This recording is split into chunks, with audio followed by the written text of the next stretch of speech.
National declared Israel to be an apartheid regime. Don't fucking stop me while I'm cooking, you baboon in a suit. The chef is in. About to give you a fucking Chelsea Green, you donkey. Donkey.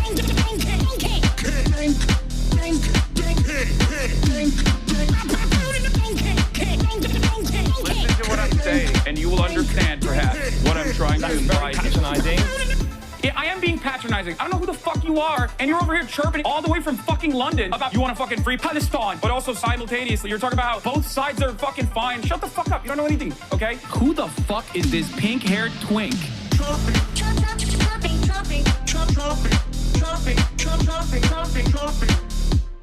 Dissolve the apartheid. So what would you like to see happen, Hasan? Do you not understand the English language? What's going on, everybody? I hope everyone's having a fantastic evening, afternoon, pre-noon, no matter where you are in the world. I'm Hasan Piker, and this is HasanAbi broadcast coming to you live from, I guess, warm Doha, Qatar. We're live, and I hope all the boys, girls, and MBs are having a fantastic one because today's a beautiful day. Today's a wonderful day. Today is Tuesday. That's right, ladies and gentlemen. It's Newsday, Tuesday, February 3rd, 2026, 10:33 a.m. in Pacific time, but where I'm at in Doha, it's 9:33 p.m. as a matter of fact. We're alive, and I hope all the boys, girls, and MBs are having a fantastic one. Bro went from Minnesota to Doha, coldest to hottest. Yeah, it's actually pretty nice here, climate-wise. But there is, of course, a lot going on in the world of HasanAbi Piker in the time period where I press the stop streaming button and press the start streaming button. So help me God, that's what I'm going to do. And as of this very moment, we got 9,000 viewers on the Twitch chat and only 6,000 viewers on the YouTube chat. YouTube chat needs to pick up the slack. You will see why I'm bringing this up in a little bit, because this was something that I actually talked about today. You met Bilal, my faves. Yeah, I met Bilal yesterday, as a matter of fact. I forgot to mention that. And he is coming here today. Bilal Khalid is a very famous photojournalist from Gaza. And he will be here gracing your presence in a little bit. But before we get to that, of course, this is the part of the broadcast where I tell you about my personal news. And boy, oh boy, has a lot happened in the world of HasanAbi Piker. A lot has happened. A lot has taken place in the world of HasanAbi Piker. I am live early. For the record, I said to the YouTube audience that I was going to be live at 11 a.m., but I'm actually live at 10:35 a.m. instead. You and Qatari Cat seeing each other at the Web Summit. One of my Qatari Oilers actually pulled up. One of my Qatari Oilers actually pulled up and gave me a bunch of stuffed dates when I was doing a press conference before my announcement or before my stream. Are you gonna have fellow Washington Tristan Thompson on the stream? No. I have my Web Summit appearance as well. Don't worry. I got it right here. And we'll obviously get into that as well. But yes, personal news-wise, a lot has taken place. I don't know if I met Open Presidents or Qatari Cat or whoever we suspect the Oilers are. That asked for a Lambo, get you one. I did link up with Colin Kaepernick quite a bit, though. I saw him because he went up on stage before me. But yeah, today, basically, after I ended the broadcast, I passed out, woke up early in the morning as always. Didn't work out this time. Spent more time in bed.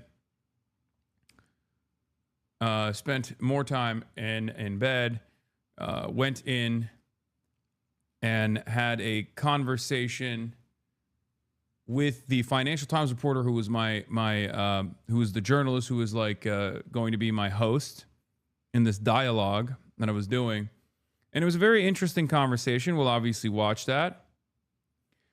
But it was interesting because it was an interesting conversation because I noticed that he had the same.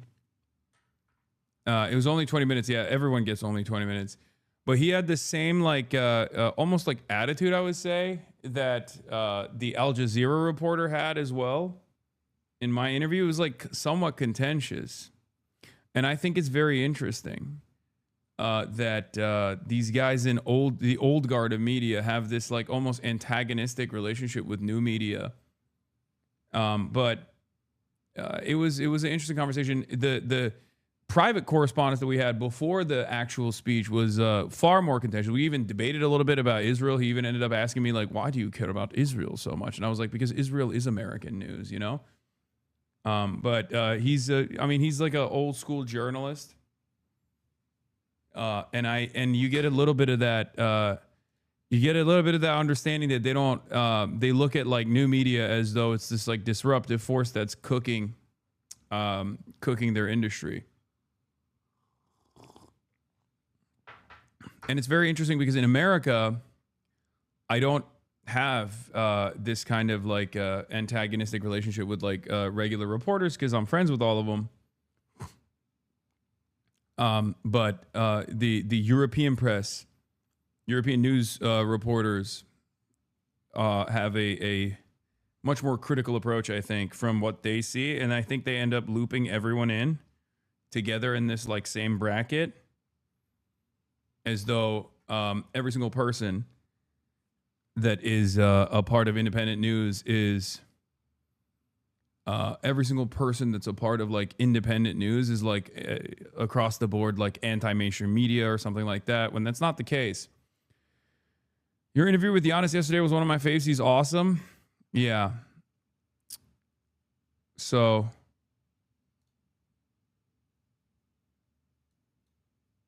you know, that's because mainstream media is so obviously disseminating bias or should have fake info, so people look for alternative news. I mean, I don't know if that's like, I don't know if it's as black and white. But in any case, it's been an interesting experience here overall. They just hate that you do their accents. Yeah, they hate it because I do it so well.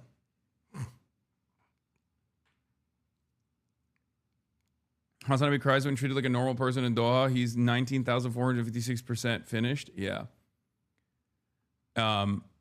But yeah, that's it. That's I did that. I was supposed to go to dinner tonight. It was supposed to be this like private dinner thrown together by Forbes. I went in for like 5 minutes and immediately went out so I could live stream because I'm an antisocial freak.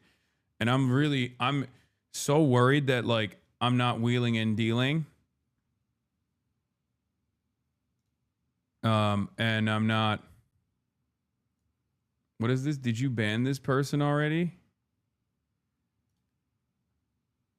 What, this person? He's not even wearing the Nick Fuentes one. He's wearing the straight up Jeffrey Epstein one. That's crazy. But I do worry that like people think I'm a fucking, a douchebag because I'm always working. In any case, there is no IRL today, and I leave Qatar tomorrow. But it's been an interesting experience overall, and that's honestly all I got. That's what I got. Hopefully, inshallah, I will be able to leave Qatar tomorrow, unless. Unless. We have not been able to secure the permits to film in the Palestinian compound. Unfortunately, maybe tomorrow, we shall see. Still working on it nonstop. But other than that, I linked up and I builded with the Diary of a CEO guy and the other dude who's like the handsome. Is he Australian or British? He's like a podcast guy as well. What's his name? I'm forgetting now. But a couple like big centrist apolitical podcasters Hung out with Chris Williams, yeah, and then also, who else? Also with Colin Kaepernick, obviously, and numerous other people. Oh, also Iman from MS Now, formerly known as MSNBC. I met him today as well. So, you know, I love the chatters that are like, you didn't entertain the Diary of a CEO guy, did you? Of course I did. These guys have massive platforms of apolitical people or people who self-identify as apolitical people. You guys need to be a little bit cooler. But I would say that from my experience, like one of the most interesting things that I noticed, interesting things that I encountered is the way that like an older normie person who is like a media, who's like a reporter who worked for the Times, who now works for Financial Times, like their approach, because he explained to me that he was watching the stream last night and he just could not understand it. He could not understand why I was eating on stream. He thought I had a massive team behind me. He couldn't believe it when I was like, no, this is a one-stop shop. He's like, well, I talked to someone. Like, I talked to your management. And I was like, yeah, they do inbound calls. Like, they handle that kind of stuff on the back end, but they don't touch the production element. And he was trying to get this out of March. He was like looking at March because he was there in the meeting. And he was like, so you give him like information, like videos to pull up and stuff. And I'm like, no. And March is like, no, he does it on his own. And he just could not understand it. And he also said the experience of trying to comprehend chat that was going 1,000 miles a minute made it a horrible experience for him. He just hated it. Also for the YouTube chat, by the way, you might have noticed that the latency is a little bit lower today. So there's actually less delay on the YouTube chat. We're experimenting. I didn't put it in the lowest latency because I think you can still use closed captioning in this latency. Hopefully you'll enjoy it that way. YouTube chat, hit me with the number that you see on screen. Type this when you see the number. Let's see. 5, 6. Okay, it's not 1 to 2 seconds. It's like 4 to 5 seconds, I think. God damn, YouTube chat. Also, while you're in the process of spamming in YouTube chat, please don't forget to like the stream on YouTube as well. It boosts the visibility. And also, please subscribe. Remind YouTube chat to speed up playback 2x, 4x for premium.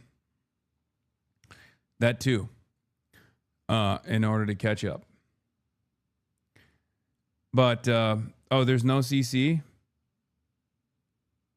Depends on the user since you can get even lower latency by fast forwarding, but it may stutter. Yeah.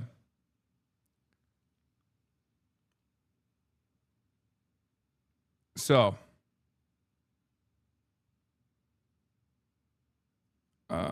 can see your screen of the reflection? I know. I'm aware. I'm familiar. Have you covered Trump pooping yet? I have not, because I don't think I don't really care if he shit himself or not. I mean, we'll look at it in a little bit. But yeah, that's all I got as far as personal news. I'm here. I'm live. Hopefully, I know there was an Iranian drone that was shot near an American vessel in the region. So I'm a little worried about where that might escalate to. Hopefully it doesn't escalate into something more significant, which would lock me into Qatar. I would have to stay here for a little bit. So, that's something that we are cognizant of, and we're monitoring the situation. Not that monitoring the situation really means anything. What the fuck can I do if all hell breaks loose?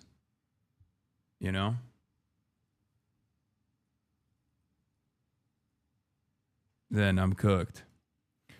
But yeah, I'll blast off right now. Epstein files, reactions and deflections, talking to Bilal Khaled from Gaza. Clinton's agreed to testify, partial shutdown, Telerico drama, Iranian drone shut down. Dual stream, day 2. Get in now. and then I'll YouTube link it this time rather than the usual. Rather than the huge.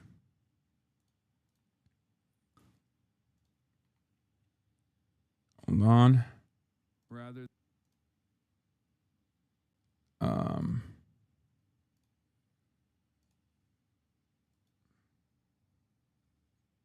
Don't worry, Twitch chat. I'm not forgetting about you. You're still my firstborn, you know?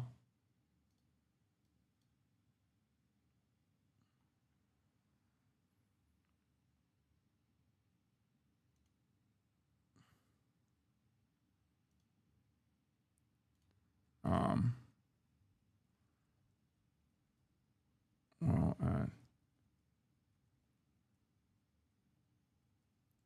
live on Twitch as well at twitch.tv/HasanAbi.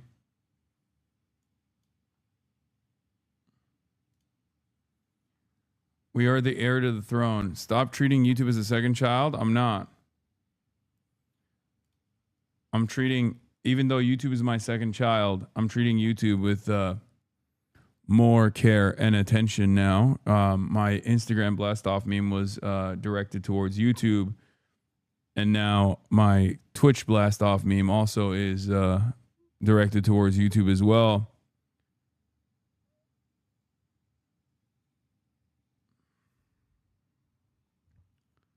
So, you know. Valkyrie says she told you.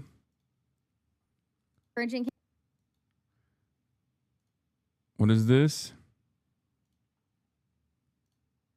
Hasan shouted you out for encouraging him to stream on YouTube. I feel like I'm not going to say I told him so. Okay, but that's crazy. I did tell him so. I did. I'm actually surprised it took him getting a 7-day ban on Twitch for him to finally try streaming on YouTube. Because I feel like if anyone should be a multi-streamer, it's probably him. Because of the space that he's in. Yeah, he hit like 150,000 viewers on YouTube. This, I tell you guys all the time, Twitch is a pond. YouTube is an ocean. YouTube is more accessible to people. YouTube is more worldwide. YouTube, it has like higher quality. A lot of people don't have access to Twitch. Hasan shouted you out for encouraging him to stream on YouTube. True. I feel like... Stop going live early. Chatter, I have to go live when I'm out here. I have to go live early when I'm out here because, like, yes, listen to women, okay? First of all, listen to women, all right? That's good advice for everybody. That's good advice for everyone. I should have done it. It's actually kind of surprising that there's a lot of support on Twitter for this decision as well. He got insane support on YouTube. Don't even need Twitch. W Valkyrie, thank God it happened. She's right. It was so due. It was bound to happen for sure. I can't tell if these are bots or not. Yeah, the political category is way bigger on YouTube than it is on Twitch, and YouTube is way more mainstream. His law on YouTube was higher than his viewership on Twitch. The only thing Twitch has over YouTube is community. Google has never attempted to create a community around their tools. But I also think that is becoming less important for streaming. Listen to women, including Hillary. Yes, including Hillary Rodham Clinton, which we will be listening to when the Clintons actually end up following through on the subpoena and speak in front of Congress about their affiliations with Jeffrey Epstein. That is when I will absolutely be seated and listening to women. Okay? Let's be real.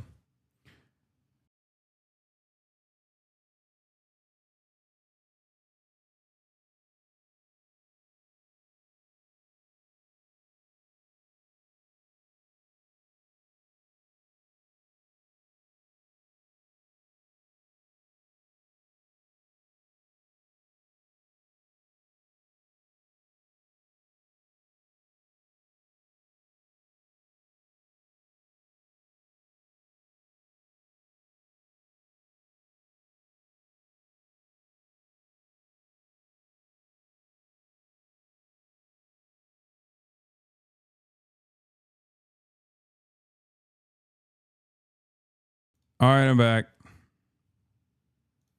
We're back. It's not a big deal. I fixed it very quickly. Okay. It's all good. This happened yesterday as well. I don't know why. It's bound to happen once. It's bound to happen once. It's bound to happen once every stream. It is what it is. Men send their regards. Yeah, I said listen to women and look what happened, okay?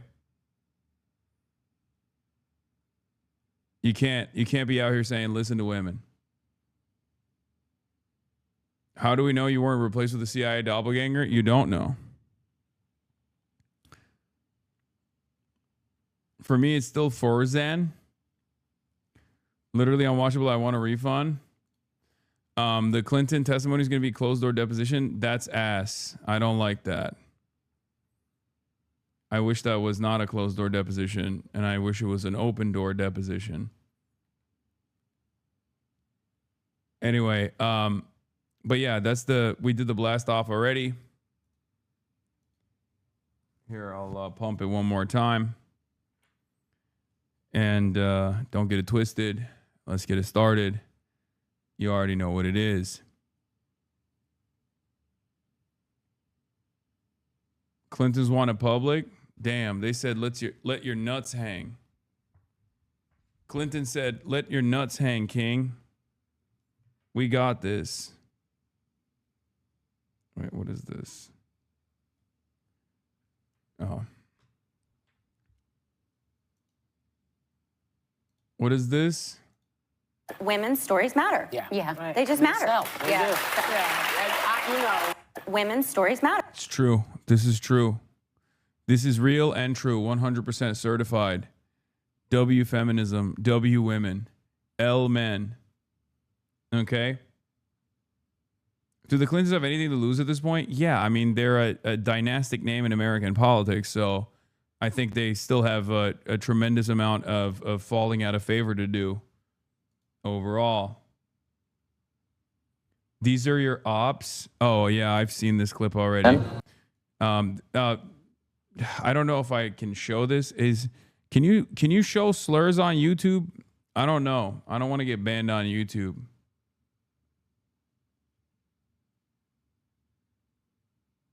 What was with your interview at the Web Summit today? It seems like he was out to get you. I mean, he was fine. It's just a vibe thing that I've seen from.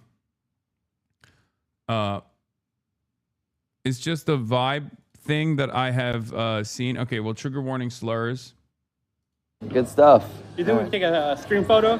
Yeah, let's do it, man. I bet. All right, on the count of three. Nigga, Hail Hitler. 3, 2, 1. Nigga, Hail Hitler. Oh my God. Love you, Cloud. What you have? Bro.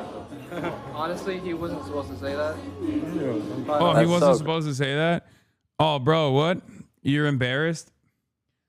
I don't understand. You were saying that all the time. You were singing it, actually. So what happened? Why are you all of a sudden self-conscious about the beast that you have created, the beast that you have cultivated? Oh, it's embarrassing and cringe, huh? That's so strange.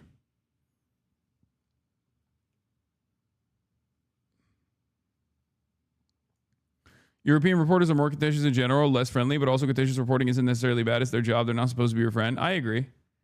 Fair is fair. Bro. Yeah, yo, but I have a bunch of friends and family that have been watching, and I'm like known in Orlando as like the Asian mogger. I would have the honor if you could verify me as the Orlando Asian mogger. Bro. Honor is mine. He's like, bro, oh no. Oh no. My entire fandom are a bunch of whole ass losers. Oh my God.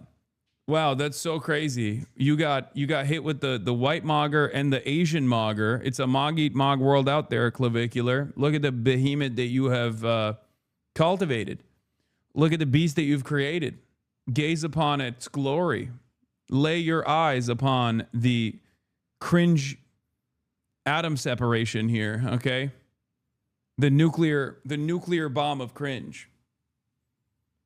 Oh, not great. Bro has a lot to think about. He does not have the capacity to think, so he has nothing to think about. Let's be real.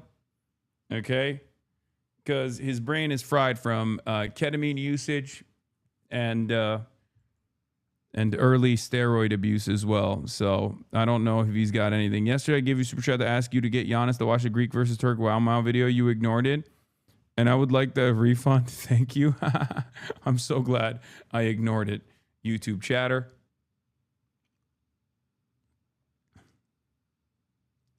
What are libs inhaling, bro? What is this? Left is in 25. We're not voting for Gavin. Left is in 26. We're not voting for Gavin. Left is in 27. We're not voting for Gavin. Left is in 28. We're not voting for Gavin. Gavin loses in 28. Loses the general against the JD Vance, Erica Kirk ticket. Liberals in 28. Why would leftists do this? I don't think this person is a liberal. I think this person is a leftist making fun of liberals, saying the left is not going to vote for Gavin Newsom and the liberals are still going to present Gavin Newsom. We need to put these people to work. Government mandated service in the conservation corps for all men when they get out of high school. I agree. Yeah, this clip has the same energy as this other famous Nico clip. I'm going to show you in a second. You guys are kind of cringe, bro. It's just going to be real, you know? All right, y'all have a good one. Bro. Honor is mine. I don't know. You guys are kind of cringe, bro. Why are they cringe, big dog? They're just doing everything that you've been doing. It doesn't make any sense. It's just gonna be real, you know? All right, y'all have a good one. Fucking kind of cringe. That was like the most like, gay thing ever. I couldn't even. Yeah, this is the demon that you've created. Yeah, it reminds me of Sneeko meeting his fans. What did you take? Fuck the woman! Fuck the woman! What? No, wait. We love women. We love women. But not like transgenders. Yes, sir. We love everybody. No. All gays should die. Yeah, merch, preach. What have I done? Yeah, great. Fantastic. Love that. Okay. Fantastic stuff. Yeah. This is it. This is the when you gaze upon your creation, if you despise it, then perhaps this should be a moment of self-reflection. This should be a moment where you look back and go, what the fuck have I actually done? Now, of course, Nico hasn't had that moment, had that revelation at all. He's just working through the motions of like supposedly becoming quote unquote woke, but then going back to not being woke over and over again. Spain is going to ban social media for kids under 16. Yeah. I mean, I see stuff like that and I'm like, maybe that's not the worst idea. How is our timeline? I don't fucking know. I mean, it's just American social media has done maximum damage on the collective psyche of the youngest among us. It's completely cooked. It's completely fried. It already it also one shots older people too, though. It's not even like people under the age of 16 that are getting cooked. Because like, I mean, look at old people. We'll talk about this a little bit. But old people are getting one-shotted on AI and social media as well. Every single day that goes by, I reconsider my stances on absolute social libertarian principles when it comes to freedom of information. Every single day that goes by, I think to myself, maybe China wasn't wrong for implementing a firewall. Every single day that goes by, Jusha is vindicated. That one is actually real, though. Like Kim Jong-un and the Kim dynasty focusing on nuclear arms as opposed to everything else at a time when their people were suffering. Everyone looked at that and said, that's so dumb. Why would you set up artillery barrages on the demilitarized zone that can strike Seoul at a moment's notice and then focus on creating nuclear warheads, and then also focus on the nuclear warhead delivery system, the intercontinental ballistic missile systems, so that you could potentially deliver those nukes all around the world at a moment's notice? Why would you do that? It's so dumb. And then you realize like what America is doing to every country that is in the periphery without nukes. And you realize, yeah, no, this makes sense. Actually, this is totally valid. Totally valid. Hasan Piker blames Israel for October 7 at Qatar's Web Summit. The far-left streamer doubled down on his incendiary comments, claiming he has been speaking truth to power and claiming Israel played a significant role in how October 7 took place. Haha, Jewish insider.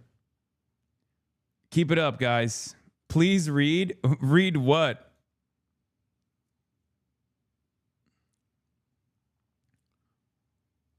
Yeah, well, instead of reading that, let's just watch. So, but just as a quick reminder, live audio translation is available on the Web Summit application, so make sure you open that up. This is from my Web Summit introduction. Fragmented news ecosystem with news available from more sources than ever before.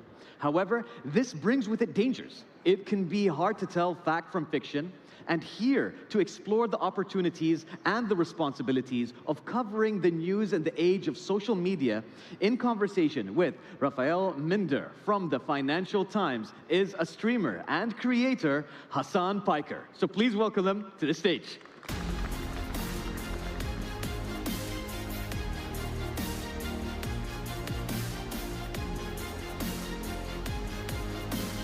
Thank you.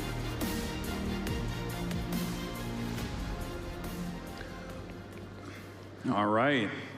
All right, Hasan. Thanks so much for joining us. Thank you. Pleasure to be here in Doha, the Web Summit. I've been a full-time journalist now for 33 years. Was Tristan Thompson at this? Yeah, I think so. I will say that I haven't heard myself yet on this, and I felt like I was doing a horrible job. And Rafael and I talked after because there was so much echo that we could hear ourselves like with double audio, and it 120x speed, please. Wait, why are you freaking out and saying 120x speed? Is it because you want to feel the experience of watching a live stream on YouTube? Is that why you're like 120x speed this, please? I want to feel like I can watch a live stream on YouTube for once, even though I'm on Twitch. It's almost as long as you've lived. Yeah, by 1 year. By 1 year, okay. So in a way, I want to start by asking you, I've watched what you've been doing, and there's always this idea that you're a break with... No pyro, Erica Kirk cooked you? That's true. I requested the Erica Kirky treatment, the Charlie Kirky treatment, and they said no. A legacy mainstream media. But then watching you rely heavily on mainstream media. You're not really doing a lot of your own reporting. So how do you see yourself? As an extension of mainstream media, or are you something completely different? I see myself as an extension of mainstream media because I always stress that I wouldn't be able to do what I do if there wasn't real reporting happening out there from legacy publishers and legacy media in general. So I think it's more so a symbiotic relationship. Now, of course, there are a lot of independent content creators out there who are much more antagonistic, I think, towards mainstream media and make a brand out of constantly opposing mainstream resources and mainstream news. But although I do engage in a healthy amount of media criticism, I always stress the importance that these outlets need to exist. Otherwise, I would have no idea what's going on around the world. So, we're here to discuss truth and the search for truth in media coverage. That for me relies on getting the facts right. And it's not just about me getting the facts right. I have a system, we have a system in my newspaper, which means that anything that I write goes through 2 editors who review it to check, for example, whether I spell Hasan right, but also to get the context right and so on. And then if I'm dealing with allegations and so on, we have an... The fuck? YouTube Shadow says bad answer shaking my head. The fuck do you mean bad answer shaking my head? I think it was very good.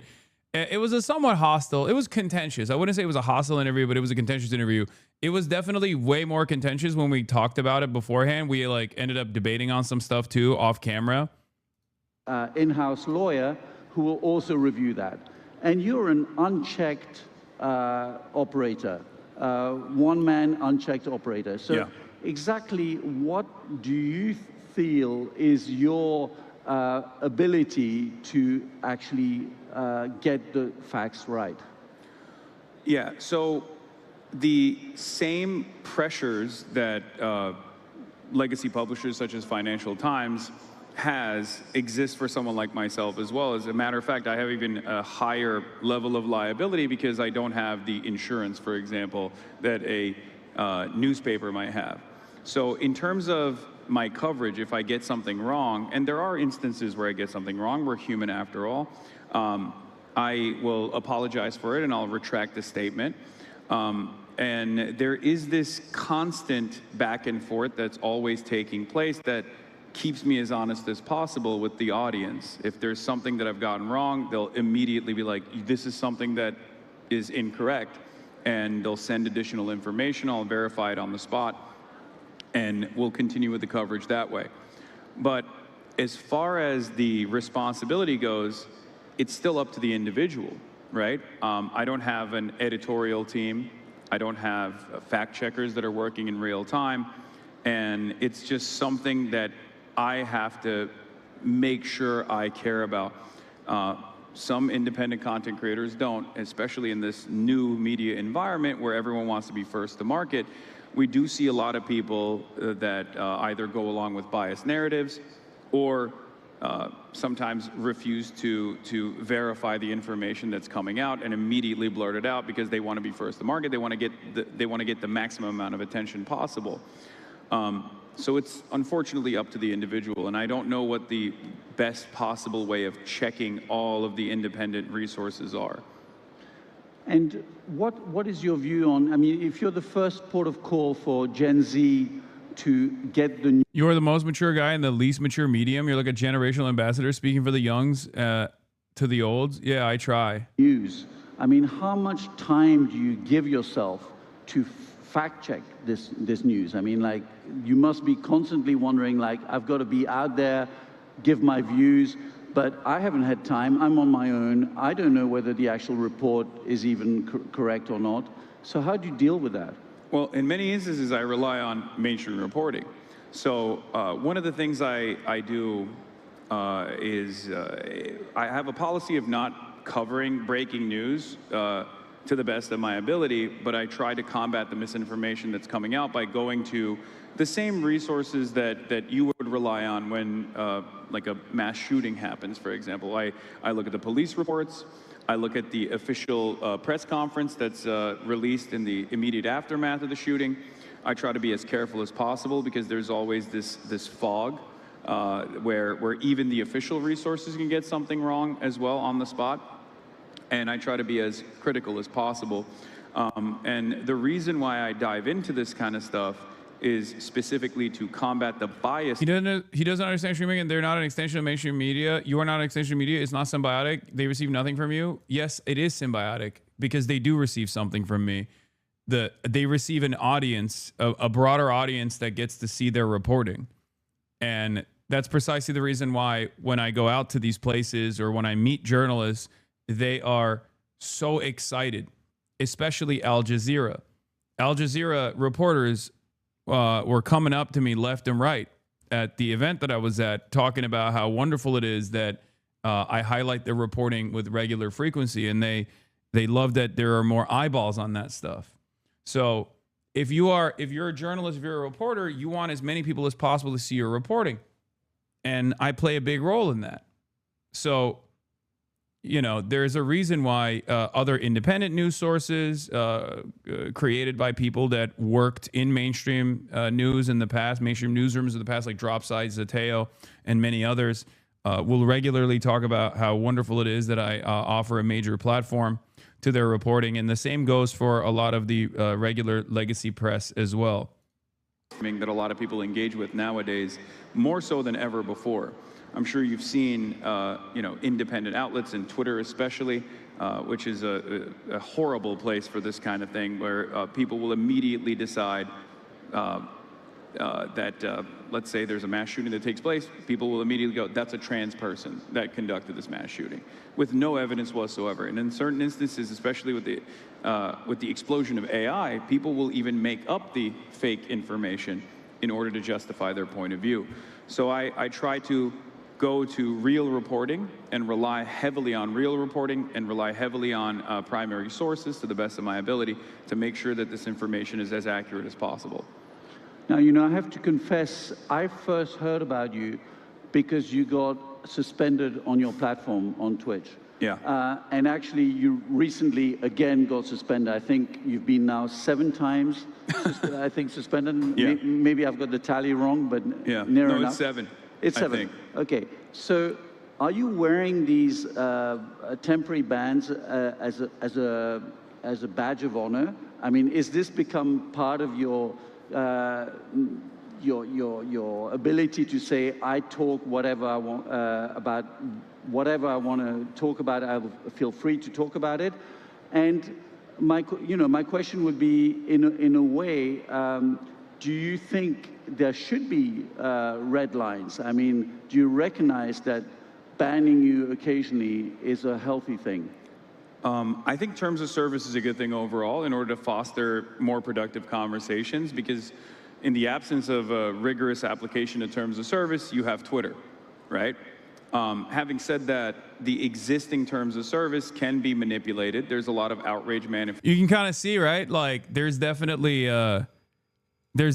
this like bias almost, where I got that from our initial conversation as well, where he was where he thought, you know, like, oh, you're a little bit of a provocateur, right?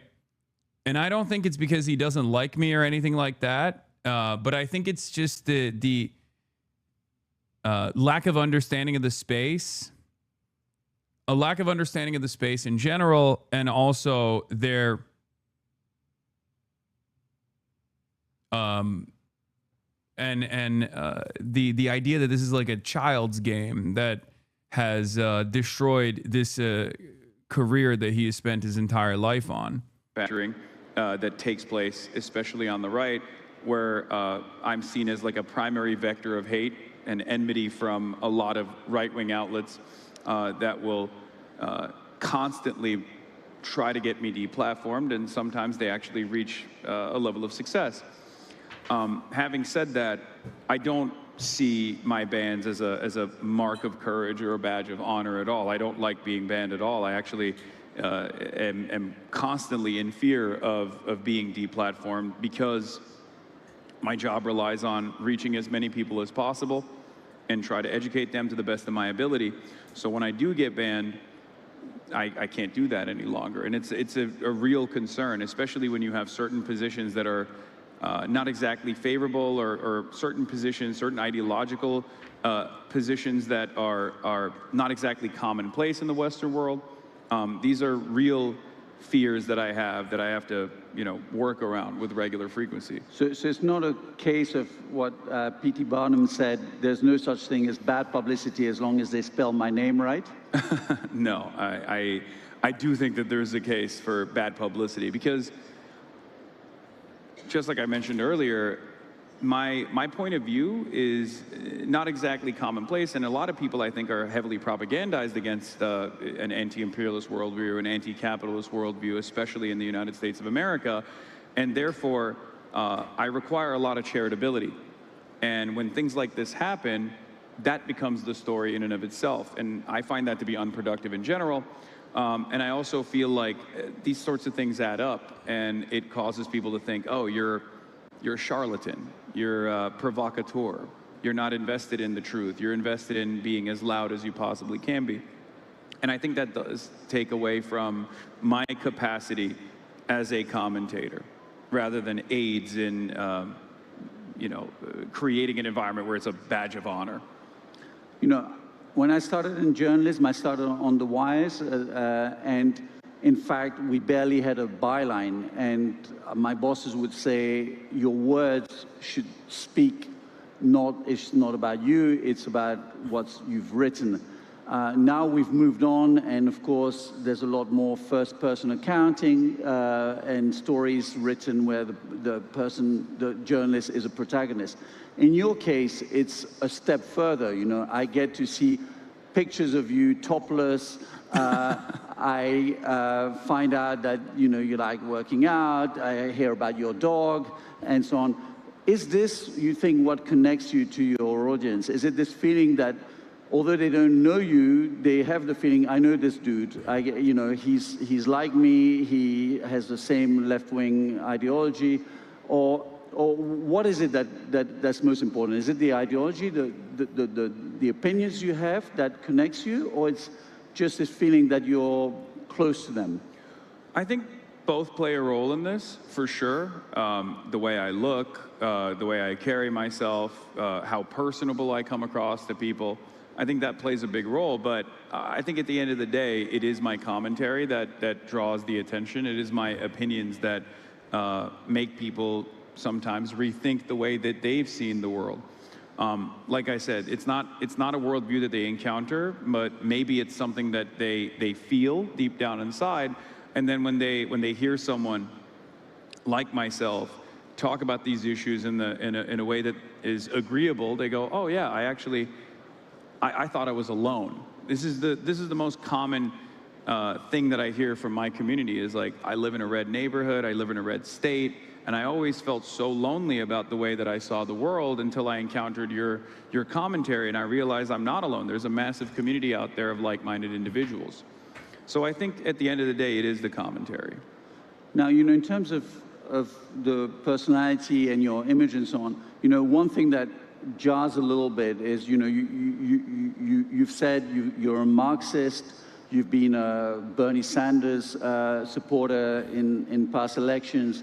At the same time, you've become a wealthy guy who bought a $2.7 million house. More expensive now. Sorry? More expensive now. Well, good for you. You see, so Donald Trump has got it right. Housing prices going up is good for people. No, I mean, but, you know, your personality and these left-wing views and your commentary on inequality, how does that work when you're a Hollywood house owner? Well, Bernie Sanders has 3 houses, and that's something that people constantly bring up as though this is a real point of contention. Look, when I didn't have a lot of money after college, and I had the exact same point of view, people would say, you're jealous of the wealthy, and that's why you are, you know, that's why you're a socialist, that's why you're a Marxist. Now that I'm rich, they say I'm a hypocrite. And at a certain point, you have to realize maybe it's the commentary and the comments that you're making. Maybe it's the fact that I'm saying people deserve more. People deserve more of the output that they contribute to. That's what's causing people to look for hypocrisy. Because my advocacy is not around making sure that no one has a home. And I have no control over the housing market in general. It's like, if at the time when I purchased my home in West Hollywood, if I had purchased the exact same home in Ohio, it would be much more affordable. I just chose to live in West Hollywood. I was living in West Hollywood already. I was renting there, and I had enough money. So I bought a house for myself and my family. I want everyone to be able to have the same, I want everyone to be able to have that same liberty, to have more autonomy in their workplace, to have more freedom in their lives. And that's what my advocacy revolves around. Your revenues come literally from subscriptions? Yes. So in terms of exploitation, it's inevitable. It's impossible not to engage in hyper-exploitative consumption. I think you were meant to push back on the idea that your job is similar to that of a reporter, is valued only in terms of getting things right. The main area in which new media would ideally succeed where old media fails is not being funded by billionaires, not having editors or owners that tell you not to talk about certain things, having the ability to actually say what everyone is already seeing with their eyes. No, because I do see myself as complimentary to mainstream news, and I do also recognize the real fear that this person represents. He's just misplaced it, or not even misplaced it necessarily against me, but there is a real resentment in old media against new media. But there's also an understandable fear amongst adults that new media also represents this like dangerous, unstable information landscape. And it's something that I fear as well. Okay? It's something that I am very cognizant about. It's something that I'm also worried about. It's something that I spend a good deal of advocacy around, speaking on, right? So that's the reason why I don't just like immediately dismiss or try to deflect his criticism and take it head on and try to explain to him in this circumstance that like I am somewhat different than what he thinks I am, and maybe to the audience that is also coming at this issue with the same perspective. Because you have to remember, a lot of you, by nature of being in this chat, are already completely aware of my commentary, completely aware of the space that I occupy, completely aware of what I'm trying to do. But a lot of people don't know that. A lot of people associate this sphere of influence with kick streamers, sometimes with Andrew Tate, with Clavicular, you know? And for that reason, they look at someone like myself and go, what is this guy's deal? What's he about? What's he doing? I'm speaking to those people in this moment. Everyone has a phone here. I'm sure that if you were to go and look at the mining operations in Congo, you would be horrified at the conditions there. But the reality of the matter is it's impossible to avoid that hyper-exploitative structure. So we try to do our very best to limit the exploitation, at least in the revenue side. And the way I have set up my business, if you want to call it that, is the least exploitative way possible. I run a cooperative corporation. You met my producer. Yep. He has equal say and equal pay in the process. Outside of that, the only way that you can fund what I do is through voluntary subscriptions. I don't actually have any sort of limits on what you can and can't see.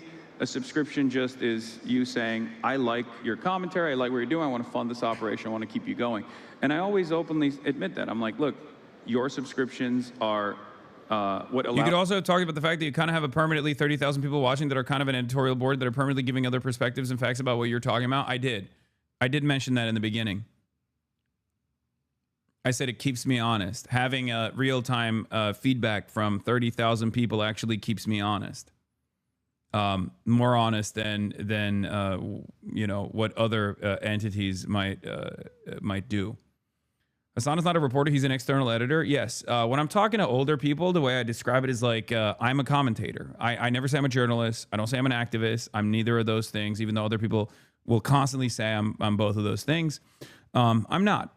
I'm a political commentator. This already exists in the professional world. This already exists in legacy media. You know, Jake Tapper exists. Anderson Cooper exists. There's also people doing color commentary on the side as well. You know, Van Jones exists. And that's my job. That's the role I see myself as occupying in this sphere.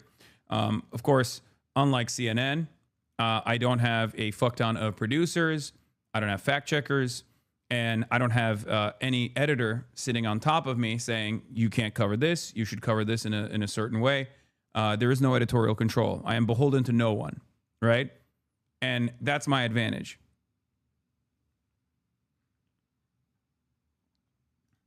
To maintain editorial independence. If you choose to do so, you can subscribe to me for $5. Now I think it's in the hands of Twitch. So I think they increased the subscription to $7 now. Or you don't have to do that if you don't want to. I just wish you, Brian Tyler Cohen, and others would be more than React Andes. We need outreach. Get to the polls. 33% of U.S. voters don't vote. Thank you for this brilliant assessment, 15-month subscriber that has been in here for 15 months and has decided that the real advocacy actually is about getting people to do voter outreach. Go vote.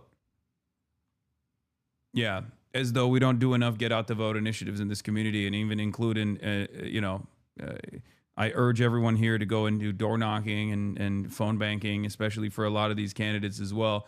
And yet, here you are, coming back to the real issue on hand. I'm voting. I love voting. I tell people to vote all the time. I come when I vote, okay? I vote so hard all the time. That don't even maintain any sort of control over my IP.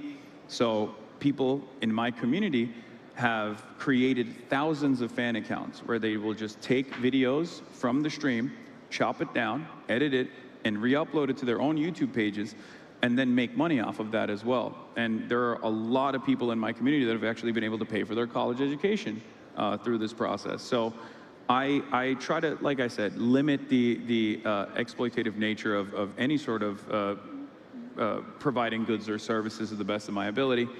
But of course, there's still going to be people that say that's hypocritical because socialism means you have to be poor. So, I started out in journalism not knowing who was reading my work. There weren't even the tools to monitor the viewership or the readership. Now we're in a different age, and in fact, I was surprised to see you last night commenting on the Grammy Awards and then suddenly saying, I've got 34,000 followers at the moment on Twitch, 20,000 on YouTube. So does that influence even what you're talking about? You're so close to the monitoring of who's listening and on what?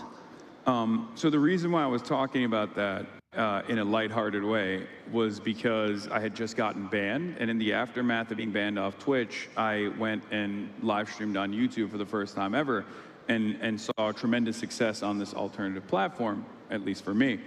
And so now that I'm unbanned on Twitch, I actually... W. March, incredible work capturing all these camera angles as a one-man team. Here's a coffee for you.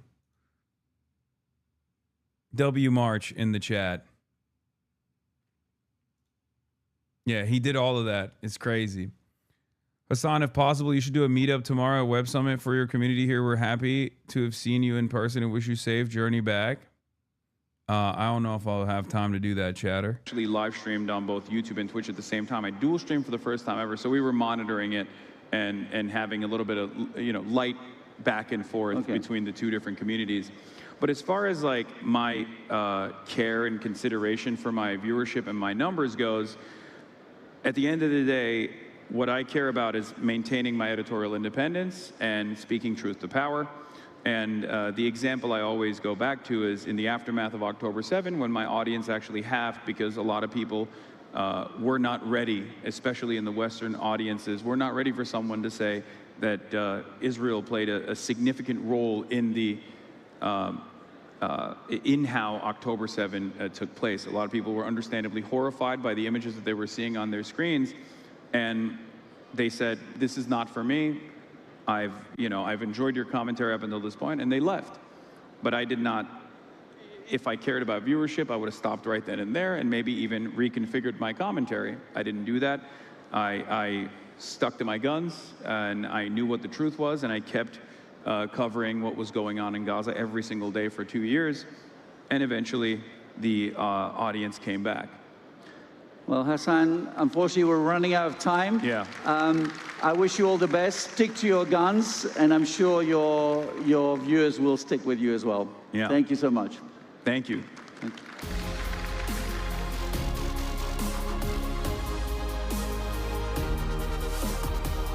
This robot was all over. The real reason I felt this was really contentious is that it seems like he went completely off topic to grill you. Yeah, I don't know why we didn't actually end up talking about misinformation in the misinformation landscape, but he chose to do that. Black boots with white socks is neo-Nazi wear in Germany. Brother, those aren't those white socks. First of all, I don't have white socks on. You mean white laces. And I don't even have white laces on. Those laces are gray. Those are Rick Owens, bitch. Okay. What was I gonna say? Yeah, so I do think that there it was I don't mind having a light pushback or having a debate even. I enjoy it. It's just I felt like he was making it seem as though I was responsible for the misinformation on the internet, whereas I thought the conversation was going to be about how I choose to combat misinformation, and especially with how dangerous misinformation has gotten. And I think that like when they originally set it up, that's the goal. That was the goal from the organizers in general. I mean, I don't mind it though. I think it was a healthy and productive conversation. I think you did a good job of having explained to the audience, to people who don't know who you are, what your type of job is and how it connects to the media. Yeah. It's mostly for the olds, I think.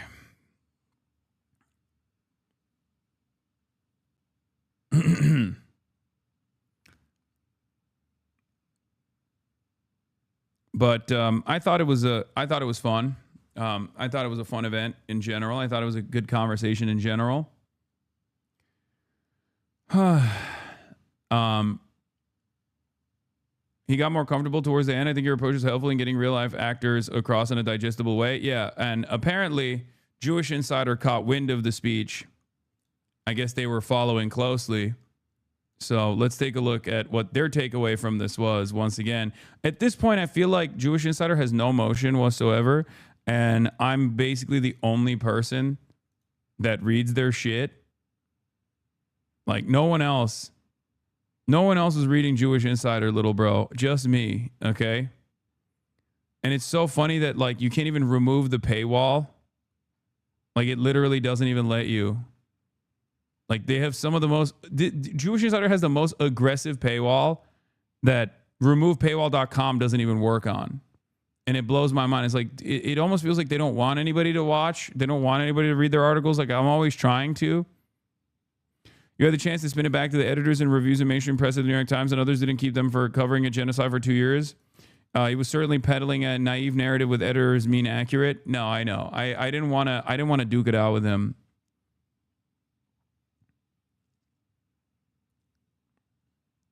I do feel like if they didn't paywall their stuff so aggressively. Oh wait, I guess this one you can kind of see. You can kind of read it.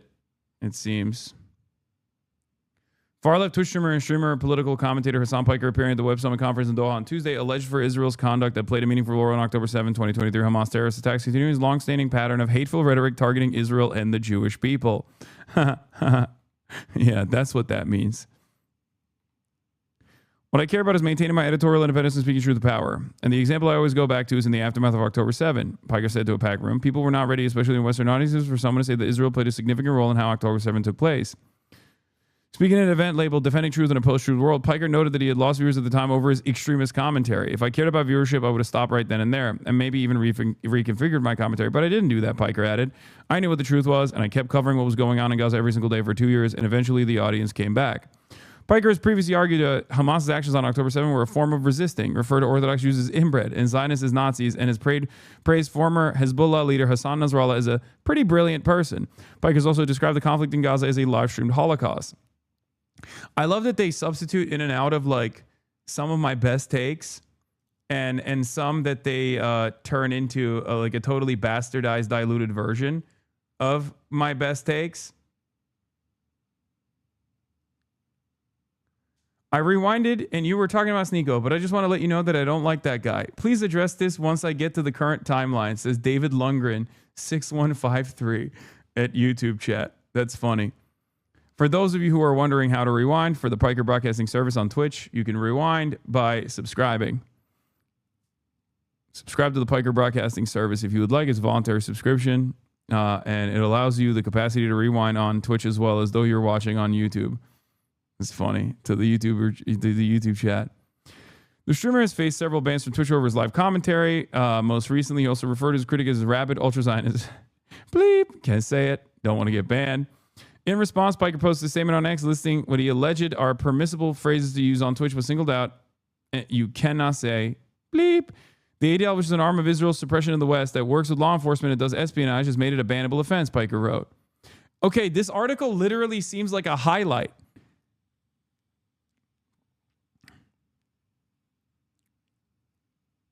Is a highlight reel. It's so funny.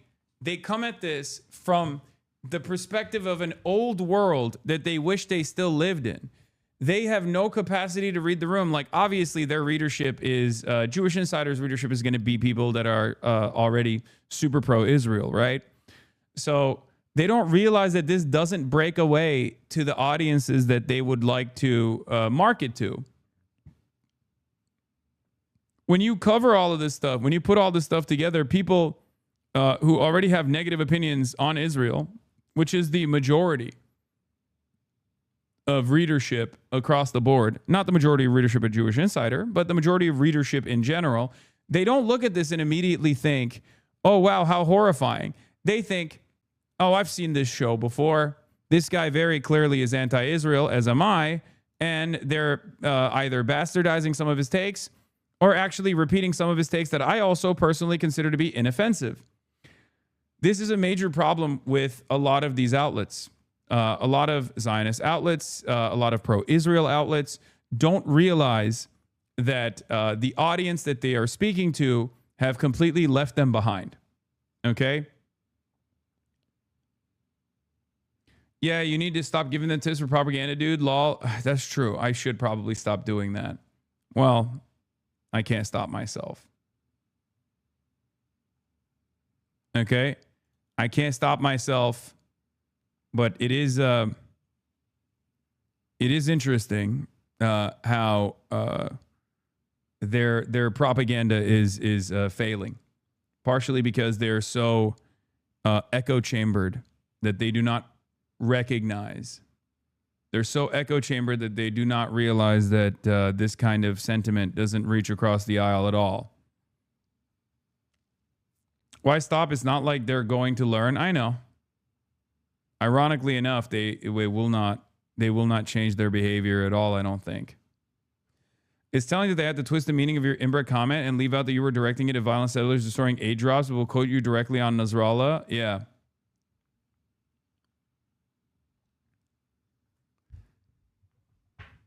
In any case, depending on who the market is, depending on who the audience is, if it's the Jewish insider, audience, obviously they're going to look at this and go, wow, this guy's freaking terrifying. Okay.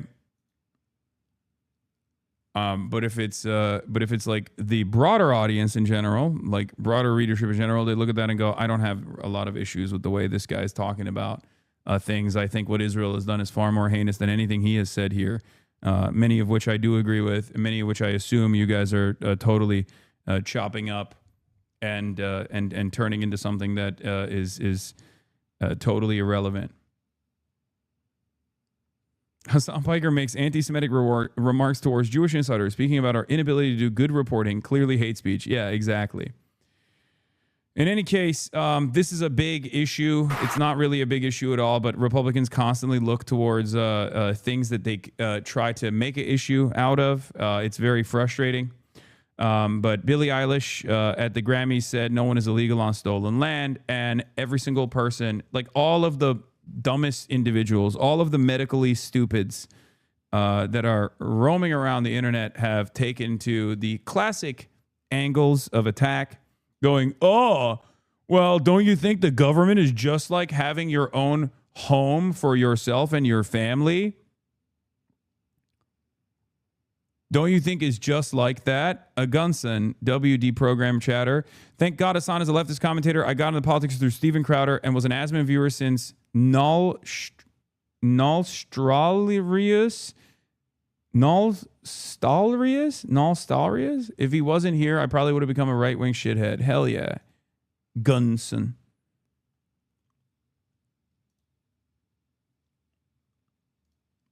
Yeah, and my stupidest op of all time, Drew Pavlov, is at it again with his shenanigans. But yeah. New Tongva tribe has confirmed that Billie Eilish's home is situated on its ancestral land. Says she has not yet reached out to them regarding her home. We appreciate the opportunity to provide clarity regarding the recent comments made by Billie Eilish, the tribe said. As the first people of the greater Los Angeles basin, we do understand that her home is situated in our ancestral land, they told the Daily Mail. Eilish has not contacted our tribe directly regarding her property. Wow, what are you waiting for, Billie Eilish? This is one of the most annoying things that they do. They'll go and like find one person. They'll go and find one person that like half the time isn't even like actually affiliated with the tribe or whatever, and just simply claiming it. And their goal here is to do propaganda in general, or sometimes they will just like mischaracterize the quotes that are coming from the people, the tribal, the Native Americans that they're speaking to. Like, I don't think a lot of these people understand what like land bag as a movement is, right? It doesn't mean land bag doesn't mean like take the remaining Tongva population and like give them everyone's homes. Like that's not what this is about at all. And yet, conservatives love cynically framing this for the dumbest possible audience. It's no different than saying socialism means you have to be broke. Okay. No one is illegal on stolen land. And yeah, it's just really hard to know what to say and what to do right now. And I feel really hopeful in this room, and I feel like we just need to keep fighting and speaking up and protesting, and our voices really do matter. And Yo, it goes so hard though. I mean, look, the more the more the size, frequency, and number of stupids rise up, the harder this hits for the medically stupids, right? You said no one's illegal on stolen land. Well, you have a house on stolen land. It's like, okay, brother, that's right. You're so fucking right. You're so goated. You're right. That's what it means. That means like you have to go and find a place that you are. If someone is advocating to allow freedom of entry and ease of access into this country, that means they have to leave the country and go and find where they would technically be indigenous. No, that's not what that means at all. Okay, that's not what that means at all. And an even dumber version of this is, of course, people saying stuff like this. Billie Eilish granted a 5-year restraining order against fan who broke into her house to profess his love. Billie, I thought you said no one is illegal on stolen land.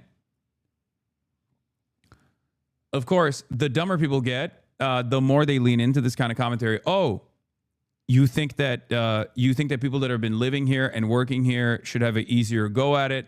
That means someone should come to your house and harass you. Okay. Oh, you don't like borders? Well, guess what? No more borders on the pisser. When you're taking a poop, I should be able to go and watch you take a shit. Sorry. That's what that means. No privacy, no personal space whatsoever. That's how it works.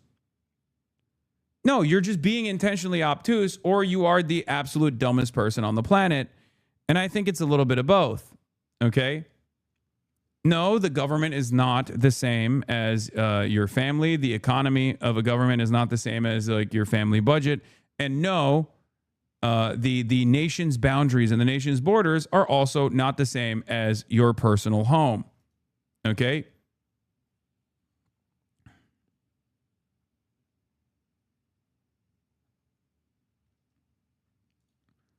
Fatlo also had to take progressives. Nobody is illegal on stolen land.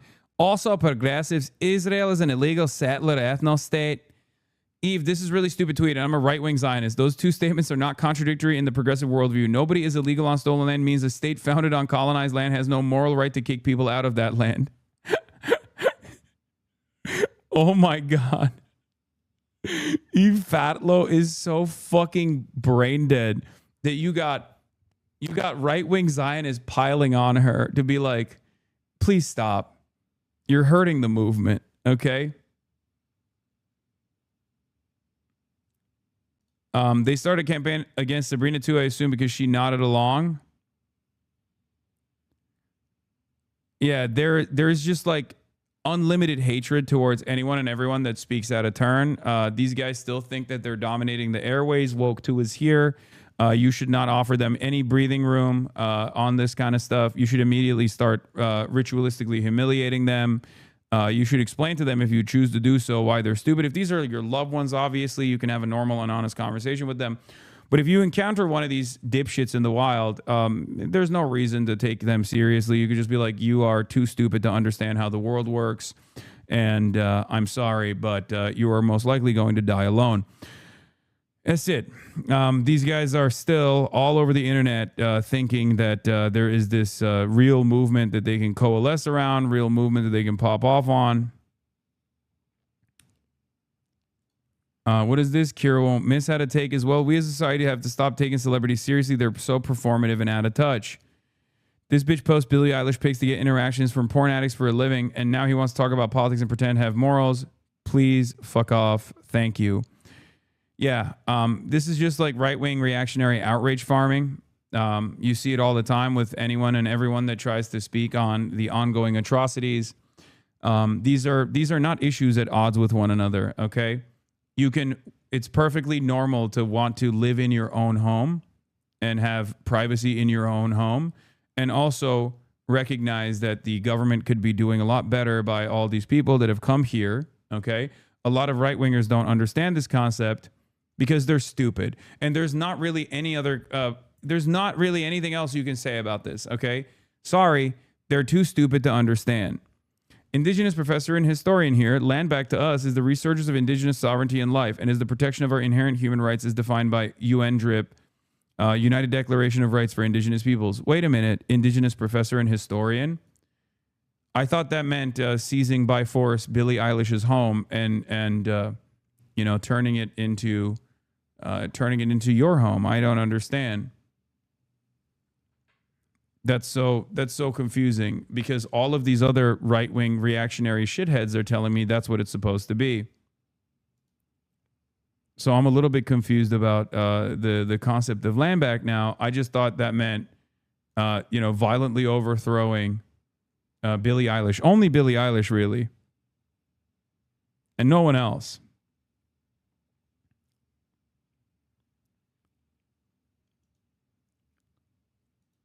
Kind of feels like you have a much more reasonable approach to land back, which is, you know, not what I assumed. When I want to learn about indigenous movements and mobilization, I go to Fox News, the number one outlet for land back movement understanders. Okay, don't ever come in here with your position of authority. Look at me, I'm woke. I'm a Native American. I'm an indigenous professor of indigenous studies. Boo. You know who you need to, you know what? End wokeness is talking, okay? How about you sit and you learn for once about what this movement actually means? Listen up, Native Americans. A real woke is talking, okay?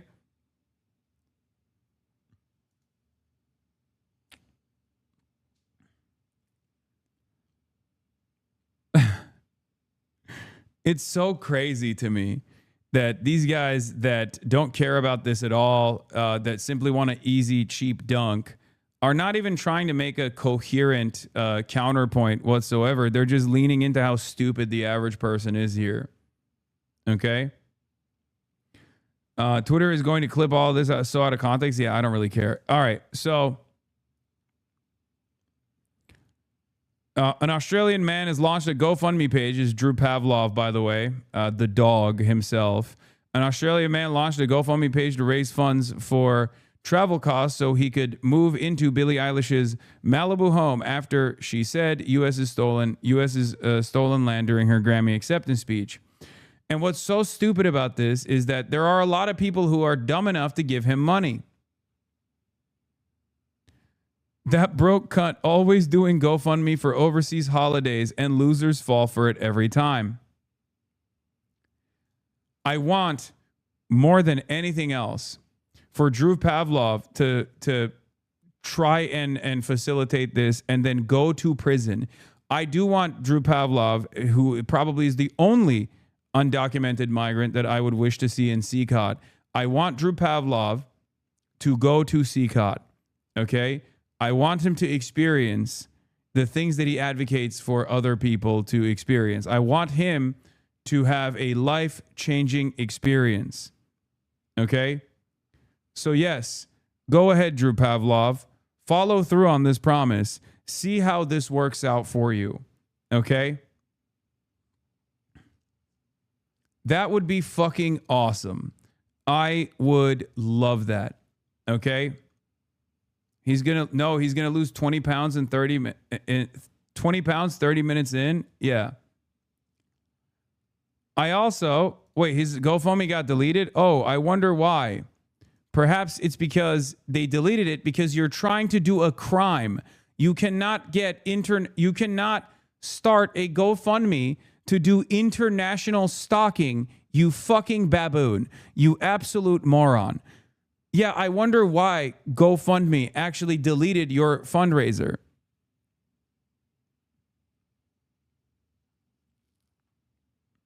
Perhaps it is because it's a fucking scam.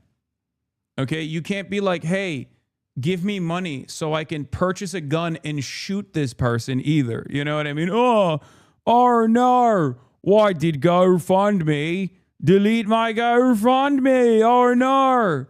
I simply wanted to buy a gun. Like, unfair.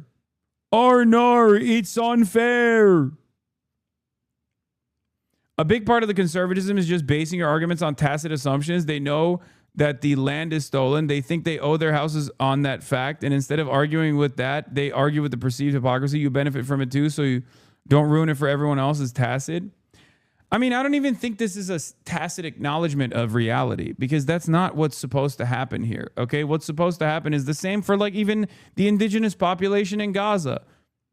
Like, my advocacy for Gaza revolves around giving Palestinians the rights and the same freedoms that Israelis afford themselves. And after that, of course, offering restitution, reparations, having a real truth and reconciliation committee to address all of the horrifying land theft and war crimes that have taken place as well. Like, that's the goal in a one-state solution. That's my goal in a one-state solution. These guys don't care about the indigenous population here in the United States of America, which would probably follow through on a similar process as well. And they certainly don't care about the indigenous population in Gaza and in Palestine in general. That's what's so annoying, is that we're not having the same argument. You're having a totally separate argument, and on the basis of something utterly irrelevant. It doesn't correspond to my worldview. It doesn't have anything to do with my advocacy. But unfortunately, because the audience is receptive to this kind of idiotic argumentation, it doesn't really matter. Now you have to address it.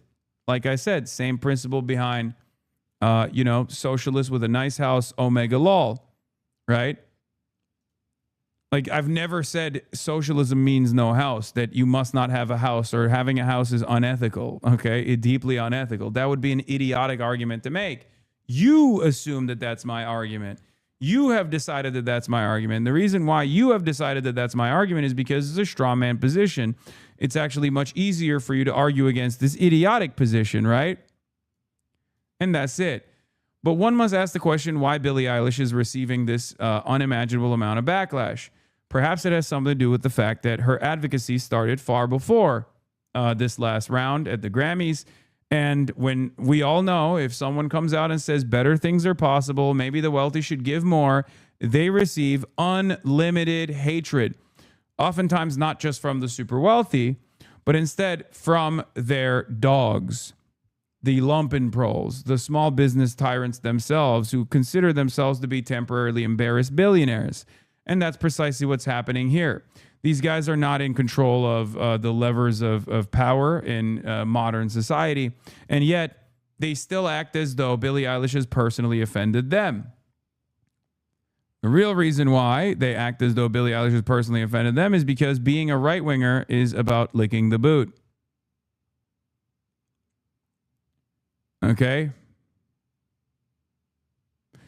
I was removed from a Vietnamese restaurant and told to never come back. They bond me for life. Moving on, HasanAbi, if we are the ones leading the right way, why so divisive? Would you listen if someone is just insulting you?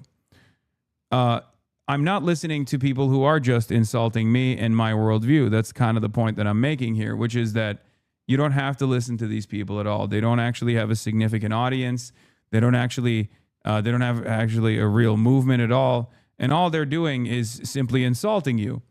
They're arguing on boundaries that you have not set for yourself, and they're not doing this because they want to have a productive. They don't want to have productive discourse. They simply want to belittle you and undermine your position by lying about what your position actually is. So if they're not invested in having productive conversations, then why are you offering them the dignity of a productive response? You see? Thank you for the super chat, YouTube chatter. Same thing here. Oh, you don't want you want people who have been living on working on U.S. soil to have dignity in their work, to be able to get the clearance to work here with the proper documentation. That means someone can break into your house and rape you. Okay, that means someone can stalk you.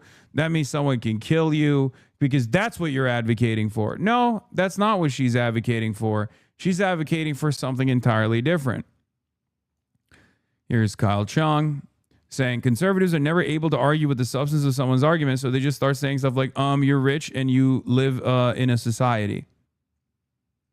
Yeah. That's it. They just start yelling at irrelevant shit. You getting more viewers dual streaming now? I don't know what your normal numbers are, but like 27K on Twitch and 22K on YouTube is better than normal. Also, what you're doing with chat, you got some combo chat box with both YouTube and Twitch in it. Yeah, I'm just checking both.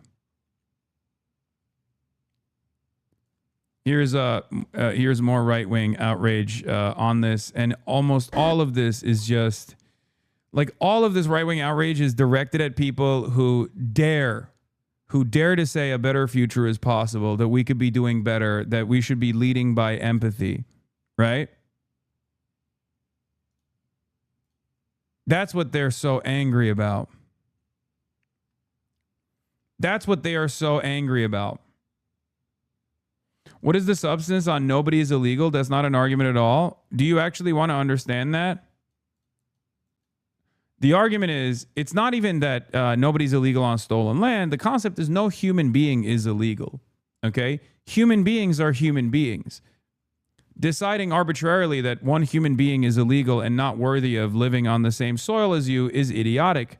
That's the reason why people say nobody is illegal. The reason why they add on stolen land is to highlight the hypocrisy that we came in, our ancestors came here and actually conducted a genocide on the indigenous population. And now they have decided to enclose the same areas that we actually dominated through war and destruction, and refuse others the same opportunity that our ancestors also took advantage of initially when they came here, even if they did not participate in the ethnic cleansing of the indigenous population. And that's what that argument is. It shouldn't actually require you to sit down and really, really reconsider what this simple message looks like. But the main point here is that nobody's illegal. It's that simple. The concept of illegality around a human being over another is completely arbitrary, completely made up. People are just people. All of these undocumented migrants are living on U.S. soil and have similar dreams to yourself and your family and your neighbors. Many of them are your neighbors. They contribute to the productive forces. They play an incredibly important role, and they do so with for horrifyingly low and inhumane wages. And I believe the real solution here is to make sure that they get the proper documentation and also help them engage in the proper advocacy, organize in their workplaces, so they can take a larger share of the output that they put out there. Pro tip for highest quality PBS, allow yourself to chat on Twitch, view high quality video stream on YouTube. Okay. And also subscribe to the Piker Broadcasting Service. It's a voluntary subscription, but you can do so if you would like to. Once again. But in any case, let's continue. It's all fake. I mean, yesterday when Billie Eilish said what she said, I mean, you all unfortunately saw that video that went crazily viral. But I remember at some point I screamed, "What about Iran?" People looked at me and they were like, "Yeah, what about Iran?" Why did they let this weirdo in? This is a serious question that I have. I don't understand. They be letting anybody in here to the Grammys, huh? I mean, this person is literally a Israeli agent at this point. I've debated her, if you recall. It just doesn't make any sense that she was like a seat warmer, I guess, and was able to film herself doing fuck shit. I guess you can just pay to attend. I don't know. Wonderful to see the pro-Israeli influencers branch back out to their original formation of doing hysterical right-wing cry bullying, because that's what she started off as, and then pivoted to like pro-Israel content, and now she's back to doing hysterical cry bullying. Now that the pro-Israeli side of things is not as fashionable. Yes, this is the lady that I Show Speed unfollowed famously. People looking at me, you could tell it's ingenuine, you could tell it's fake. They didn't even have any context to add. It's just F-ICE. Meanwhile, everyone knows that they're living in their mansions. Billie Yeah. Okay. Good luck. Good job. Brilliant. All right. Let's hear what this psycho had to say. Megyn Kelly. And I got to go pee. Who might be the most depressed person in America. I mean, I like all of her music is like. She shows up and she's ready to talk about ICE with her disgusting outfit. Truly, she was one of the worst dressed. But here she was with a message, just like her fellow artists for ICE in SOT 8. No one is illegal on stolen land.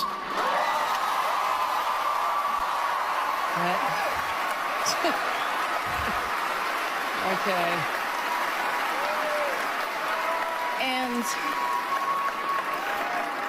yeah, it's just really hard to know what to say and what to do right now. And I feel really hopeful in this room, and I feel like we just need to keep fighting and speaking up and protesting, and our voices really do matter, and the people matter. And you literally look like the human embodiment of a domino, which is a great game, but it wouldn't really be my motivation for the Grammys. I mean, what? Okay. She, like everybody else who got up there to lecture us, has got more money than God. Her property records reveal she paid $14 million for her LA estate back in 2023. Yeah, and the property spans, Jesse, nearly 4 acres on an oak tree-studded hillside. Gated, of course. I want to point to something here as well, because the same criticism that I have, the same criticism that I've received over and over again for my advocacy is the exact same thing that Billie Eilish is receiving right now. And the only reason why she's receiving this, whereas plenty of other celebrities are not receiving this, is because other celebrities don't stick their fucking neck out. And this is the dynamic. This is the reason why many people who might have these sorts of opinions don't stick their fucking necks out. Meanwhile, yes, as Themasius points out, Megyn Kelly had a $30 million 3-year contract at NBC. So the audacity of Megyn Kelly, who is maybe not as rich as Billie Eilish, but certainly an incredibly, unimaginably wealthy media executive. Sorry, $69 million contract intact. Megyn Kelly leaves NBC with all of her $69 million contract intact.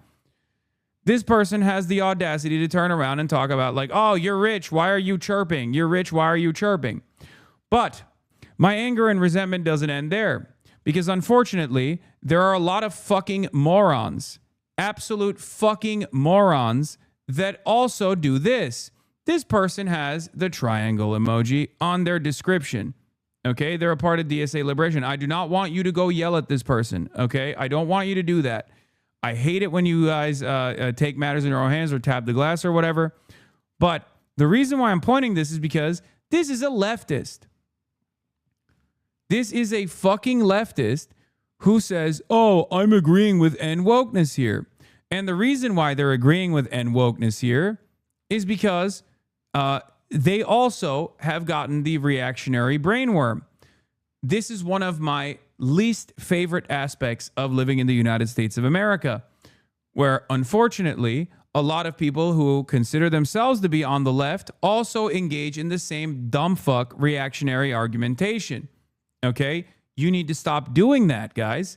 Please. Stop doing that. If you find yourself going, oh, low-key agree with N wokeness here because Billie Eilish has a $14 million mansion in LA built on Tongva tribes once lived, you're not actually hyper woke. You're just a fucking dumbass. You're an unwilling, or not an unwilling, but you are, unfortunately, being a fucking moron here.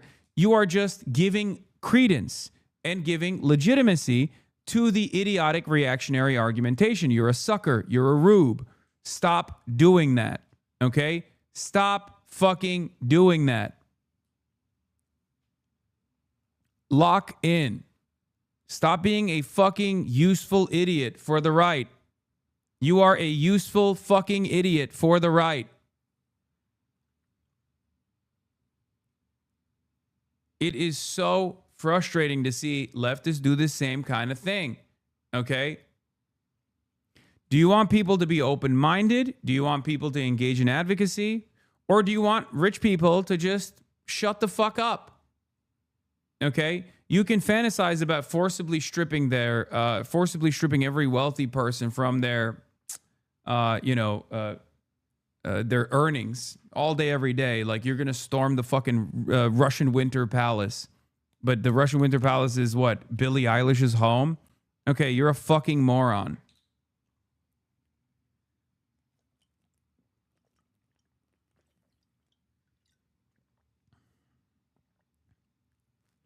Not all red triangle Twitter people are leftists. There are many that just co-opted to signal their anti-Israel stance, but not in a principled way. No, that person is, I think, a person of the Liberation Caucus. They're a Maoist. Marxist-Leninist Maoist in the DSA. I'm sure they're going to chirp nonstop because I brought them up, and they'll get a couple comments, even though I am urging you not to say anything to this person. Don't be a fucking asshole. I agree with you, and because I know this will be clipped out of context later and used against you, can you compare this to why Dem critique right now isn't being a useful idiot? That's been a lib talking point. Wait, what? The Democratic Party is antagonistic to the left position. Billie Eilish's perspective here is not antagonistic to the left position.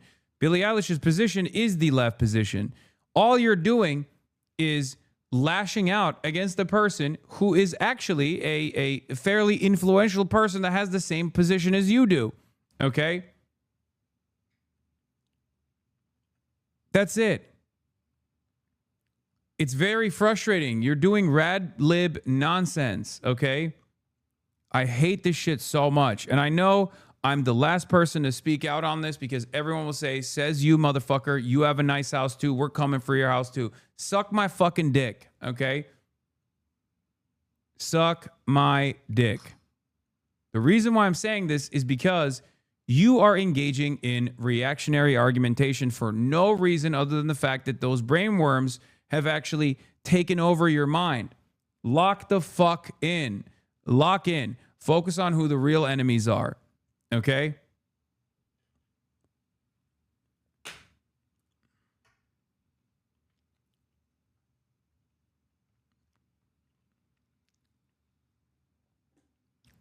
It's one of the dumbest forms of argumentation, one that I receive with regular frequency, so obviously I have a personal connection here as well. Stop trying to punish people for sticking their neck out if you are a leftist. Okay? What the fuck is wrong with you? Like, what is the goal here? I mean, Billie Eilish could just as easily shut the fuck up and never say anything ever again, take her millions, put them in the market, not give back, and just keep making music, and you'll consume that shit, and you'll never think about it twice. Okay? Leftists, they're online, bro. They're online more than being a leftist. I want more rich class traders. They're terminally online more than being a Maoist. She's openly becoming a class trader, and your motherfuckers are gatekeeping that because they're trying to be moral losers. Yeah. All of this shit is just an extension of socialist yet house hypocrite. I know. People think someone with $1 million is the same enemy as someone with 1 billion or 100 billion. I know. They're stupid. They don't understand. And it's not even necessarily your net worth that is the problem here, even though obviously that level of wealth accumulation implies that you are, it's virtually impossible to get to that level of wealth accumulation without doing incredibly unethical things, right? I mean, you have to engage in hyper exploitation. Having said that, however, it's not the net worth that's the problem. It's how you have developed that net worth that is the problem. If you're a Marxist, you should stick to that. And not only that, but also you should welcome people that are actually coming to our side. You should welcome them instead of also leaning into the dumbass right-wing narratives only so you can get as much fucking, as many likes as you possibly can.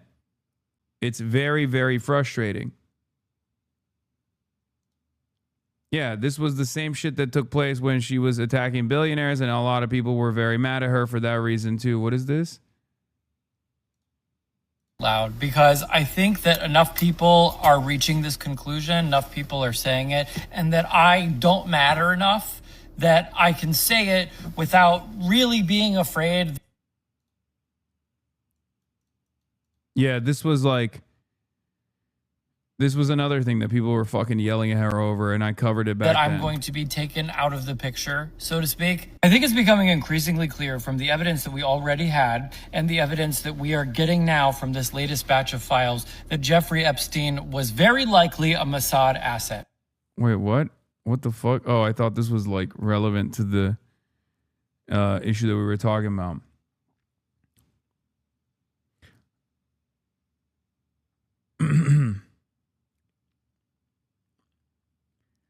Also, if you keep moving the bar, then only people who have been homeless can talk about anything. Guess what? Y'all ain't lived in the streets and no one can say anything. Let me out. Yes. Hypothetically, if someone was a wealthy class trader, what would be some charities or programs you think are worth supporting, especially if they pay people's medical bills?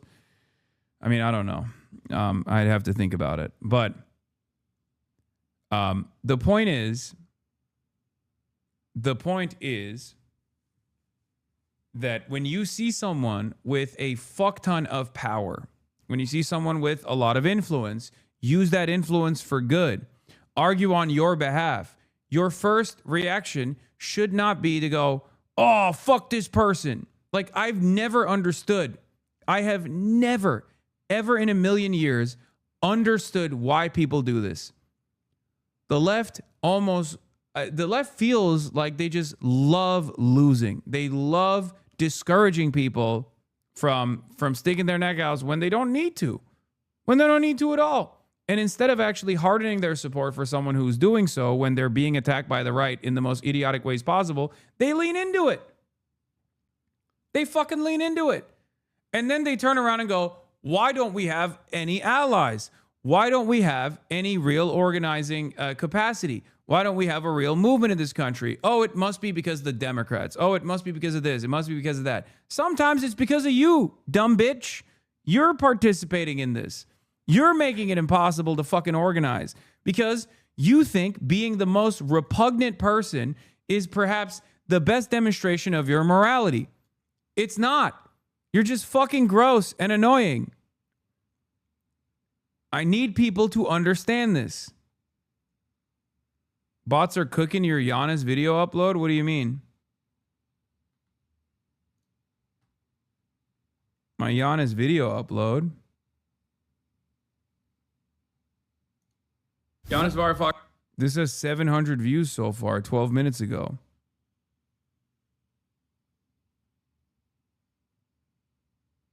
Where is the bots?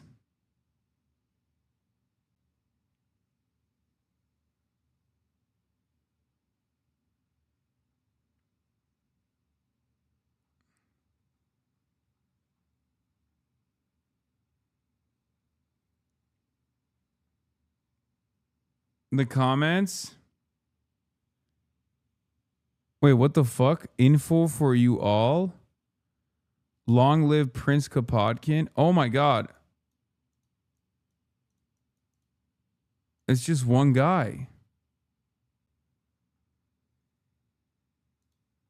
I don't think this person is a bot. I think they're just writing an essay.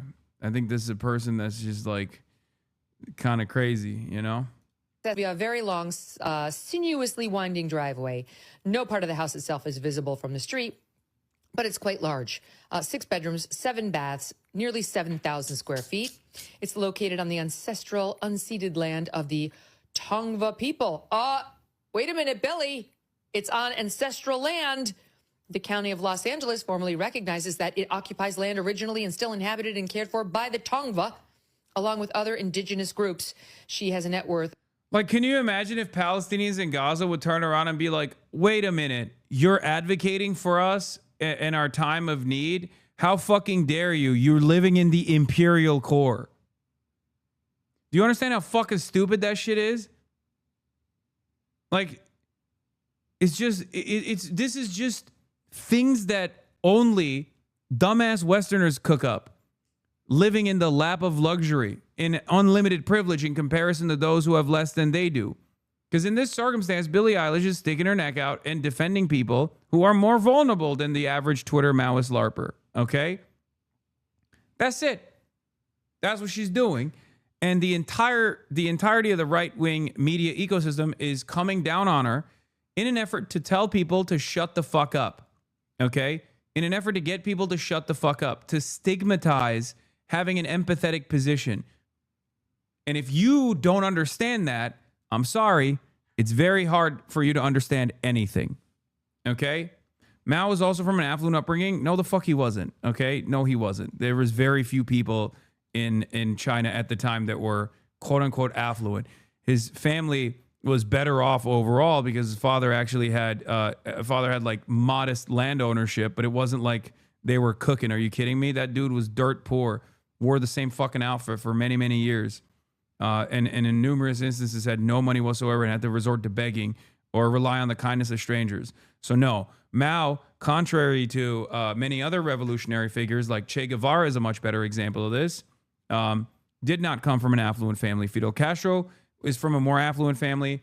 Che Guevara is from a more affluent family. Engels literally owned a factory. Mao Zedong is not from an affluent background. There were others in the early formation of the communist movement in the Communist Party that were actually from affluent backgrounds. There's always been plenty of people from affluent beginnings that have supported communist movements and were communists themselves, but Mao Zedong is not one of them. Actually, I would say he is the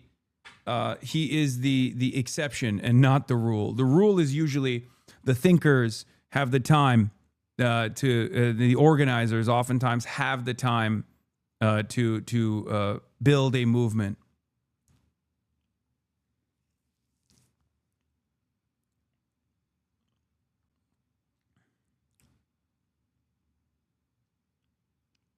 Most revolutionary communists, most revolutionary Marxist figures and communist figures do come from upper middle class backgrounds or even supremely wealthy beginnings, as a matter of fact.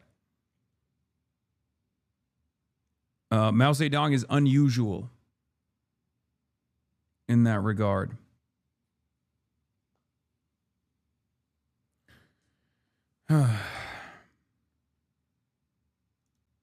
Well over $50 million, of course. And Billy is just fine with her 24/7 security team and her gates and her 4 acres outside of LA. But the rest of us need to live ungated, unprotected, without all the acreage, and just deal with the murderous, raping, Yes, I already mentioned his dad was a landlord, but his dad's land ownership was not what you think it is, okay? They were barely above the peasant class. Also, why is anybody letting Megyn Kelly get away with saying us? Megyn Kelly is supremely wealthy. Megyn Kelly also lives in a gated community. It's ironic. Megyn Kelly is far wealthier than I am, for example, but she gets to say us because she's right-wing. Also, for the record, being a wealthy, successful, talented musician like Billy and Phineas, important, and not astroturfed by shit record labels, is quite literally one of the purest forms of labor value extraction. Obviously, once you start getting into brand deals and shit, that's different, but they're successful on music and touring alone, and that's an extremely distilled form of owning your own means of value. Yeah. I hate that right-wingers LARP like this. Okay? I hate that right-wingers get to LARP like this.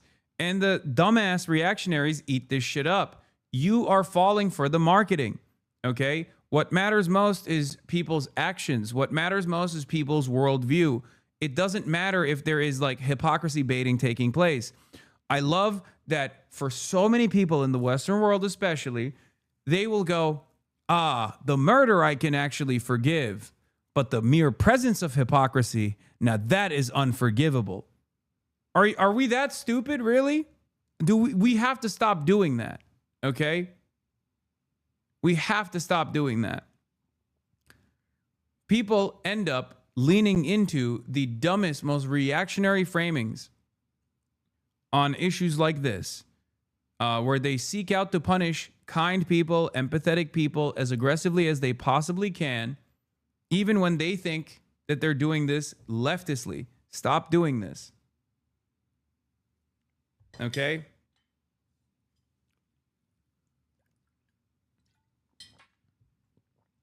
Yes, this chatter is repeating one of my classic takes. It comes from a place of powerlessness. You are totally aware of your powerlessness in the face of these unshakable systems, so you try to focus your efforts and focus your advocacy on those who are closest to you. It's also such a hilarious contradiction that the same people doing the socialist but house argument are the same ones that defend billionaires with their lies. Yeah, that's why I've realized one thing I've had to reflect on after finding you is the propensity for me as a lower class leftist to say fuck rich people. For example, the Palisades fires, it was easy for me to dismiss the pain of the rich. But it wasn't even just the rich that were losing shit in the Palisades fire anyway. But my point always is, don't just fucking go after people that are your closest allies in this situation just because they're in a better position than you overall, when the goal here is to change the fucking system. Okay?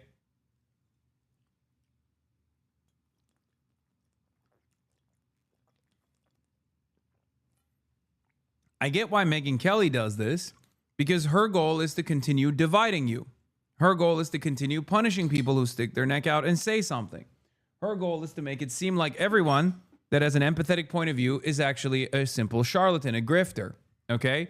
Because she's a right-wing grifter. Of course she's going to do that. But why are you, as a kind, thoughtful, leftist person, engaging in the same advocacy? You must not do this. Okay? You must not do this at all. It's unproductive. It's idiotic. It's poison for organizing in general. And her 4 acres outside of LA. But the rest of us need to live ungated, unprotected, without all the acreage, and just deal with the murderous, raping illegals that she wants sicked on us, or we're bad people. Yeah, these are the same people that were obviously talking about how awesome it is that Nicki Minaj gets to talk about her politics. Weren't these guys just praising Nicki Minaj literally last week for her support for investment accounts for babies? We're all here because of legal immigration. It's the illegal part and the fact that they choose to ignore those. That's such funny bullshit. We're all here because of legal immigration. Yeah, exactly. The difference between your great grandparents coming here and the current people coming here is that we've decided it's no longer legal. It's not like those people came here and went through the same fucking process that makes it virtually impossible for people to come in here now. Okay? Facts, but then spew silly opinions like Billie Eilish, which was comical what she said. This is why, shut up and dribble, shut up and sing, because you're super talented, but you don't know what you're talking about. We're all fine with... Yeah, they just want people to shut the fuck up. That's it. And they will ritualistically humiliate people. They will bully people to no end. And if you participate in that fucking firing squad as a self-identifying leftist, you're an absolute moron, okay? Sorry. That's just the case. Sucks to suck. You're not going to make it. All right, moving on from this. I'm done talking about this idiotic thing. Let's get to Trump saying GOP ought to nationalize voting. Oh boy. This morning, with President Trump still refusing to accept his defeat in the 2020 election, he's now trying to exert more control over the nation's elections, saying they should be nationalized and that Republicans should, quote, take over the voting. The Republicans should say, we want to take over. We should take over the voting in at least 15 places. The Republicans ought to nationalize the voting. The Constitution gives states the power to run elections, not the federal government. Does Donald Trump need a copy of the Constitution? Oh. What he's saying is outlandish. Oh, boy. Chuck's got it, everybody. Chuck's on it. Does Donald Trump need a copy of the Constitution? Fucking got him, dude. You are a goddamn dynamo, Chuck. I haven't seen you this riled up since you were defending Israel unconditionally at another one of these conferences, where he was like, I will do everything in my power to make sure Israel has unlimited funds and unlimited weapons that will defend it. Outlandishly illegal. Trump's latest threat, part of a series of actions aimed at undermining public trust in U.S. elections, pressing at least 24 states to turn over voter data. Attorney General Pam Bondi urging Minnesota to do exactly that if the state wants federal immigration. Every time I hear Chuck, I go, hold up, his writing was this fire? Authorities to get out. And last March, Trump signed a wide-ranging executive order which included major election changes. A federal judge last week blocking provisions requiring proof of citizenship to register to vote. And Trump continues to use the power of the Justice Department to investigate his false and previously debunked claim that he won the state of Georgia in the 2020 race. This morning, ABC News learning details of an extraordinary phone call between the president and FBI agents who raided the election office in Fulton County, Georgia last week. According to multiple sources, the president on speakerphone telling those agents who removed 700 boxes containing ballots and other materials related to the 2020 election that they were doing great work in searching and investigating Georgia's elections. The president talks to law enforcement all week long. And so the fact that he talked with agents that are working hard doesn't surprise me. And actually, I love it. It's great. Dude, it's it's the internet hippo take. Right-wingers love describing crimes as like a guy just having a normal conversation. Why are you mad? They've been doing this about Jeffrey Epstein too. Like a lot of people that are defending Jeffrey Epstein, like, oh, is it a crime to party? I didn't realize it was a crime to party with your friends. You know? No, it's the other. It's not just Jeffrey Epstein's not just partying with his friends. Okay, Jeffrey Epstein is engaging in international sex trafficking of minors, a pedophilia ring, with the express purpose of blackmailing some of the financial elite and some of the political elite. Okay, that's the crime. He's like, oh, is it weird and strange that the president is calling law enforcement? Yeah, it is actually weird and strange that the president is calling the FBI that is raiding the election offices in the state of Georgia. Yes.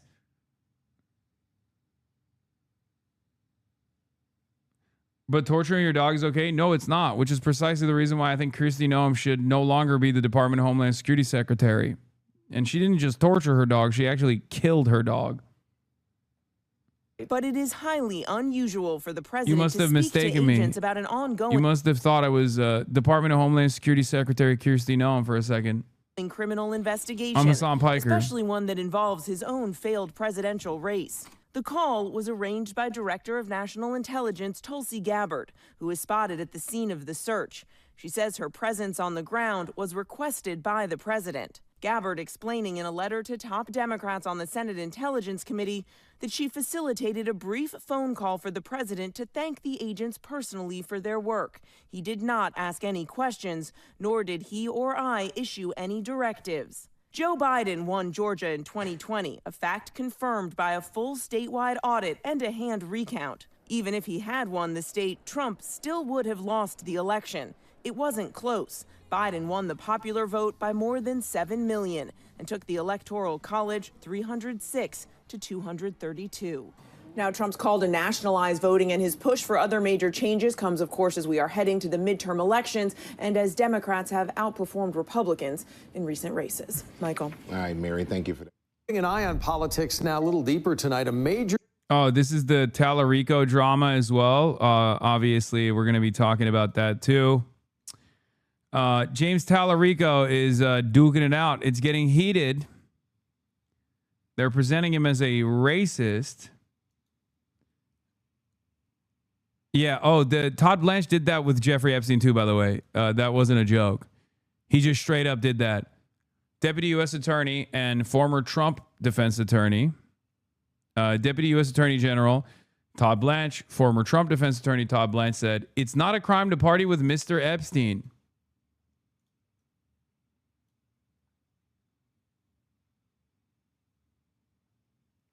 Yeah, that's what the problem is. Wow.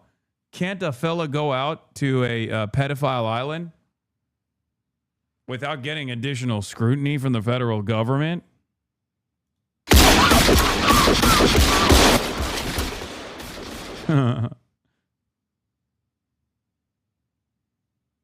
Anyway.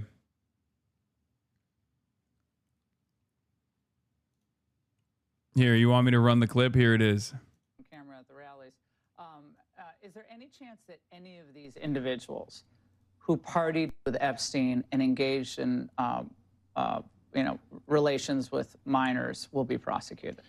Well, Any look, chance? We I'll never say no. And we will always investigate any evidence of misconduct. But as you know, it is not a crime to party with Mr. Epstein. And so as horrible as it's not a crime to email with Mr. Epstein. And some of these men may have done horrible things. And if we have evidence that allows us to prosecute them, you better believe we will. But it's also the kind of thing that the American people need to understand, that it isn't a crime to party with Mr. Epstein. It isn't a crime to have Didn't look like that's all that was going on some of those photos. I mean, if the photos could speak, some of them look pretty bad. That's right. And unfortunately, photos can't speak. And so we need witnesses and we need Are there evidence. videotapes that you all have? Or well, some of the people we saw on camera at the rallies. Is there any chance? Yeah, he did the tweet. That's what I was talking about, the internet hippo. New right-wing thing is describing crimes as generically as possible to pretend like they're not crimes. Someone gets convicted of conspiracy and they start yelling, wow, so it's illegal to make plans with friends now. Yep.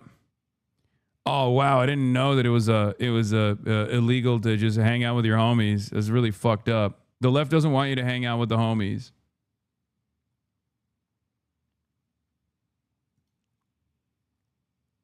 Party rocking has been illegal since 2012, sadly. Yeah. Anyway.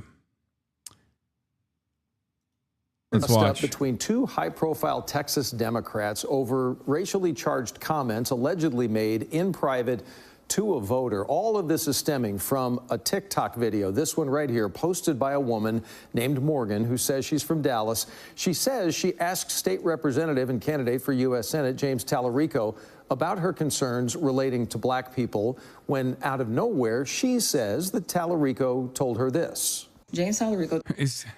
This is kind of funny. I mean, this is like classic 2016 era Clintonism, right? Like rad lib to the max, immediately weaponizing identity. It's totally fucking fake bullshit, right? Right off the jump, I'm just going to say it. You can try and participate in this if you want to. Have fun with that. Good luck. You could say I'm a white supremacist for this take. I don't really give a shit. It's also, yes, nice bathroom is correct. It's also 2020 Bidenism as well. I mean, the reason why I said it was like, I guess you're right. 2020 Bidenism too. Now, it's ironic because they're trying to do this in Texas. And like, I think doing this in Texas is only going to improve Tallarico's chances in the general. So, keep cooking, I guess. Like, people are going to be like, wait a minute. That young pastor boy, that white pastor boy is racist against black people? Sheesh, I didn't know it was like that.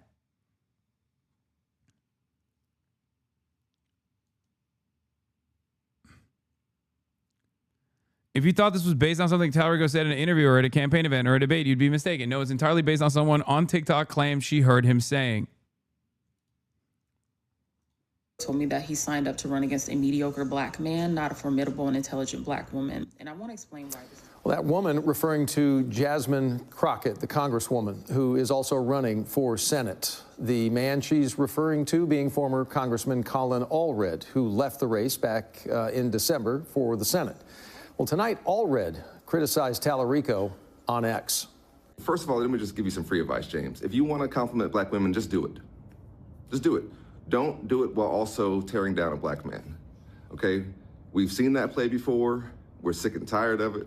We're tired of folks using praise for black women to mask criticism for black men. That's not good for our country. So that was the first volley. Then Tallarico responded to all of this saying, quote, "This is a mischaracterization of a private conversation. In my praise of Congresswoman Crockett, I described Congressman Allred's method of campaigning as mediocre, but his life and service are not. I would never attack him on the basis of race." We did reach out, by the way, to Thompson for comment, but have not heard back as of yet. Yeah, where's the Tallarico quote? Here, let's watch. Morning, everybody. It's cold out here, and I got some steam coming off my head because I'm, just finished my workout. Got some steam coming out of my ears, too. I understand. He is actually steaming. That's crazy. Check your phone. Wait, why? The fuck? Oh, I just got a phone call. Wait, hold on.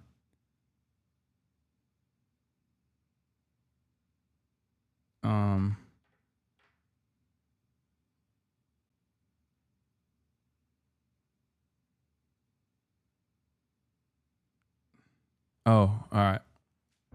That James Tallarico had the temerity and the audacity to say to a black woman that he had signed up to run against a mediocre black man, meaning me, not a formidable, intelligent black woman, meaning Jasmine Crockett. Let me just break this down into a few segments here. First of all, let me just give you some free advice, James. If you want to compliment black women, just do it. Just do it. Don't do it while also tearing down a black man, okay? We've seen that play before. We're sick and tired of it.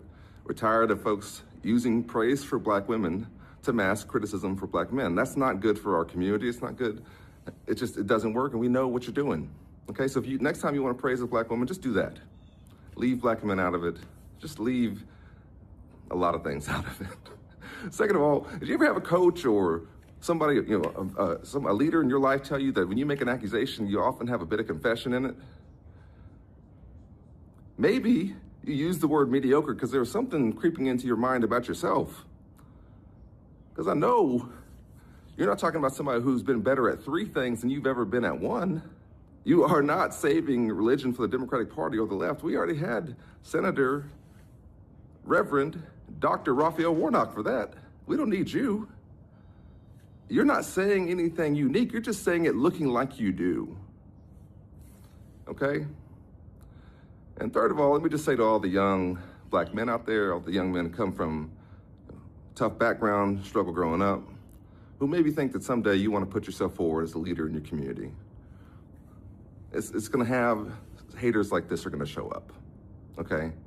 And you're going to feel like you have to be twice as good and jump twice as high and talk twice as well, but you don't have to. You can walk out there with your shoulders back and your head held up high, knowing who you are and the value that you bring, and understanding that this comes with the territory and that there's going to be folks like this. And when we see that,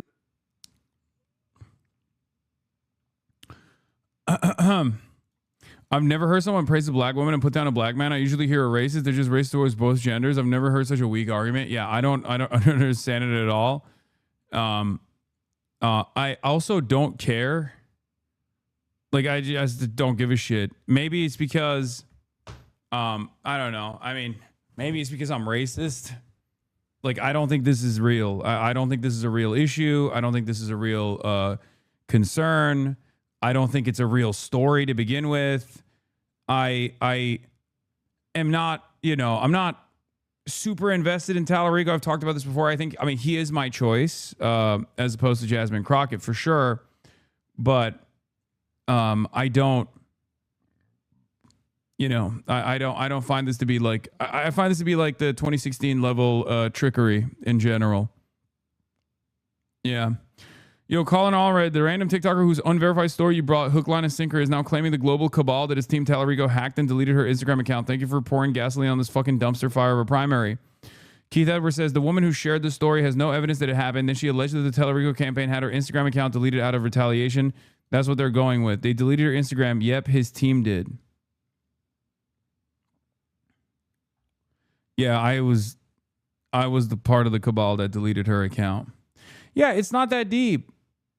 It's not that deep at all. And I think they're trying to hit like you mean not real as it didn't happen? Not real as in the way that they're presenting it. I don't believe that this is like, I don't believe that James Tallarico was literally saying those words and being like, yeah, I hate mediocre black men. I love strong, independent black women. I hate going after a strong, independent black woman because she's going to defeat me in the primary, as opposed to the mediocre black man who's mediocre due to his blackness, or whatever the fuck they're trying to imply here. Like, they're trying to imply that this is like a racially charged line of attack against Colin Allred. That's obviously not the fucking case. Okay. So yeah, are we doing this really? I mean, go off, kings and queens. If you want to do it, you can do it. I am not invested in this at all. Well, he didn't confirm that it happened and it was only out of context. Yeah. Talarico turned around and said, this is a mischaracterization of a private conversation in my praise of Congresswoman Crockett. I described Congressman Allred's method of campaigning as mediocre, but his life and service are not. I would never attack him on the basis of race. As a black man in America, Congressman Allred has already had to work twice as hard to get where he is. I understand how my critique of the congressman's campaign could be interpreted given this country's painful legacy of racism, and I care deeply about the impact my words have on others. I have always said that despite our disagreements, I deeply respect Congressman Allred. We're all on the same team. It's fucking so... It's just... what are we doing? Hold on. I think the door's... Gotta get the door! I'm coming.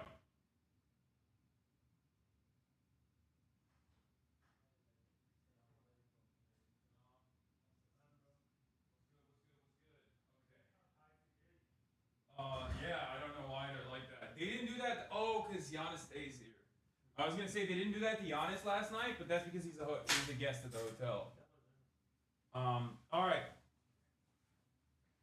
Wait, actually, I'm gonna pull it up on this side. But here, come through here. Okay. You want to show some photos of mine? Yes. Here, you get on this side. Thank you. Yeah. Okay. Bilal Khalid is in the building, everybody. Famous photojournalist extraordinaire. I am going to fix the microphone real quick.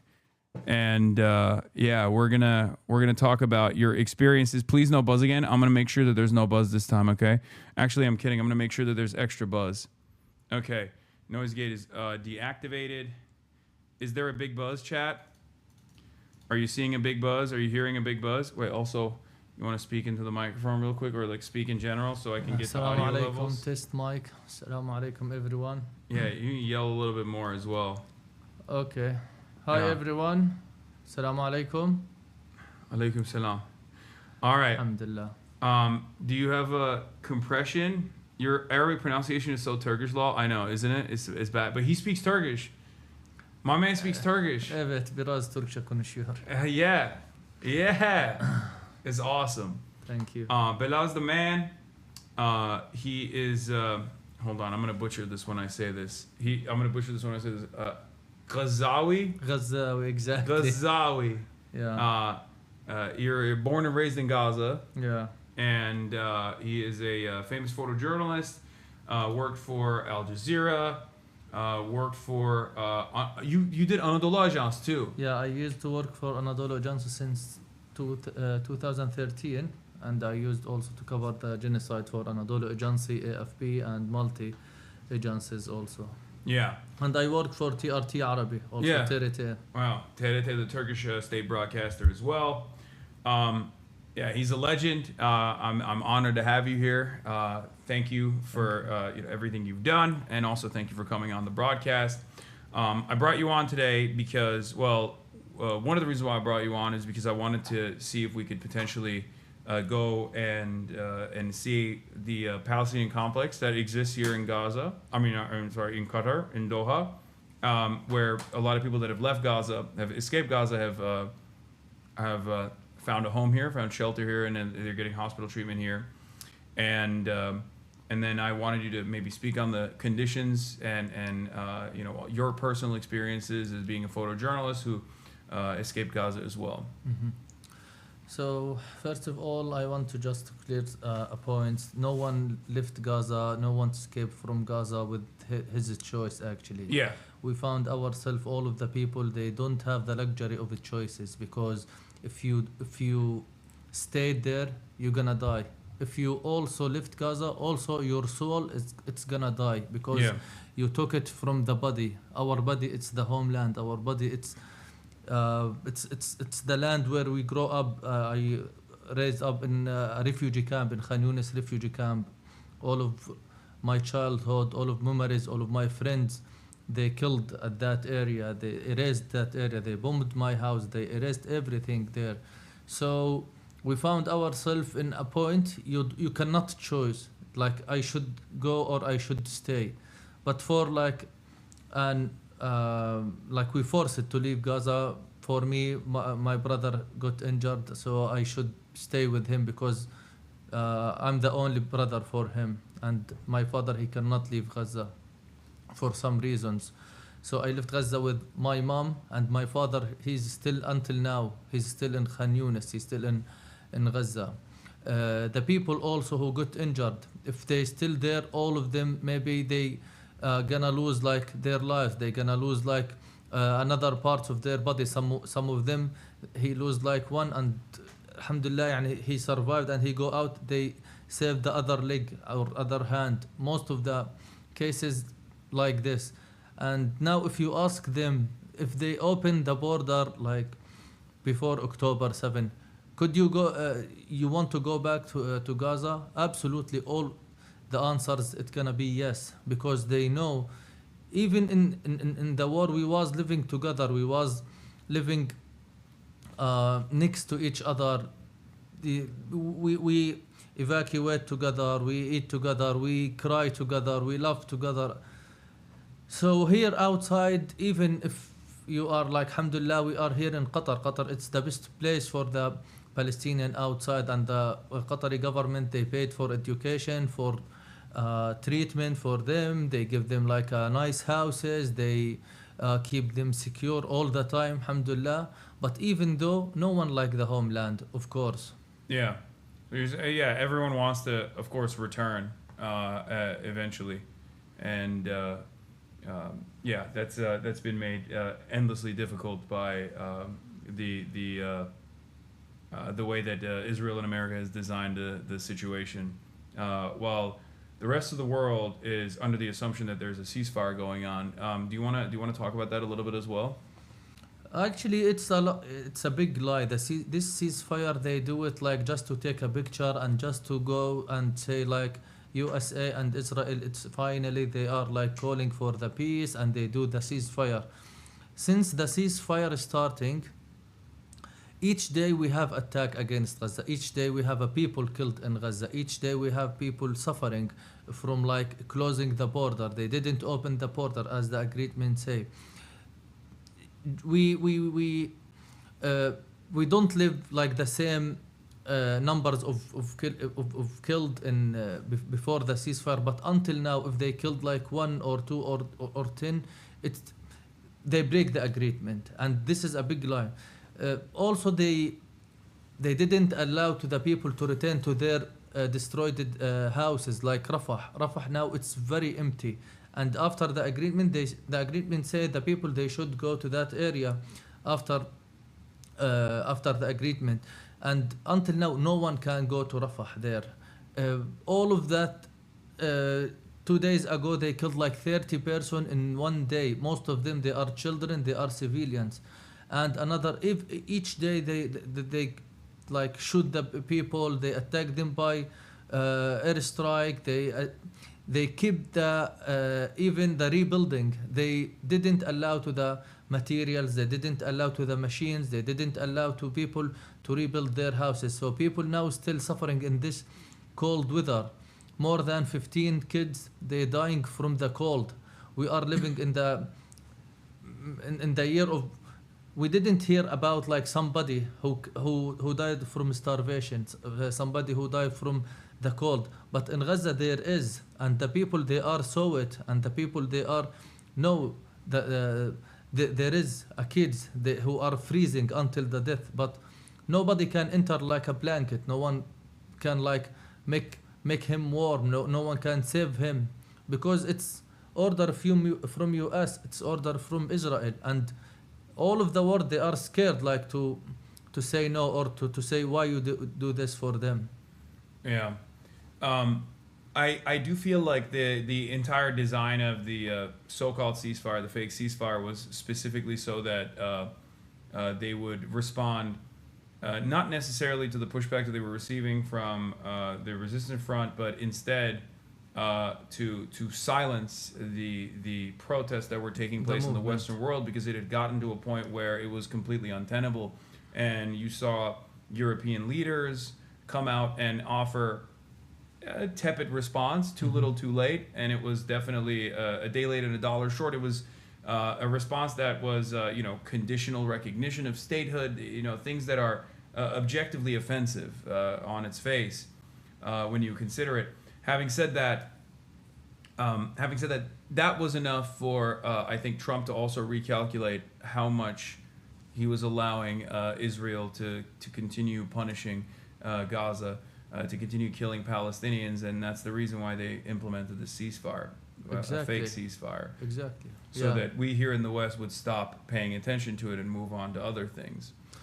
Yeah, and unfortunately they success a little bit to like make the movement smaller than before, because most of the people now, they say the Rafah border it's opening yesterday, but unfortunately 5 people they go out from Gaza, just 5 injured people, they let them go out from Gaza, and 12 people they let them go to enter to Gaza. And when you hear the woman who entered to Gaza, they said like they arrest us, and all of the women they arrest them, they took them by the bus to an Israeli checkpoint, they sit for investigation there, they ask them a lot of questions, they took money from them, they took their phones, they didn't allow them to carry even the food, they didn't allow them to carry even like a blanket, they told them like just a small bag and just $600, that's it, you cannot like enter more than $600.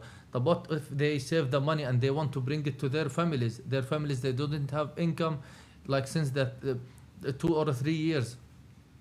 So this is it's like everything it's engineering by US and Israel, like to make to make Gaza empty, but in another way, by the increasing the number of who going back. And the condition is when they open, there is another condition, no one left Gaza before October 7 have a right to return. So this is a new Nakba. It's like when happened in 1948, the Palestinian people who live in US, who live in Chile, in Europe, they didn't have their right to go back.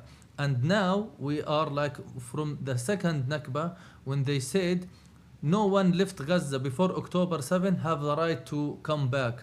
So this is a new plan for like making the people, like pushing the people to go out of Gaza. They didn't success by the forces, they didn't success to do it by the airstrike, by killing, by starvation, because all of us we saw how many people they are killed during this genocide. It's just for like to push them leave Gaza, and they kept the Rafah border at the beginning of the war open just to make the people go out. And no, the most of the people they stay on their land.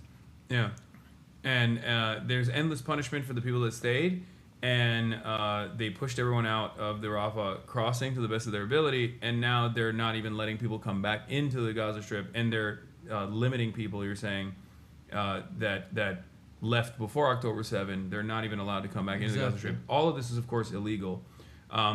What do you, as a Palestinian from Gaza, feel about the international rule-based order? Yeah, well, what should I say? Like now, the Palestinians, they don't believe of anything actually, because during like 2 years of killing, 2 years of like suffering, we heard like the international court they announced like Netanyahu is like a criminal and they want him to, but no one can arrest him, no one can do this. The law, he flies everywhere, from America. Exactly. Even though like the people most of the country they still have like the relations between Israel and between this. And for me as a journalist also, the relations between like the journalism organization in Israel, that in this genocide there is like 260 journalists killed by the IDF. In the opposite, we saw like the Israeli journalism, they do the reports with the guns, they carry the guns, and they do like the report in front of the camera. No one outside, or they said like, oh, he's like a criminal, he cannot do this, he should be like a journalist. But when Anas al-Sharif killed, oh, Anas al-Sharif, maybe he's working with Hamas, Hasan al-Slayh, maybe he's working with Yahya Sinwar. They creating lies just to give like the Israel excused. But the picture is clear, it's very clear, but because this is Israel and this is Palestine. By the same standard applied to Palestinian reporters that were killed, the post-mortem analysis saying that they are criminals because of their affiliations, even if the affiliations are just like, oh, you've taken a photo one time with the Hasan or someone like that. If that was applied to Israel evenly, it would justify the execution of every single Israeli journalist, because every single Israeli journalist has participated in the Israeli occupational forces at some point, because there's mandatory conscription. And not only that, but like you also pointed out, they still are embedded with armed troops when they go into Gaza. Not only are the journalists embedded with armed troops, but they themselves are armed also when they're doing their coverage. Not only are they IDF veterans, sometimes they're directly embedded with IDF units. So they're they are directly connected to the Israeli occupational forces, and yet even when there is no real connection, to any of these groups that Israel has declared to be terrorist groups, which once again, many of these groups are also acting out the internationally allowed legal right to militarily resist against illegal occupation. What Israel is doing is illegal in this situation. They will say this is reason enough for their execution. It's completely unjustifiable. Even the civilians, they arming them in the West Bank. You see, like they push the civilians, they give them the guns. Benigfir, they distribution the guns as it's food. They give it like he said. You're saying the settlers? The settlers. He said like we should like give the guns for all the settlers, and now they attacking the Palestinian houses in like West Bank. If we said like in Gaza they're October 7 and there is excuse for them, let's say, but what about West Bank? What about before October 7? So this is for the people who said like Gaza they starting this, Gaza they doing this, Gaza they starting the attacking them. No, we are under occupation. They attack us every day, like not since 1948, before 1948, and no one care about us. Yeah.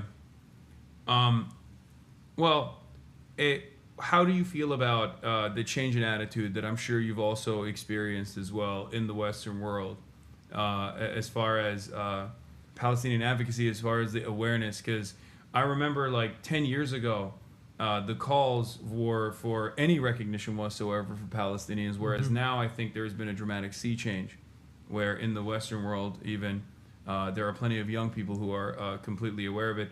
And I feel like a decade ago you would get punished endlessly in the Western world for even saying Free Palestine. Either people didn't know what it was, or those who did know what it was immediately were like, you're an anti-Semite, you can't speak on this issue at all, and you would get deplatformed. Now that attitude is changing. Does that give you any hope? Yeah, for sure. Yeah, now we became the people, the world became more awareness about what's happening in Gaza, and this is one of like the huge bill that we paid it in Gaza. We paid like thousands of souls that killed, and it's very huge cost.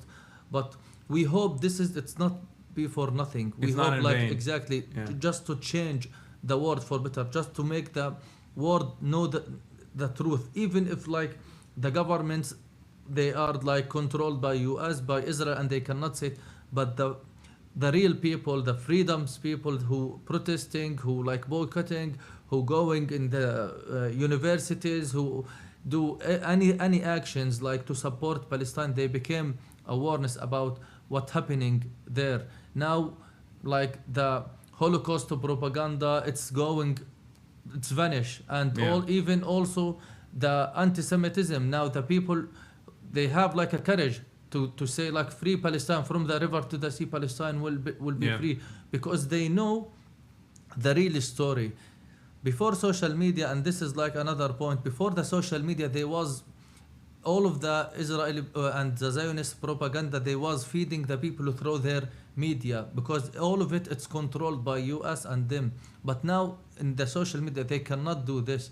We saw like many of influencers like you, Hasan, who like spending like hours, spending their lives just to tell the people the truth. And maybe you can like hating speech, you reach a hating speech through your social media from like the Zionists or like another people. They lose their jobs in Google and Microsoft because they talking about Palestine, or because they are supporting Palestine.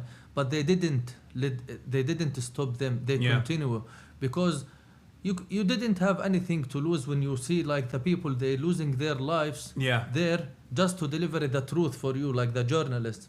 So this is make you like, I'm gonna lose my job, I'm gonna lose like some hundreds of books. So no, it's not like this. You keeping your movement because you know the people they need justice, and you are like one reasons of the change.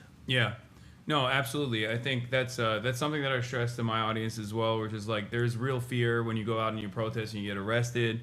There's real fear about getting deplatformed, losing your job, but all of that is I think inconsequential in comparison to the atrocities that are unfolding that we have to let other people know about and to demand change over.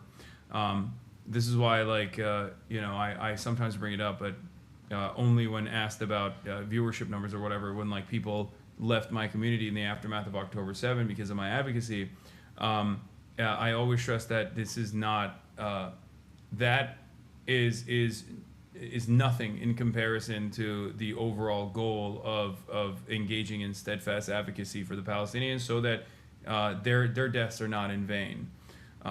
So I hope people understand that, and I hope people keep pushing that as well, regardless of what the penalties are. But we'll move into something a little bit more fun right here. I want to show you some. I want to show you someone. Do you know I Show Speed? Are you familiar with this guy? I heard about the Speed, that guy who making like a video on TikTok or something. Yeah.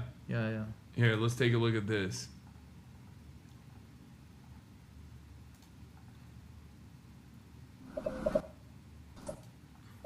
Israel! Free Palestine, man. This is a goat, bro. Where you from? Me, I'm from Palestine. You from Palestine? Palestine.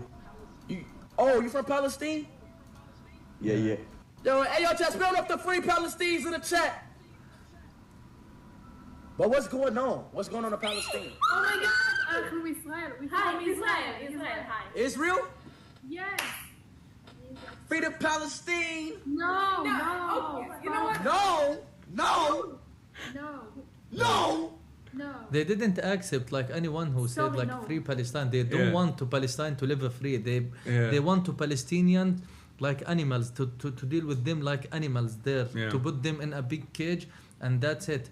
They didn't even accept like to someone who said like free Palestine. He didn't send like, oh, death to the Israel or death to the IDF or death to the Zionists. He said like just free Palestine. But they didn't accept because they know the real thing. If Palestine will be free, there is no Israel. No, Israel is not exist before. What do you mean no? We don't want to buy beach. No. What, bitch? What? Don't play with me. The beach is my love. I love him. Sorry, I'm very sorry. I'm not. Hold on, wait. Where are you from? I'm from Israel. Oh, you from Israel? Hey, free Palestine, bitch! No, free Palestine. What are you saying? What do you mean? What are you saying? Bro, what do you mean by free Palestine? You know, where are you from? I'm from Palestine. Are you from Free you! I know, free Palestine. Free you! Free your daddy! Free your mama! I'm watching your stream. Free you, man! Wow. Free you, dog! He's so funny, but he's been doing brave. this for years too. That's why I love him. This is like I'm sure he cannot do this before October 7. No. He's been doing this before October 7. These are all from before October 7. I don't even know what happened. I mean, this is a guy from Ohio. Okay, here he's like 17 years old or 18 years old or something, but somewhere along the way, someone close to him must have like explained to him the situation. So he's been consistently advocating for it like nonstop, and he's had run-ins with people like over and over again. This is all before October 7th though, where he's just good. He loves Cristiano Ronaldo and he wants to free Palestine. Wow. Yeah. And I mean, he is one of the largest, if not the largest, content creator on the planet right now, too. I so saw, like, I it's saw it's him pretty before. huge. Yes, yeah. But it's interesting because like it's like I never in my whole life would have expected people to engage in steadfast advocacy like that for many years. But I just wanted to show you that just to change the pace a little bit, because we do. I mean, we're talking about horrible atrocities, but you are at least from my immediate reaction, you're a very humorous person. You're a very funny guy. you are. Thank you for yeah. that. You're a very sociable guy too. You were. I brought him to the web summit, and he was the talk of the town. Everyone was coming up to him like, "Oh my God, Bilal, you're the man." Thank you. Yeah, thank you, Habibi. Yeah, thank you. you were. And part of that is, of course, your work as well, your bravery in your work as a photojournalist, showing the world what took place. You wanted to show some of your work, right? If we want, is it on? Should we look at your Instagram? Yeah, you can. On Instagram. Is that? Also, I want to make sure that it's not terms of service violation, though, because unfortunately, if there's blood, I can't show it on Twitter or on Twitch. Okay. I'll get banned. So some of this I won't be able to show. But I urge you guys to go and this one. Yeah. I urge you guys to go and check Bilal's work out as well. It's I'm sure Bilal most of the KH. people, they saw my photos, but they didn't know like who taking these photos, because I really said like the heroes, he's not the photographer. The people who's in the photographer, they are the heroes. I'm a person who didn't like to show in some photos. I always love to stay behind the camera, not in front of the camera. Yeah. Well, you got talent in front of the camera too. You're, like I say, you're very funny and very charismatic guy. Thank you. You're being reserved. He's modest. He's too modest. He's too humble. Okay. Thank you. That's Habibi, what it is. Jazakallah Oh, khair. also, Thank hold you. on. I got something for you too. This is a photo you took of Wael Al-Dahdu. Am I saying that right? Yeah, this is Wael Dahduh. We used like to live together in Nasser Hospital during the genocide there, and he's like my father and outside here in Doha especially. He teach us a lot about like how to be a real journalist, and also even what happened for you, you need like to keep your message delivered for people. When he like bury her family, and after an hour he stand in front of the camera and kept his working, continue the coverage. We know this is like we should do it for all the journalists. They should do that and should be in the same way, because if we let them beat us, the message will not deliver to the people, and they're gonna win, and they're gonna erase all of the people if they destroyed our voices, if they destroyed our lenses to not showing the truth. Yeah. Let's get some another photos that we can also this is beautiful about. too. Yeah. Because I think you also show, like, in spite of everything that's going on, you also show a different side as well that is oftentimes overlooked as well. Because, like, the humanity of Palestinians, I think. Yeah. So the thing is, I want to show you also. Maybe you didn't know this. That another side of me. You can open this post. This one. Yeah. So the second half of my personality, I'm an artist also. So this is my mural I'm doing. When I did the mural in Gaza 2021 after the war there, and I do a big mural. This one. Wait, what is this? What is this called again? Teshib? It's we say in Turkish. Well, I mean it's an Arabic word, but is it teshib? No, not tazhib. Tazhib, it's like when they're using the gold like to making the patterns, the Islamic pattern. But this is Arabic calligraphy. Yani Arab Chahat in Turkish they called it. Yeah. So you can pass, like you can see like multi of my murals. This one in Sudan also. I was traveling around the world just to paint on like in that area who have like refugees, who have people suffering from starvation. I went to Somalia, I went to Sudan, in Zimbabwe also. Wow. Yeah. I was always focusing about the people who are suffering around the world, because I'm a refugee. I used to live in Gaza as a refugee because I'm original from a village called Karatiya, when the occupation come, they fired our grandfather, our family to Gaza. So we are a refugee. This one in Belgium also. And when I was drawing there, the Belgians who didn't know like the Arabic, they said, oh, amazing. They didn't understand it, but they fall in love in Arabic calligraphy. So that was like, this is a huge building it was in Lebanon also. Yeah, how long does it take for you to paint this? No, it's nothing, 4 days. God damn. Yeah. That's huge. Yeah. And it's so complex too. Yeah, and the sad part actually when I review like the photos, an example, when I did the mural in Lebanon, there was a friend of mine, his name Nidal Luhed, he's missing since October 7 now, and no one know about him. The Israel, they killed him or they arrest him, they didn't. The second one, when I painted Rujd al-Sarraj, he was with us in that mural, Hamza al-Dahdouh even. The Israel, they killed them. So even our memories also, the joyful moments, also they destroyed it, and it's became like a very sadness. So going back to this, I always using my art, my photography, just to send a messages like to the world, and I was focusing about the humanity, about the people who are like living in struggles, about the people who are living in a conflict area. I cover the war in Syria, I cover the war in Lebanon, I cover Armenia, Azerbaijan. Also, I went there in Zimbabwe, a lot of conflicts area. And why I do this through an art, through because I believe like the humanity, it's matter. The humanity, it deserve like to spend your time, to spend your everything, like to deliver a voice of one people who are suffering in area, because maybe you can help them through these tools, through the podcast, through like the art, through like the journalist. Yeah, and that everyone is I mean, no one is free until everyone is free. Exactly. And that a lot of people are suffering all around the world in very similar ways, and oftentimes I feel like it's very hard to hear their voices, because these powerful institutions, these governments that are engaging in these atrocities, don't want there to ever be a recognition. Which one do you want me to click on? This one? We can go down.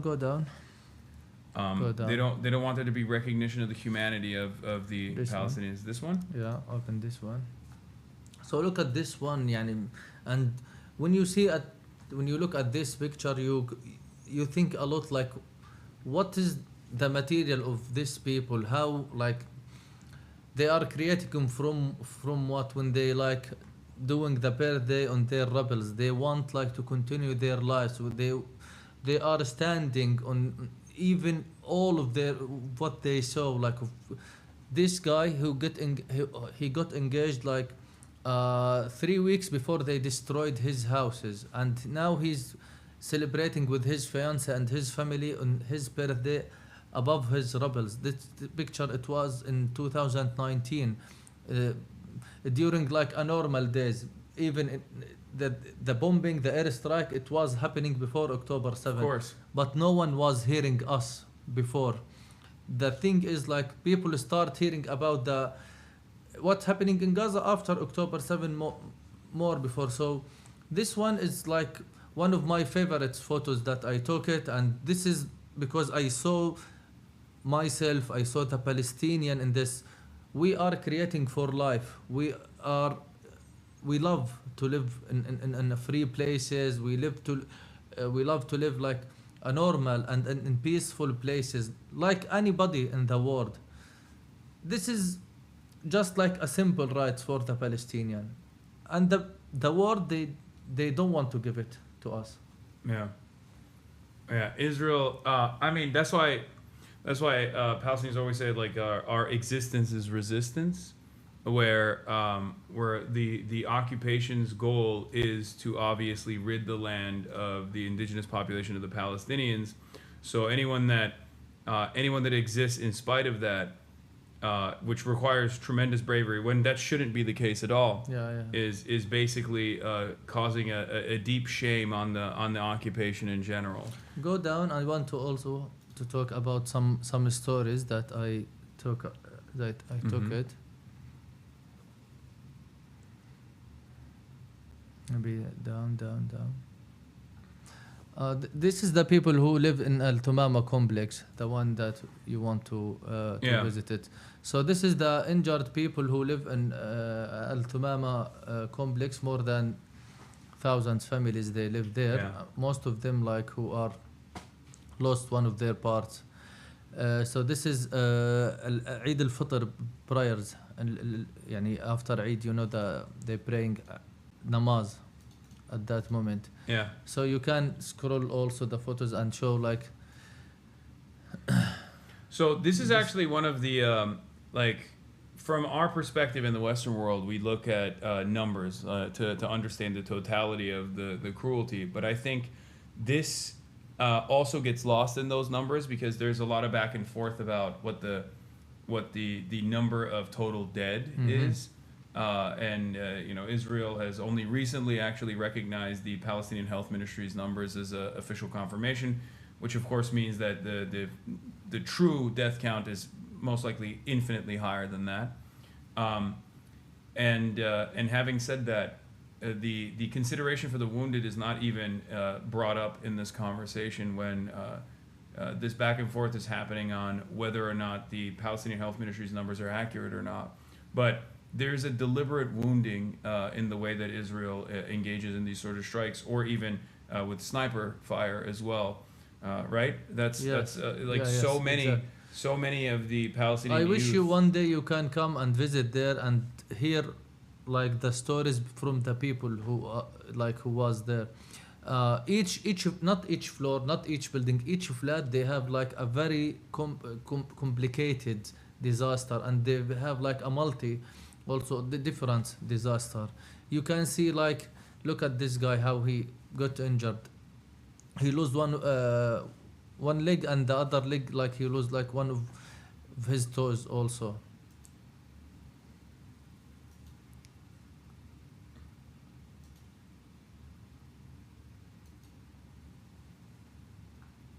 It's a beautiful photo. It's beautiful, but it's also carrying a lot of painfuls.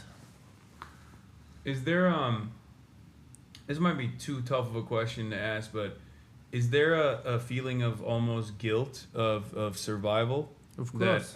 Because this is something that I've felt like is. I remember I cried just twice in the genocide. The first when I lost my friend Hamza Dahdouh, and the second when I take the airplane from Al Arish and fly to Doha, and I was hearing the bombing through that side, and I felt that I'm in a safe place. I saw the black smoke raise from Rafah city, and I see the people, they are dying there, and I'm out that moment. So I cannot handle this, and I ask myself like, why I should survive and the people why I'm selfish. Is it like it's a guilt like to do this? But if I want to return, who should be like with my brother? If I bring my brother with me, maybe he will lose his life also. So it's very complicated. As I told you from the beginning, we don't have a luxury of choices. You cannot like sit and I can stay because this is the benefits, or this is like I can be like in safe area, or like I should live. No, in both you are like losing your souls. Physically in Gaza, you're gonna die there, and outside of Gaza, your soul, it's gonna be off. You don't have like, alhamdulillah, I won like a lot of global awards after the genocide, and I was invited from like Latin America to London to Europe to here Qatar, and like a big, very very big events, stayed like in 5-star 7-star hotels. But for me, I don't have a passion for this. I go there like without anything, always my brain thinking about my father, about my family who's still there in Gaza, about the people who are carrying, because I went to London to show the people who are dying in Gaza, who are suffering in Gaza. I had an exhibition called Hands Tell a Story. So I'm standing on the front like the victims, and I know they are still suffering, and I'm here. So what is what's the joyful in this moment? So that's why we don't have any passion outside of Gaza. We still have a hope. One day we're gonna return, inshallah. Yeah, inshallah. All right. What are some the other photos that you wanted to show me? Go down.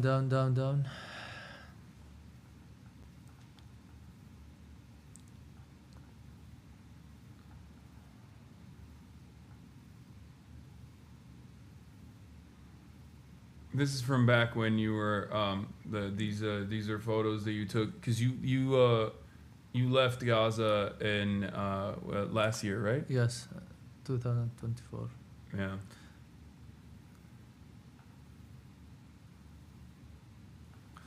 So we can also talk about this. So this mural, it's called the Dreams. I wrote like Ahlam. It's meaning dreams in English, and I did it during the genocide when we was moving from Khan Yunis to Rafah. I felt like I need to recharge my soul. So I always when I want to do this, I go through art. And at that moment, the genocide was still happening. There was no ceasefire or something. So I took my paints and I was looking around the destroyed city in Rafah, and I found this wall. I bring the kids from the area and we wrote the dreams. And why I do this? Because I sit with the kids there and I always asking them, what's your dreams, what do you want? And all of them, the first answer was we want this war finished, we want to return to our schools, we want to stay safe, we want to so this one, we draw it in a house that the dream is vanish from it also, because around 10 people was killing in this airstrike in this house. So we're talking about the dreams that vanish and the dreams that also carry it with the kids who painting with me. So you scroll, you can see the faces of children, how they are very happy also, and they was very excited to do something entertainment through this. Yeah.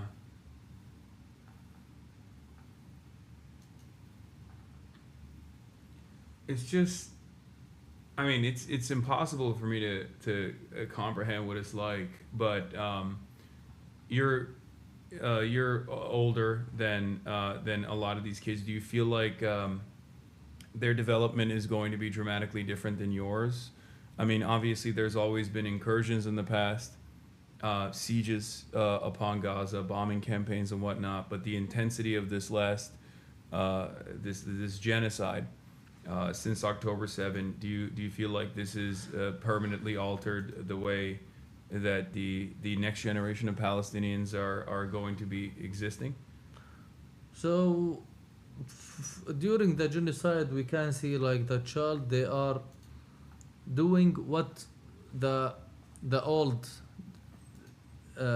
men doing. They carrying the water, they standing to getting the foods, they carrying blankets, when they evacuate, they walk for 10 kilometers to evacuate from northern to southern of Gaza.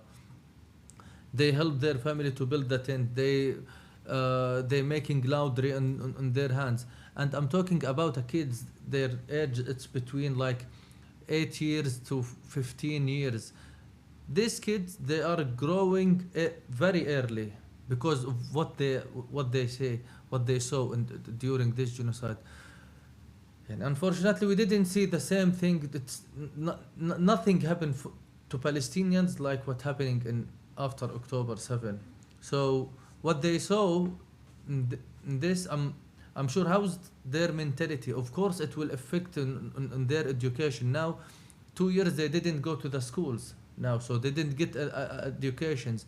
Even for the mentality, how about their dreams? They kept hearing the drones on their heads, the nightmares, that the screaming. Most of them, they like, of course, they go past through any attack. So always they hearing the screaming, the first moment of bombing. Some of them, they bring them under the rebels, so they will start remaining. How's the situation was when they bring them to when they bring them to the hospital, fully of blood, fully of dust. So I'm sure it's very difficult for them. But when they grow up, there is one thing they gonna like believe it, like this has happened to us just because we are calling for our right, just for we want to live in our land, in our peace. So it's one reason for them, like, to make them catching with this hope, because all of the Zionists, they was saying the grandfathers die, the son will forget. This is from Nakba, in 1948. But we are here. The sons, they didn't forget. The sons, they became more like strong. The sons, they became more like catching with this rise, fighting in any way, through their education, through their like entertainment, through their dabka, maqluba, anything they fighting. We fight through art. We fight through the journalist. Anyone who have a tools there, he can fight with it. And that's why Israel treats journalists, artists with the same severity as what they consider to be an enemy combatant. Not just the artist and the journalist, even the people who help the people in Gaza to stay alive or to stay stand. The people who making the food, the people who distribution waters, the people who working in the medical street, like doctors, and the people who are planting. I remember they killed like one of an planting engineer. They killed them because he going viral in Gaza because he teaching the people how they plant next to their tents and get some like vegetables or some fruits. They killed like the clown because he was doing some entertainment for like the kids there. They killed anything or any reasons of hopes in Gaza. Yeah. No, I know. He that's what's so crazy about the internet is that, I mean, this is obviously something that you've experienced personally, but for us outside, it's something that is, it's something that's so strange to encounter, because like I talk to people that are still in Gaza right now. There's Yusuf and his brother that do Instagram posts and things like that. Another friend of mine, Omar, he was able to come to America and go to school here now. And what's interesting is you brought up Meadow, who was putting plants together and making TikTok videos and Instagram videos about like his day to day. And when that first happened, we found out through some of his friends that he was actually a part of this community. And that's such a I'm explaining this to the people that are watching, that like these are real people. They play Valorant, right? They play video games. They're very tapped in on the internet. When I was talking to Yusuf, he was bringing up, rest in peace to Meadow, but it's a really strange phenomena, because like we are so in the past. Things that were happening over here, things that were happening over there in Gaza, we were far removed from that. But I think one of the things that social media has done is to show the humanity of all of the victims of Israel's atrocities, and that has made it, I guess, more politically costly for the first time ever for Israel. And that's precisely what they've tried to stop to the best of their ability, by punishing people who bravely do carry on their day-to-day lives. So I hope that the world, like, they didn't count the victims in Gaza as a numbers, and they remember them, their names, their lives. As you said, like Mido, he had like a dreams, he had a life, he had everything, and like him, there is like 100,000. Yeah.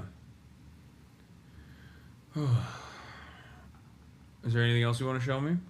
There is a lot, like we don't have much of time to talk because each photos it's have like a lot of stories, but people can visit my Instagram, and actually unfortunately I'm shadow banned there. My post and my photos it cannot reach to the even to my followers, and if you search Bilal KH you will find my photos there. You can read the stories about the people there.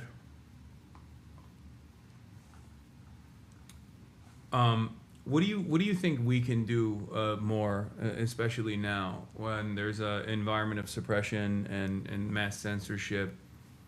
What do you think people in the West can do to offer aid?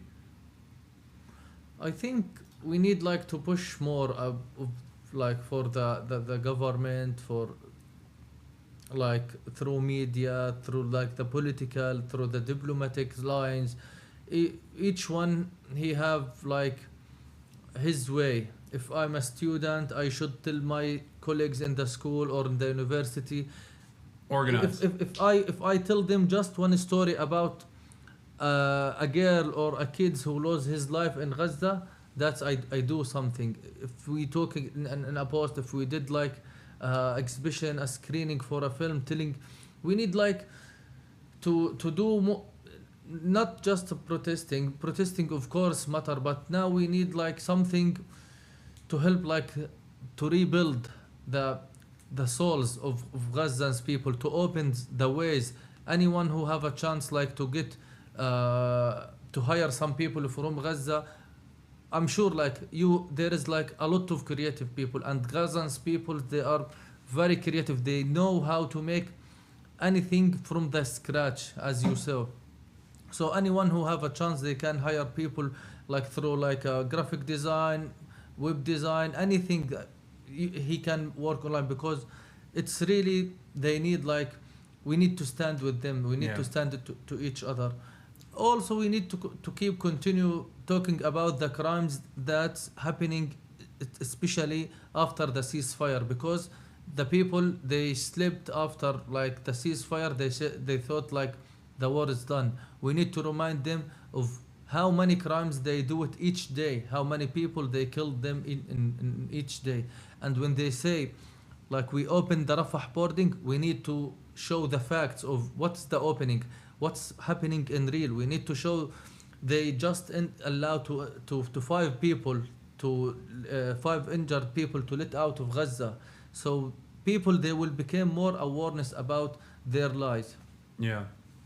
This is ongoing as well. What do you think the final goal of Israel is, if you care to elaborate on that? The final goal, Benjamin Netanyahu, he carried it and he showed it to the media. Not just Palestine. He will occupy Palestine, Jordan, Syria, until Saudi Arabia, and a lot part of Egypt. It's not hidden. They say it like clearly. Greater Israel. Yeah, greater Israel. So this is the goal of Israel. And after this, they wanna go like a virus. They wanna occupy all the world, because this is the mentality of Zionists. Yeah. If you steal like a house, you're gonna steal a village, then you're gonna steal like a town. It's easy for you because you are a thief. And that's like the mentality of Israel. Yeah. Yeah, I think America lets it happen because it's in line with its agenda as well. It keeps all of the other countries in check as well in the region. And they are seemingly powerless to do anything. And they are also constantly in a state of instability as well, because a united pan-Arabic movement would present a real danger not only to Israel, but even more importantly than Israel, from the American perspective, the interests of America. Because this is a very oil-rich region. This is a very important resource, and as long as America can keep all of the other countries that could present any sort of resistance against Israel in check, keep them destabilized, keep them destroyed, then they can control the natural flow Mhm. and use that as a point of leverage against other adversaries, whether it be China or even in certain instances Russia as well. Mhm. Anyway, here let me change up the pace a little bit. I got a gift. Well, I got received a gift, and I wanted to share it with you. Oh, thank you. Take it, Habib, because Why? I have it here in Qatar. This is take it to America. No. I want to crack it open because I want to eat it, but and now you're here, so I can't eat it by myself. Okay. Yeah, you got to have some as well. It's a premium dates, from Kinwan. Is that how you say it? Yes, Qinwan. Kinwan. I'm not saying. it right. Qinwan. It's one. It's a name for the dates also. Yeah. They do these stuffed dates, and I feel like the chocolate covering is so westernized. I think they I had never had a stuffed date before until I came to Qatar. I've had dates many times, of course. For those of you who don't know, you're supposed to start your open your fast. Oruç açmak. How do you say it in English? You Buyurun. You end buyurun. Yeah, here, take one. Which one do you want? Let's see which one you're gonna pick. I want to see what your choice is gonna be. I'm gonna take this one. Okay. Was that? It has a fig in it, right? Exactly. Yeah. It's In the fried middle. chicken. Okay, I'm gonna try one of the chocolate ones. Okay. Oh, break your fast. Oh, damn, that's good. A little bit rosy, but There is a lot of flavors here. Yeah. Here is also with pistachio, with also. yeah, this is good. Amir, you want one? Yeah, can I have the pistachio one? Yeah. I was There watching you it go. on stream. I was like, oh, pistachio.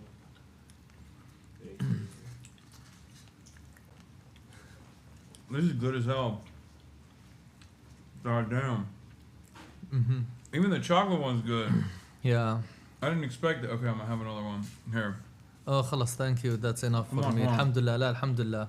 Oh, you I wa- have it. What, I you have it watching in my your- home. No, you no, I have watching it your in my. figure? Is that what it is? No, I have it in my home, and we always buy Okay. stuff. Damn, that's good as hell. Shouts out to the chatter that gave this to me earlier today. Before I did my speech, someone came up and said, this is from one of your Qatari Oilers. We call them Oilers. Well, like there's this idea in America that if you speak out against Israel, you're paid for by Qatar. So, damn, this has peanut butter in it. Afiyat olsun. Crack me up every time we speak Turkish. It freaks me Yeah. out. It's good. Yes. You can speak Turkish. I can, yeah. Yeah. By the way, the Turkish, it's similar to Arabic language. It's easy for There's the one some who loan speak words. Arabic. Yeah, there is 7,000 words similar between Turkish and Arabic. Oh, I So didn't it's know it was easy. 7,000. Yeah, no, there is. You know, oh my God. Yeah. Damn. So I think I need to go now. Thank you for hosting me, and thank you guys for. They are like 16,000, I think. Yeah. How many there's- people do they saw? There's 24,000 on Twitch and 24. then 16,000 on YouTube. Okay, So thank it's you like guys. Thank 40. you guys, all of you. I had a lot of messages. You have a lot of fans before I came with you. That like you're gonna show with Hasan. So, Yeah. Yeah. Yeah, he had no idea who I was beforehand. Okay, don't listen to him. He's lying. So it's nice, pleasure to meet you, Hasan. Pleasure Yeah. to meet you here, and Are you gonna come to America Inshallah. anytime soon? after Trump gone, inshallah. Yeah. Inshallah. Yeah. And maybe the Americans they gonna like come here. Yeah. No one knows. Americans are here already. No, I mean as the refugees. Oh. Like Ukraine or Yeah. maybe. Well, yeah. No one knows. You know, that's actually interesting. This is something that I connect before you leave. I know you're trying to go right now. It's late as hell here, but this is something that I try to connect to Americans as well all the time because now there's a lot of ICE protests that are happening. Yes, yeah, ICE is this immigration force that is, they're masked. They use Israeli surveillance technology. They get trained by Israel, and they have a very similar construct to the way in which the Israeli occupational forces operate as a constant presence in the West Bank.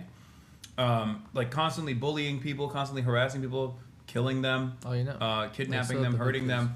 And the resistance that has started in the United States of America in some ways has reminded me of what I have covered for years and years about Palestinians in general, from the first Intifada all the way to what has evolved into the Palestinian resistance now. And there was a guy, I was in Minneapolis. It was minus 35 degrees or minus 35 degrees Fahrenheit. So, minus 30 freezing. Celsius. It's freezing. It's beyond freezing. Your fingertips start going numb after like 2-3 minutes, even if you have gloves on. And there was this guy who came up to me, and he had a Palestinian flag at the protest, at the anti-ICE protest. And he asked, I felt a little embarrassed to bring this to this protest because I thought, maybe this is not relevant. Maybe this is not, about what's going on here.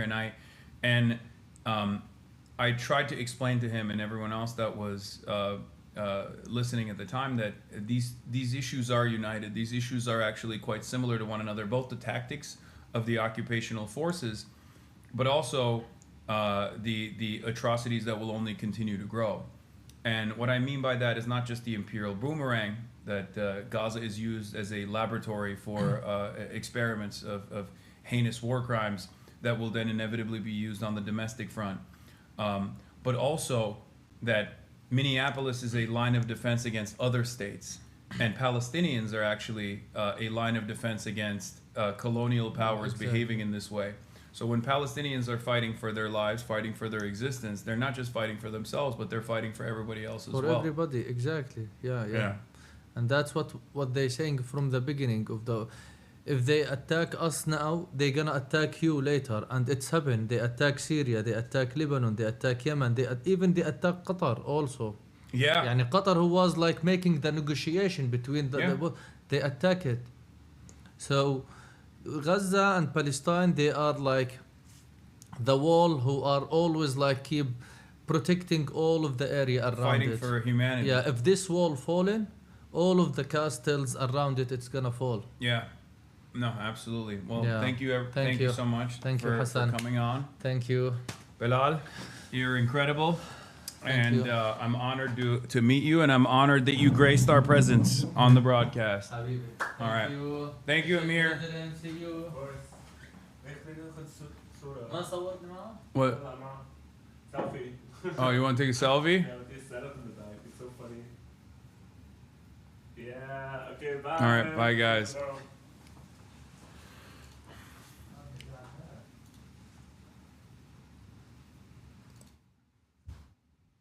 Oh, man. What a crazy world we live in, huh, guys?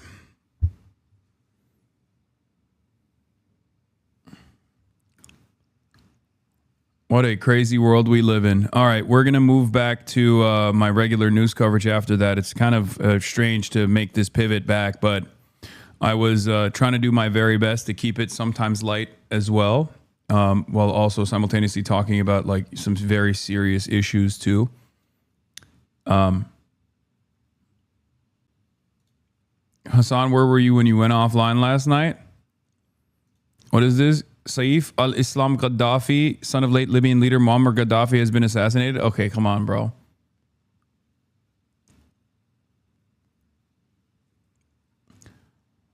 Imagine knowing the world would be like this when we were teenagers. Lol, I'd like it to stop. I know. It's pretty fucking devastating. Just days before. All right. Now we're going to talk about the Epstein files, which I didn't get to. But the Clintons, they're whistleblowers blowing the whistle on themselves. Iran just launched Hellfire missiles towards bases in Qatar. Okay, bro, are you fucking joking? Are you being fucking serious? Don't joke like that, okay? Come on. I'm right here, motherfucker. Where Congress was set to potentially hold them in contempt, former President Bill Clinton and former Secretary of State Hillary Clinton have agreed to give depositions as part of a House committee's investigation into sex offender Jeffrey Epstein. For months, the Clintons held their ground against Republican Chairman James Comer's subpoenas, dismissing his demands for in-person depositions as legally toothless and invalid. and slamming the investigation as a political hit job. This appeared to be a high-stakes game of chicken where both sides were standing off to see who would flinch first. The answer seems to be the Clintons. But after some Democrats said they would join Republicans in recommending contempt charges, the Clintons have now agreed to testify. If the committee had gone forward and filed formal charges and the DOJ had prosecuted, the Clintons were looking at up to a year in prison and a $100,000 fine each. Neither Bill nor Hillary Clinton has been accused of wrongdoing, and they both deny having any knowledge of Epstein's crimes. They proposed alternatives to in-person testimony, recently offering to sit for a 4-hour transcribed interview. But Chairman Comer balking at that offer, claiming the former president would try to run out the clock by giving unnecessarily long answers. Comer saying the former president has an established record of being a loquacious individual. And overnight, Comer appearing skeptical that the depositions will actually happen, saying the Clintons' counsel has said they agree to terms, but those terms lack clarity yet again, and they have provided no dates for their depositions. If the depositions do happen, it would be the first time a former president had testified before Congress since Gerald Ford. The House committee says it needs more clarity on what the Clintons are offering. Any depositions will almost certainly take place behind closed doors. It only gets worse from here. We're going back into the 3 million documents. So far, we mostly covered how billionaires lied about their relationship with Epstein and or got blackmailed in the drafts, eventually killing their marriage. We talked about Howard Lutnick, how he lied about meeting Epstein, although he still denies this. And we also talked about some horrible accusations against Trump and Bill Clinton, although we were clear that they are unverified. Now, some people have responded to the release, like Elon Musk, saying that no one fought harder for the full release of the Epstein files than I did. Ironically, he claims that he knew that the playbook of the far-left propagandists and legacy media is admit nothing, deny everything, and making counter accusations, saying he had never set foot on Epstein's creepy island or attended parties, despite the fact we saw last time that Elon was asking to be invited to the party. What day night would be the wildest party on your island? Nevertheless, I think it's an interesting point. The playbook, as we get into this much darker side of the 3.5 million files, you're going to notice this trend is true, that everyone we're going to talk about, basically they admit nothing, they deny everything, and then they usually make counter accusations against other people in the files. Almost no one has faced any kind of consequences for this whole thing, leading me to wonder, why is it that it seems like really only in the rest of the world has anyone faced anything? I mean, you've got the former Prince Andrew losing his title. You've got the Slovakia National Security Advisor resigning over the Epstein links. But in America, I'm really hard-pressed to think of anyone who has actually faced any kind of accountability. I think Larry Summers stepped back voluntarily. But other than that, it's hard to think of anyone who's faced any kind of justice. In fact, arguably, Ghislaine Maxwell's life is better than it was previously since these Epstein files have dropped. And what's crazy about this is that we know that the government story is false. Remember, the FBI documents showed they had 10 co-conspirators they were investigating. We also got an old draft of an indictment where they had several co-defendants with Epstein. Now, of course, we know these were never ultimately charged. This was back in 2005, but just imagine all the way back in 2005, where these charges are from, we already had evidence that Epstein was not working alone, and of course he's not. But now we're gonna talk a little bit about how the scheme operated. Now, to be clear, we're gonna talk in a second about the laundering of Epstein's reputation, the people who protected him this whole time. But right now, I wanna talk about how Epstein got some of these girls in the first place, because the Epstein files provide an interesting look behind the curtains. Obviously, we know Ghislaine Maxwell was helping, whether it be Trump is live and has signed a bill to reopen the government. Drug dealers. I can't believe in Minnesota that they want to have. All right, we'll get back to the Epstein thing in a little bit. I just don't believe it. Maybe somebody says it's good politics. I don't think it's good politics. I think it's really bad. The other thing we can't lose sight of is you probably have in Minnesota, and it's worse in some places like California, $19 billion in fraud. And we're going to find out, we're very deep into that investigation, but we're not going to forget that. A lot of people think that a lot of this nonsense that's going on is to try and, hide what's going on with respect to the fraud. They have at least $19 billion. You're hearing 9. Now I'm hearing it's 19, and it's probably much more. So why is the audio so they low? Talk about incompetence. I think it's not incompetence. I think it's just pure fraud. These are dishonest, people. They're bad people. I think they hate our country, and we're going to get to the bottom of it. But don't let this hide the fact that you have tremendous fraud. And, you know, if we find the fraud in this country, you'll have a balanced budget without even cutting anything. You'll literally have a balanced budget. Yeah, please. Mr. President, in Colombia, are you planning to work with President Petro to fight guerrilla groups and terrorist organizations in Venezuela? Well, they want me to do that, and we will. We're getting along very well in Venezuela with the leadership. Very, very well. You know, we took in 50 million barrels of oil. It's right now heading to Houston. And we're getting along very well with them, but we're going to work with them, yes. Mr. President, a few months ago, you had in your office here Peter Mandelson, the British ambassador. You were shaking hands with him over a trade deal. He's today been forced to resign from the House of Lords, the upper house of the British Parliament, over his links to Jeffrey Epstein. Just wondered if you had any reaction to that, since obviously he was... I didn't know about it, but I really don't know too much about it. I know who he is. It's too bad. You know, speaking of Epstein, I will say this. A reporter named Wolf and Epstein conspired. This just came out yesterday in the millions of pages of documents, how crazy this is. Conspired against me in order to fight like hell to make sure I lose the election. That's the only thing that was mentioned about me. Now, about Democrats. Yeah, the audio is low because the noise gate is off on Trump's side because he's not near a microphone. So when he farts, we can all hear it, and it can become an international incident.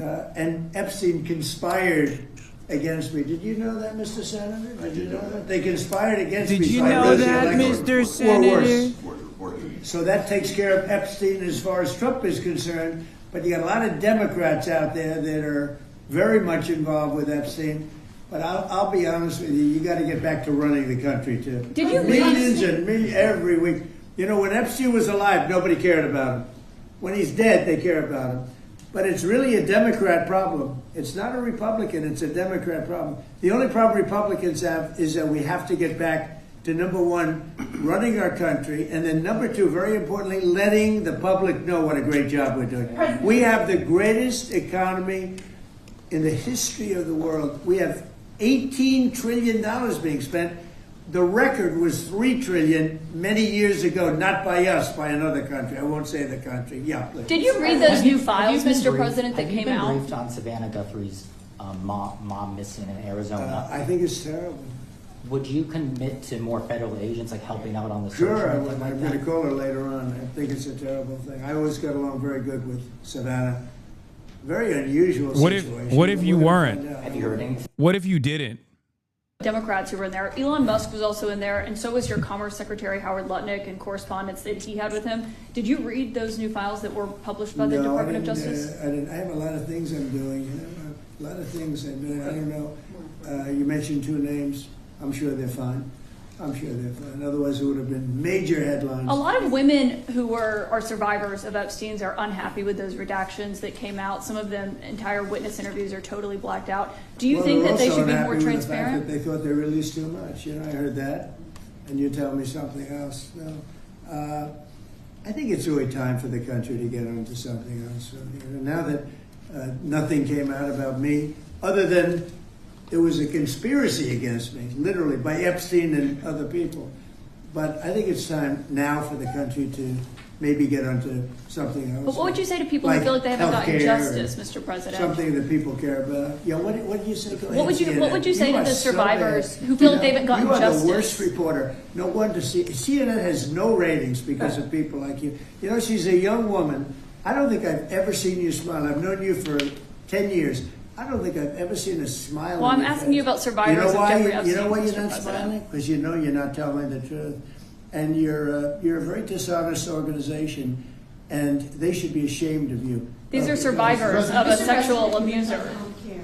And the bill that was just passed does not include your health care savings account. So this is a question for you and maybe for Mr. Speaker as well. I'm so proud of the health care savings accounts because it's going to happen. And hopefully, instead of insurance, and I hope this happens, and I hope you guys can do it, let the insurance companies not do quite as well. You know, they're going up 15, 16, 17, 100%. Think of it. The money should be paid directly to the people. You know, trillions of dollars goes out. The money should go to the people that should buy their own health care. It can be in a health care, account, savings account, any account you want to make. The money should go to the people. The people should buy their own health care, and they're going to save a lot of money, and they're going to have much better health care. And it's very simple. The problem is the Democrats are owned by those insurance companies. They're owned lock, stock, and barrel. And the Democrats will never vote on it because the Republicans should get that through. And you know how you get it through? Quiet the Piggy, filibuster. thank you for the gift Get of rid of the subs. filibuster and start voting. Yes. Mr. President, today we heard that the Clintons set deposition dates to testify before the House Oversight Committee. Any reaction to that in relation I think it's a shame, to be honest. I always liked him. Her, yeah. Well, yeah, she's a very capable woman. She was better in debating than some of the other people, I will tell you that. She was smart woman. I hate to see it in many ways. I hate to see it. But, then I look at me. They went after me like, they wanted me to go to jail for the rest of my life. And it turned out I was innocent, very innocent. I had a friend that said, a very smart friend, he's a very wealthy man, knows the life, streetwise guy. He said, you have to be the most honest person anywhere in the world because there's never been anybody who's been examined up and down. I had hundreds of thousands of pages of documents, millions of pages. With all of that, they found absolutely nothing wrong. Remember, his tax returns, they fought for years and years.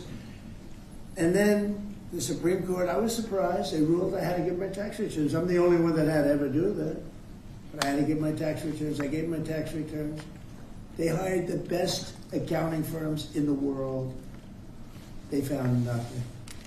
And this friend of mine said, you have to be the most honest person in the world. He actually said, me referring to him, I'm a pretty honest guy, but I could have never withstood that. They've gone through millions and millions of pages, and here I sit winning an election in a landslide, winning the popular vote, winning all 7 swing states, winning 86% of the counties in the United States. That's why those maps that you see are all red. And so they tried to put me in jail. And I shouldn't feel this way, but I feel badly that they have to go through that. But then I say, but they did far worse than me. They wanted to put me in jail. Think of it. I was a very good president. We had a great first term. Rebuilt the military, biggest tax cuts ever, biggest regulation cuts ever. But, I will say this. I think I can say, what do you think, Lindsay? My second term is blowing my first term away. And my first term was really good. Reagan plus. Reagan plus, yeah. Well, whatever. Thank you very much. Thank you, Press. Is he going to fart again? Thank you, Press. Thank you, Press. Let's go. Start moving. Thank you. Thank you. Thank you, Press. Thank you, Press. Thank you, Press. Go. Thank you, Press. Thank you, Press. Whenever they say thank you, press, they say it so condescendingly. Like it's like we get it. Like you're not actually thanking the press. You know what I mean? I feel like you're saying fuck you, press. You're not saying thank you, press. He got so mad at Caitlin Collins for asking about Epstein instead of moving on to the next topic. I know he is an unbelievable petty tyrant and a total baby. Even though he's also a fucking monster. Classic case. So, yeah, there wasn't anything super new there. Obviously, nothing we haven't heard of thus far. Normal stuff. He farted again. Okay, stop it, dude. What? They said, he's on a generational run. It's a generational, very weird and fawning and pathetic. You want a generational run? Here's a generational run for you. Ready?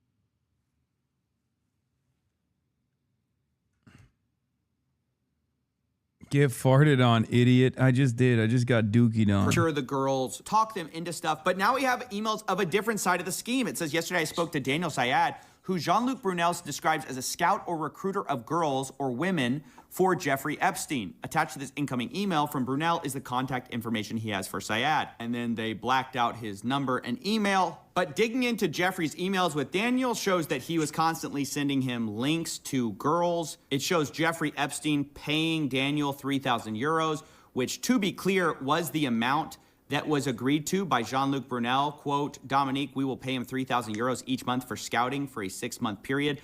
On all models we will get him, we will pay him 5% commission on their earnings. Imagine it's like baseball or it's like basketball. You're scouting for, I hate to use the word talent, but that's really what this guy was doing. He was going around the globe trying to find people for Jeffrey Epstein and Jean-Luc Brunel. According to one lawsuit, Epstein trafficked a Jane Doe to Jean-Luc Brunel many times. It describes their operation as this. Many of the girls came from poor countries or impoverished backgrounds. He lured them in with a promise of making good money. Quote, Brunel has been a model scout for various modeling agencies for many years, and he was apparently able to get U.S. passports for young girls to work as models, eventually, of course, being sent to Jeffrey Epstein. Now, it should be noted that Jean-Luc Brunel himself died in prison by hanging, and that's while he was being accused of horrible crimes related to trafficking and minors. So this guy is not a good guy. He was part of the op, along with Daniel Syed, who was...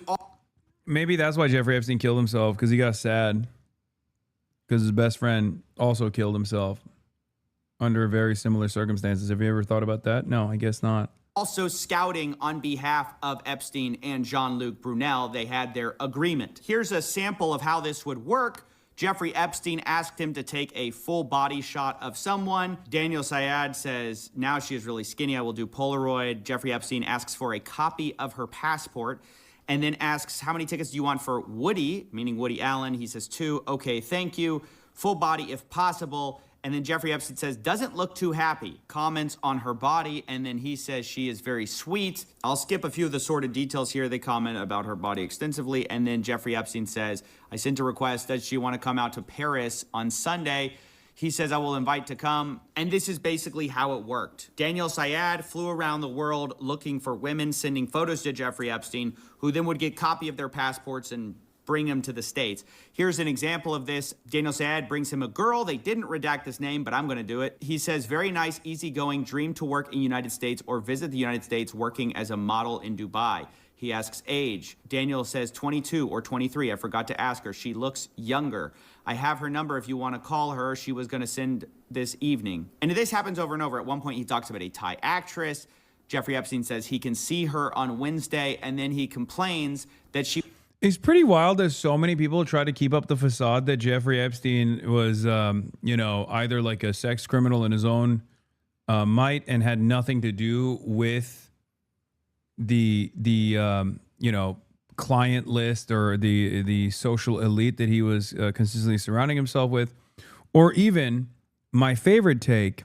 And I did not know this, but there's a Destiny take out there who is, because he's consistently wrong. He's on the wrong side of every fucking argument for some goddamn reason. He also apparently talked about the Epstein stuff back in the day on the Iced Coffee podcast, where he quite literally said, oh, it's whatever. It's just like a rub and tug. Like Jeffrey Epstein was like maybe getting rub and tugs for his friends, and it's not that big of a deal. Overwhelming majority are of age. Some might have been like a little bit underage. And is not the end of the world. Like something along those lines, which is insane.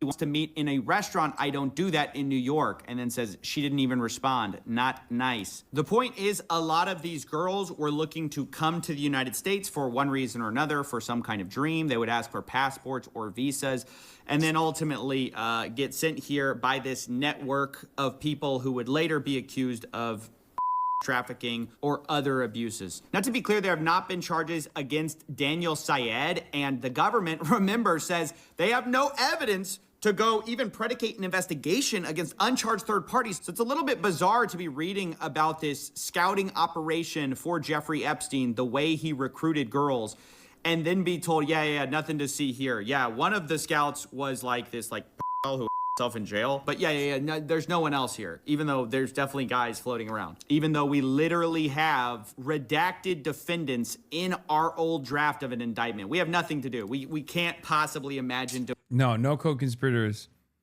No co-conspirators. Come on, stop. Don't look into that. Todd Blanche said it's not a crime to party with Jeffrey Epstein when it quite literally is. Okay, it is. Oh, this is the old Matt Iglesias Actually, it's a FEB defense.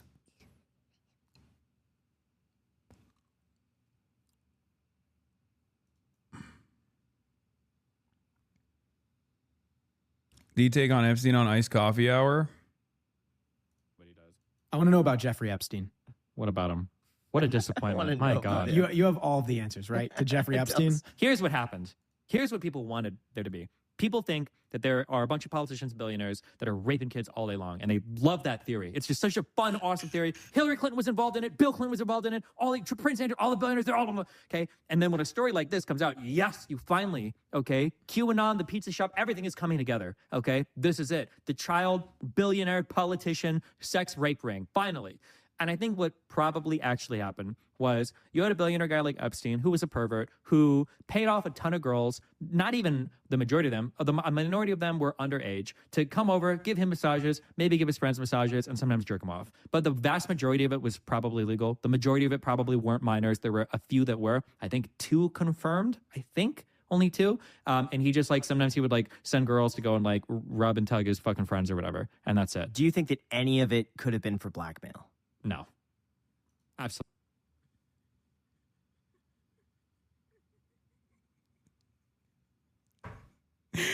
How is this man? First of all, only 2 child rapes or whatever is a crazy argument. Okay? Just a little bit of child rape on the side. Only 2. Great. Great argument. Okay? But overall, it is quite remarkable how he is so consistently on the fucking wrong side. He is notoriously wrong. I don't understand it. I don't know what it is. Is it the contrarian brain or whatever? I don't know what's going on. I don't know if it's because he's constantly presenting himself as in opposition to whatever I'm presenting. And then he, unfortunately for him, ends up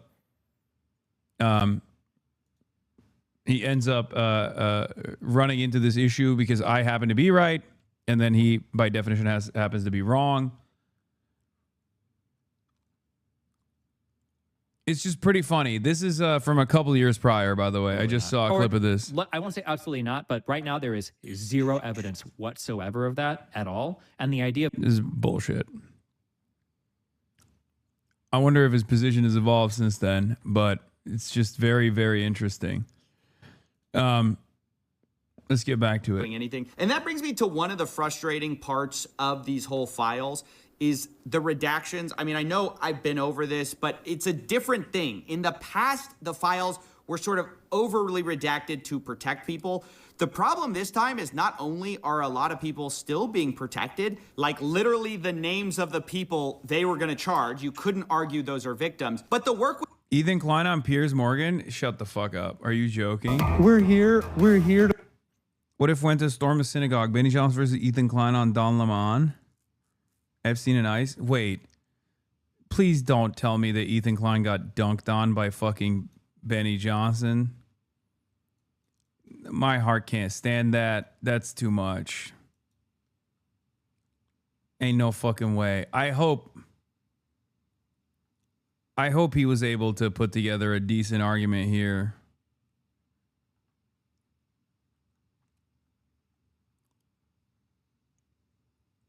Anyway, we'll maybe take a look at it later. It's done so sloppy that oftentimes you'll find that the DOJ has uploaded 2 documents that are functionally identical, and they redacted one but not the other, letting you see what's ultimately behind the mask, which is dumb because sometimes the thing they're redacting is Jeffrey Epstein's name. Or other times it's somebody who clearly is not a victim because then you see the non-redacted copy and you're like, yeah, that's clearly not a victim.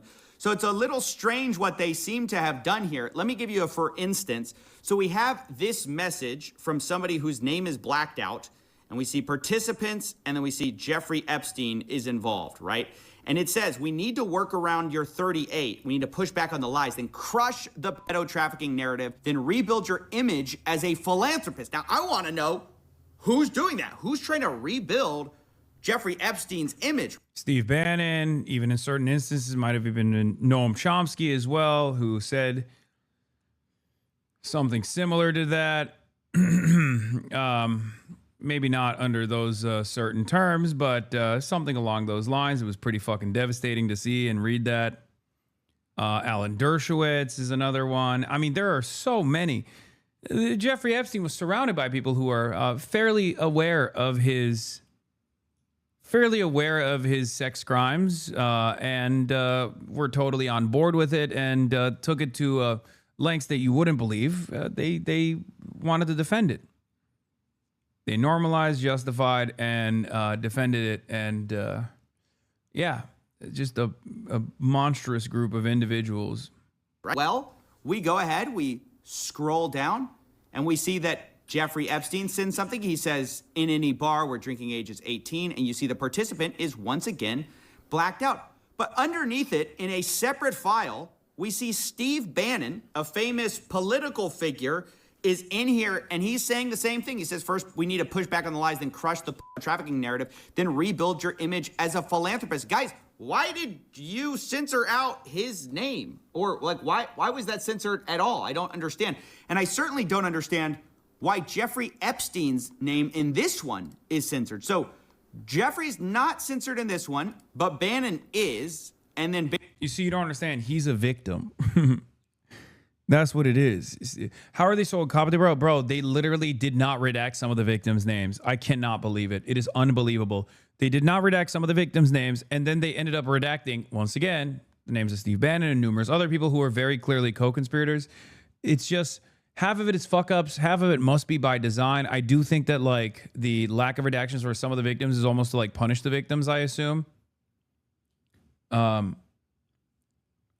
don't know. It don't make no sense. Is not censored in this one, and Epstein is. And sometimes this creates the bizarre impression that they are censoring for victim names or for some like kind of victim status or for some reason. And then you see the other file and you're like, wait, why did you do this? It's just very poorly done throughout. That's just something I wanted to comment on, is not only did they once again not fully redact things because they were sloppy, but also like victims' names got stuck in this. Like girls' names appear sometimes, and like I'm not sure, are they supposed to be redacted? Because they're redacted over here, they're not over here. I can kind of figure out who it is. It's just kind of a mess. I needed to point that out. You know, other times we have things like this, like Brock Pierce, a co-founder of Tether, also known as the biggest stable coin in the world. He sent a message to Jeffrey Epstein with the subject line Anastasia, and then it's just a bunch of redacted stuff with a few untitled JPEGs in here. And so, you know, you're thinking to yourself, what is this? Is he sending some illicit media? Like, what is this? Well, then we have this page where it wasn't redacted. I put that little dark square that I didn't know if this should have been redacted or not. But it's like a bunch of JPEGs. Now, does that contain victims? Is Brock Pierce sending photos of victims? I don't know because of the way the government did this. But underneath, it says, the Ukraine is now my favorite country, smiley face, Brock Pierce, with the subject line Anastasia. I don't know what to make of that. I'm just saying the redactions, like the way they did this is not good. But now let's... We've brought this up already, but it is truly remarkable that like, at least in European countries, the people that are involved with Jeffrey Epstein in any capacity are actually unironically getting punished right now. Maybe not the super wealthy, but at least like the politicians are. And you know for a fucking fact that not a single American politician can be touched. Not a single. Turn to Steve Bannon and his "we're gonna crush the trafficking" narrative, because this guy, oh boy, has been revealed in the files to being like Jeffrey's right-hand PR man. I mean, this guy was filming basically a documentary about Jeffrey Epstein in order to rehabilitate his image. And some of it has actually leaked to the public. It's been interesting to watch how that's been received. But the funny thing is that originally Jeffrey Epstein's plan was to just do a YouTube video, like an apology, like a old school 2016, turn on the camera for authenticity. And respect. Yeah, that'll do it. Totally. That'll fucking do it. Bust out the ukulele, baby. Fuck it.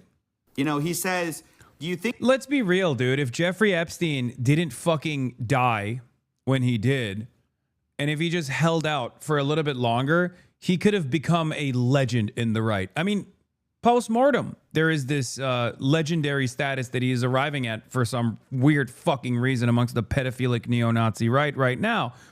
But if he was alive right now and he was like, I hate woke, I hate the wokes, I'm Mr. Anti-Woke, he 100% would have his image rehabilitated, and people would talk about how fucking based he is. People would be talking about how awesome he is and how it's dope to do sex crimes to children. Okay? Jeffrey Epstein's biggest failure was that he died before he could have just done a right-wing pivot. Straight up. I mean, look at Andrew Tate. Andrew Tate is like small fry Jeffrey Epstein.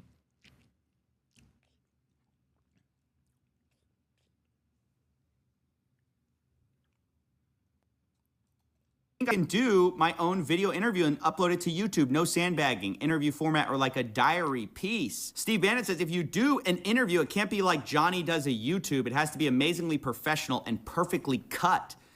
Then Jeffrey Epstein responds, Woody, we assume Woody Allen, because they were close, said he would help edit. Not sure how to stage, what points to make, but better than trying to do an interview that I have no experience doing. Goal is to humanize the monster. Anything written carries little weight, to which Steve Bannon replies, yes, Jeffrey Epstein, should it be an interview format, interviewed by me? They start talking about, like, how do we do this? Humor, apology, how did I get rich? Question mark, topics. They're brainstorming. How do we trick the public into seeing me as... He would definitely go on Rogan. Brother, Jeffrey Epstein has spiritually gone on Rogan because piece by piece, the amount of people his dick has been inside of that have gone on Joe Rogan has basically made it so that Jeffrey Epstein has been on Joe Rogan himself. Okay? Peter Thiel, Mark Andreessen, Elon Musk, so many other billionaires and you know, adjacent characters. I mean, fucking Mark Zuckerberg. He even had a shorter relationship with Mark Zuckerberg, but he was apparently around Mark Zuckerberg as well. Considering that, I mean, dude, I feel like the Joe Rogan experience is basically a network where Joe goes and finds Joe goes and finds Epstein's besties to bring onto the show. Yeah, Lawrence Krauss, Steven Pinker, Elon Musk, Peter Attia, Peter Thiel, Donald Trump. This doesn't even scratch the fucking surface. Virtually every single person.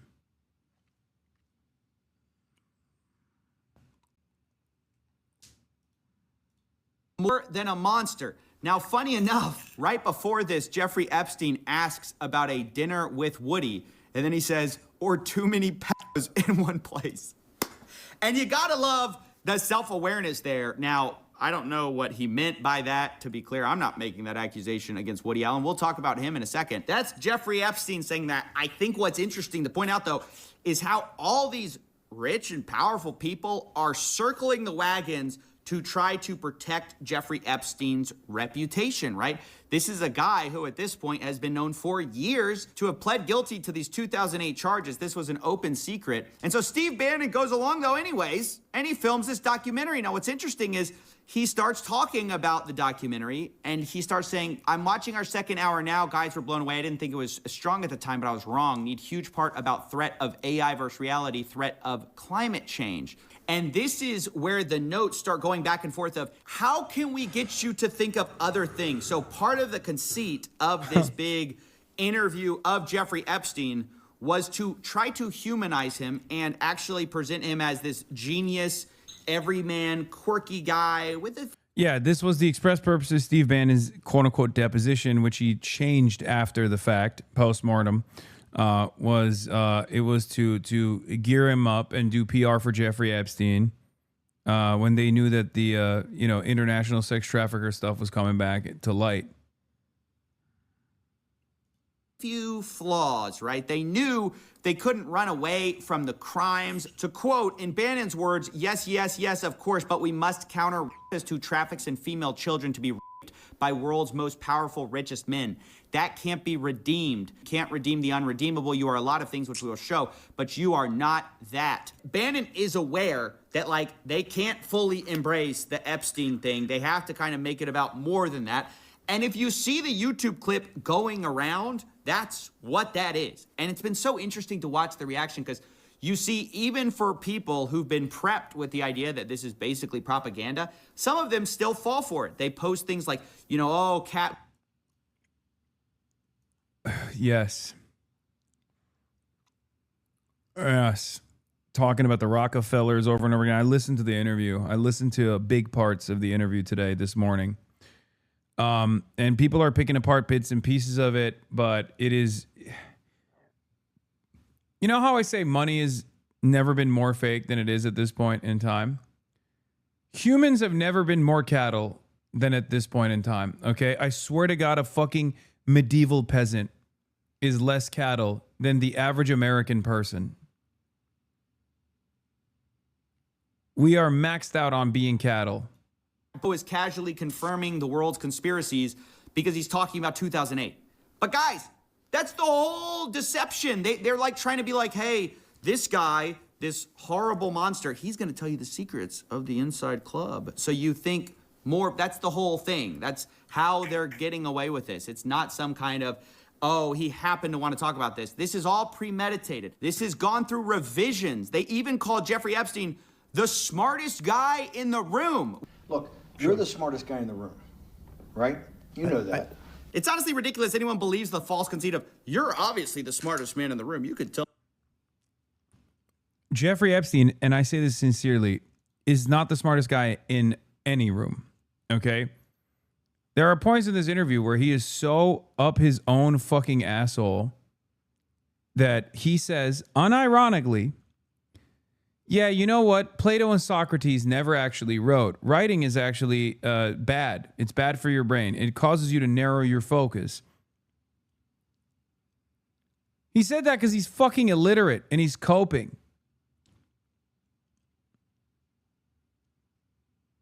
In some of the rooms he was in, the other pedophile elite, maybe? No. He's an exceptionally dumb person. The world's secrets. I mean, this guy, honestly, he talks about some of his engagements, like with the Rockefeller board, and he tries to say that owning a calculator is why he got that. It was very advanced in those days to have a Texas Instrument calculator, where it could, by putting in the numbers, it would multiply. That's not what he's trying to say. I think he's trying to say that, like, you can't really calculate reputation, and he had reputation, and he was of good stock. Multiply for you to do square roots. And that was the first, and everyone who had a calculator was already advanced on Wall Street. The most important parts of business were really now going to calculations. Places like Rockefeller needed someone to say, look, we're entering a different world where numbers and the numbers of companies, portfolio management was going to be balanced, it was going to be statistical. Jeffrey, could you come on the board, potentially sit on the finance committee? So we're honestly supposed to believe that Jeffrey Epstein got onto this prestigious Rockefeller board because he had a calculator, but also that he's the smartest guy in the room, the smartest. Okay, maybe I'm pretty sure he then moves on from the calculator to talk about his reputation and why, beyond the calculations that he was able to do because he knew how to use a fucking Texas Instrument at the time when apparently no one knew.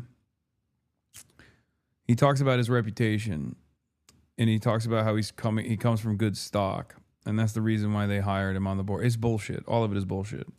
Man on Wall Street.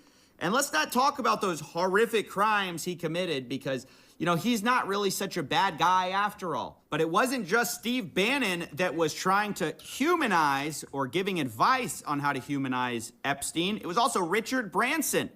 The famous billionaire, he was caught emailing Jeffrey Epstein saying, "Dear Jeffrey, it was really nice seeing you yesterday. The boys in water sports can't stop speaking about it. Anytime you are in the area, would love to see you as long as you bring your harem."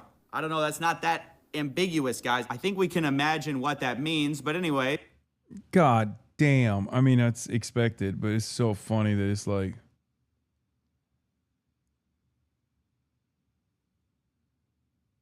God damn, dude. He says, one, I think if Bill Gates was willing to say that you've been a brilliant advisor to him, that you slipped up many years ago by sleeping with a 17-and-a-half-year-old and were punished for it, that you've more than learned your lesson and have done nothing that's against the law since. And yes, as a single man, you have a penchant for women, but there's nothing wrong with that. Anyway, something along those lines. He's giving him PR advice. How to get your reputation back. Hey, Jeffrey, privately, I loved you. You can come back anytime with your harem. Jeffrey Epstein responds, nice seeing you. Thanks for your hospitality. I appreciate your public relations thoughts. Now, according to the New York Times, a Branson representative said the two had a business meeting and stressed the women were adults and had not attended the meeting. All above board. That's what everyone says, by the way. Remember what Elon Musk said, right? That's the playbook. Admit nothing, deny everything. Speaking of, remember Howard Lutnick, who we showed on video saying that he had never seen Epstein since 2005. So I was never in the room with him socially, for business, or for even philanthropy. If that guy was there, I wasn't going because he's gross. Although also calling him the greatest blackmailer ever. This guy was the greatest blackmailer ever. Well, also according to the Times, Lutnick said he spent zero time with him, even though there are emails basically to the contrary, where Epstein is saying, nice seeing you after the conviction. I mean, these people, not only are they lying, they won't even admit when they've been caught lying. But now let's talk about Prince Andrew, too, who was caught lying over a woman at some kind of a party. I mean, just not a good, this is not doing you any favors, you know. I know Prince Andrew soon will probably be on the comeback tour. It's going to be a bunch of highly paid PR execs. Maybe Steve Bannon can jump in, shoot another 5-hour podcast trying to rehabilitate him. Like, Prince Andrew, what's the secret behind the royal family? Look, you're the smartest guy in the room. But again, has he admitted anything? Has he denied? Okay, I'm going to admit something. In a room where Jeffrey Epstein and Prince Andrew are together, that's the one room where Jeffrey Epstein is the smartest guy in the room. I take it back. We found a room. If there's one guy who's just as pedophilic, but even fucking dumber than Jeffrey Epstein, it's Prince Andrew. Everything. Now, we should also probably talk about Noam Chomsky as well, the guy behind the book Manufacturing Consent, which in hindsight, maybe we should have suspected something. But either way, he also... No. Look. I need everyone to fucking take a deep breath here. Okay? Because I've been seeing some people that I have a lot of respect for say crazy stuff on the timeline. I'm not going to name names, but I've seen people say crazy shit on the timeline. First of all, there's the Parenti-Chomsky rivalry, right? The MLs who hate Chomsky, who are like, I told you so, pure vindication. You guys are ridiculous. Okay, calm down. Then there's also the other side of the story where people are kind of defending old Noam. Okay? Saying like, I forgive him. Things like that. Which is even wilder because no, this is like unforgivable. Having said that, I think his work still stands on its own. And it's a totally separate construct from who he is as a person or who he became as a person later on in his life or who he might have been all along. Okay? And I say this as someone who obviously has criticism of Noam Chomsky, but someone who also has a lot of respect for his work as well. Okay? Noam is your Kanye? No. There is no, I will never, under no circumstance will I ever fucking defend this shit. Are you insane?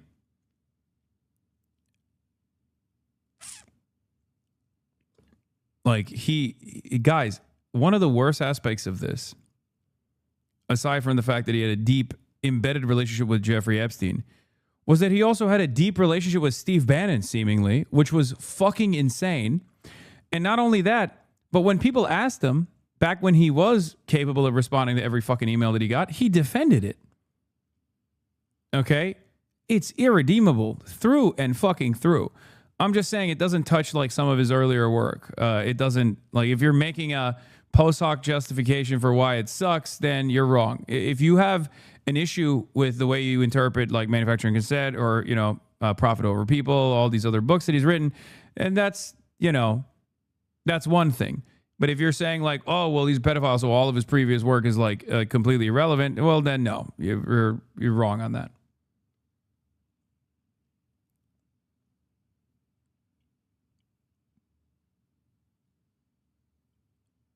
Not defending Chomsky, but did you know that Epstein was a pedophile creep? You are literally looking at correspondence between Jeffrey Epstein and Noam Chomsky right now, where Noam Chomsky is offering lines of defense to Jeffrey Epstein about the pedophilia. Yes, he knew. Yes. Okay, yes, he knew. He knew. He fucking knew. Come on. This is in the year 2019 of our holy Lord, okay? February 23rd, 2019. This is when like the relitigation was taking place.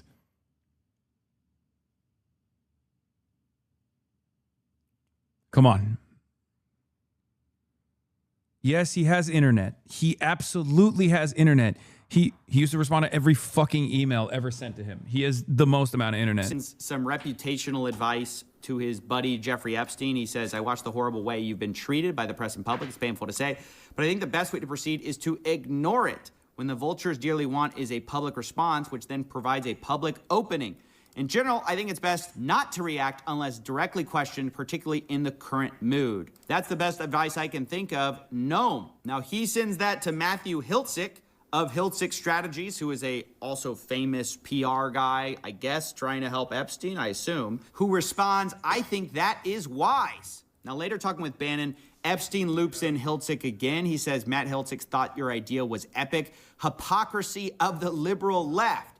And he says, yep, he would confidentially like to sit and help if you like. This is Matthew Hiltzik. You know, a lot of powerful people basically were bending over backwards, left, right, center, trying to rehabilitate this guy's image. And the question is, why? Why were all these guys so interested in their precious Jeffrey Epstein if they had no involvement? I mean, that's the part I can't figure out it, because all of them deny it. All of them don't admit anything. And so what exactly is the problem? But now it's time to talk about Elon Musk's brother, Kimball Musk.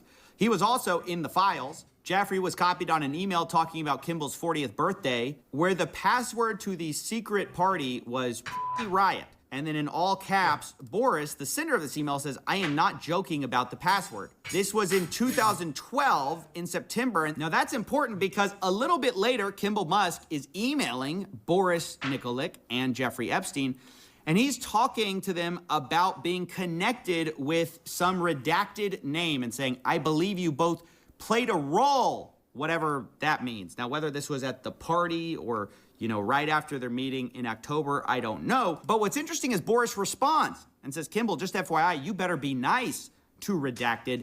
Jeffrey goes crazy when someone mistreats his girls/friends, so better be very nice to her. Kimball Musk responds, message received, wide and clear. Then he says, seriously, I'm very happy with my time so far with Jennifer. She's great. Now, again, was that supposed to be a redacted name we just read? Like, I don't know. They've been redacting it in earlier emails. Then all of a sudden you just get Jennifer. I can't really figure that out.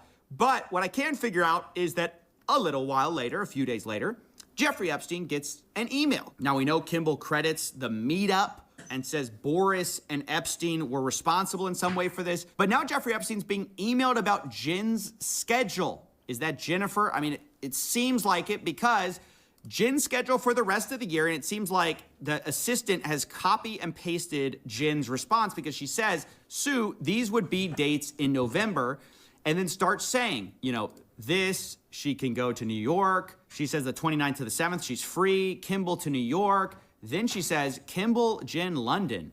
Kimball, Jen, London to Morocco, ? Then she has a break, and then it's Jen, Kimball, St. Bart's, assuming we're not sick of each other by the end of November. Now, I can't figure out why is she running this schedule about when she's hanging out with Kimball, who Jeffrey set her up with. Like, why is she running this by Elon Musk? To be clear, I don't know. You know, there could be, I guess, innocent explanations for this. Maybe, I don't know. But all I see are constant powerful people either being introed to girls, talking about the harem, talking about beautiful ladies, and the FBI, they can't figure it out. They have no... If you've been in here, for years, you've already heard me talk about Kimball Musk, Elon Musk's brother. Every time Elon Musk talked about Jeffrey Epstein, I said, hey, fun fact, or maybe not so fun fact, but Kimball Musk is deeply connected to Jeffrey Epstein because he was dating one of Jeffrey Epstein's victims. And, you know, the truth will eventually prevail. Well, now we have more evidence for it. There you go.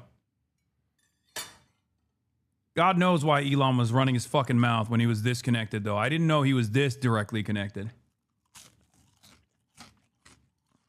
What? No evidence to even investigate third parties. Why? I guess because they're rich and powerful. Around the world, we're seeing resignations. We're seeing people lose their status. But here in the United States, we've got like multiple presidents in the files. We've got the world's richest man in the files, several of the world's richest men in the files, and we just can't drum up any kind of evidence. It's just incredible to me.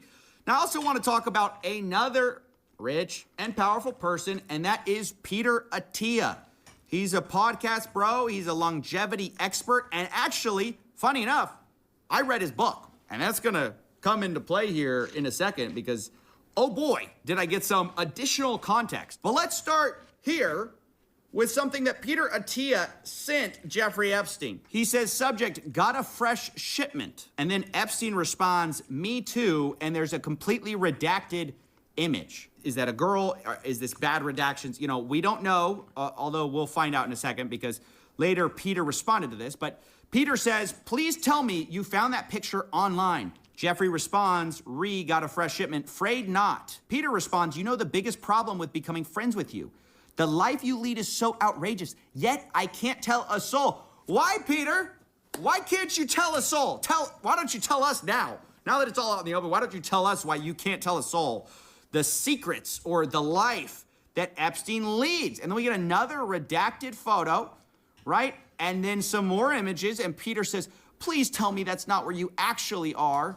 And Jeffrey says, you can see the gym in the middle, just me and 4. And Peter says, I think you might have a more interesting life than the Dos Equis guy. Is this off the coast of France? No, it's my... The Dos Equis guy. To add insult to injury, these guys are also ginormous fucking goobers, bro. Like, I know that's not the main point here,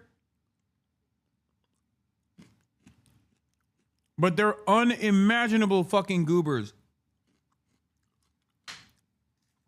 They're whole ass losers, man.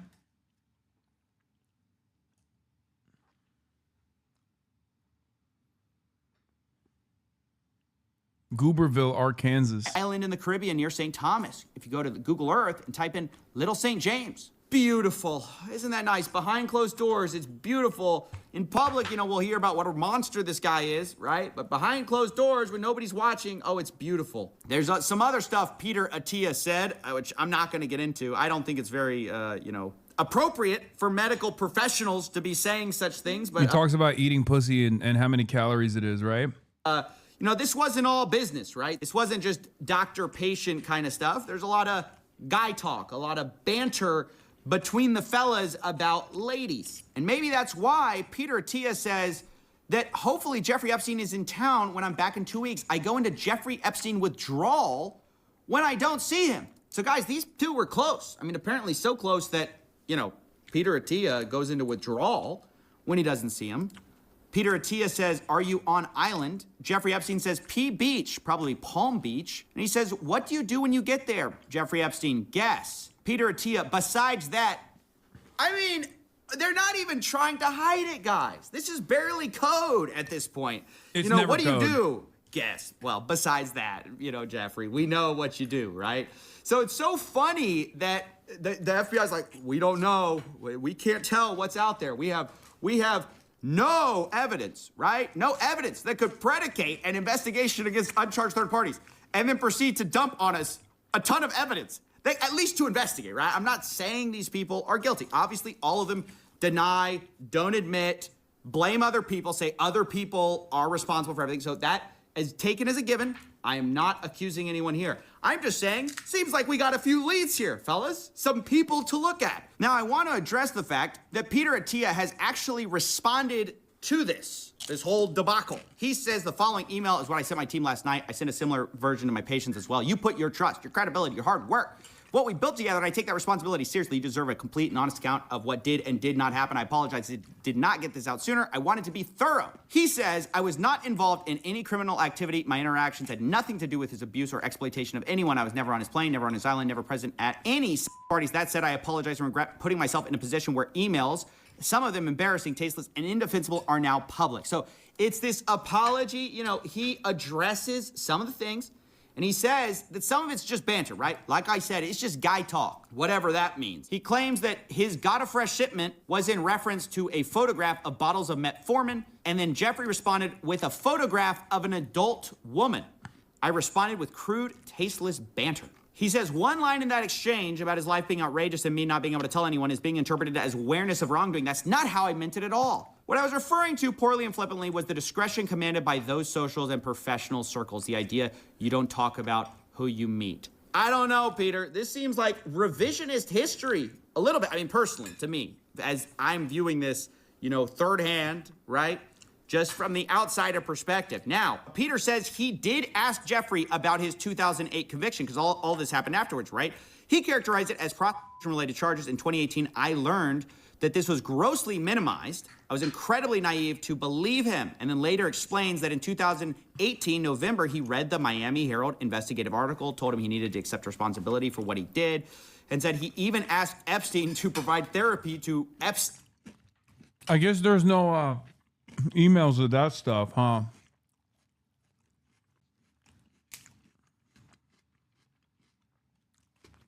What a sad state of affairs that the only emails that exist is him glazing Jeffrey Epstein for pedophilia.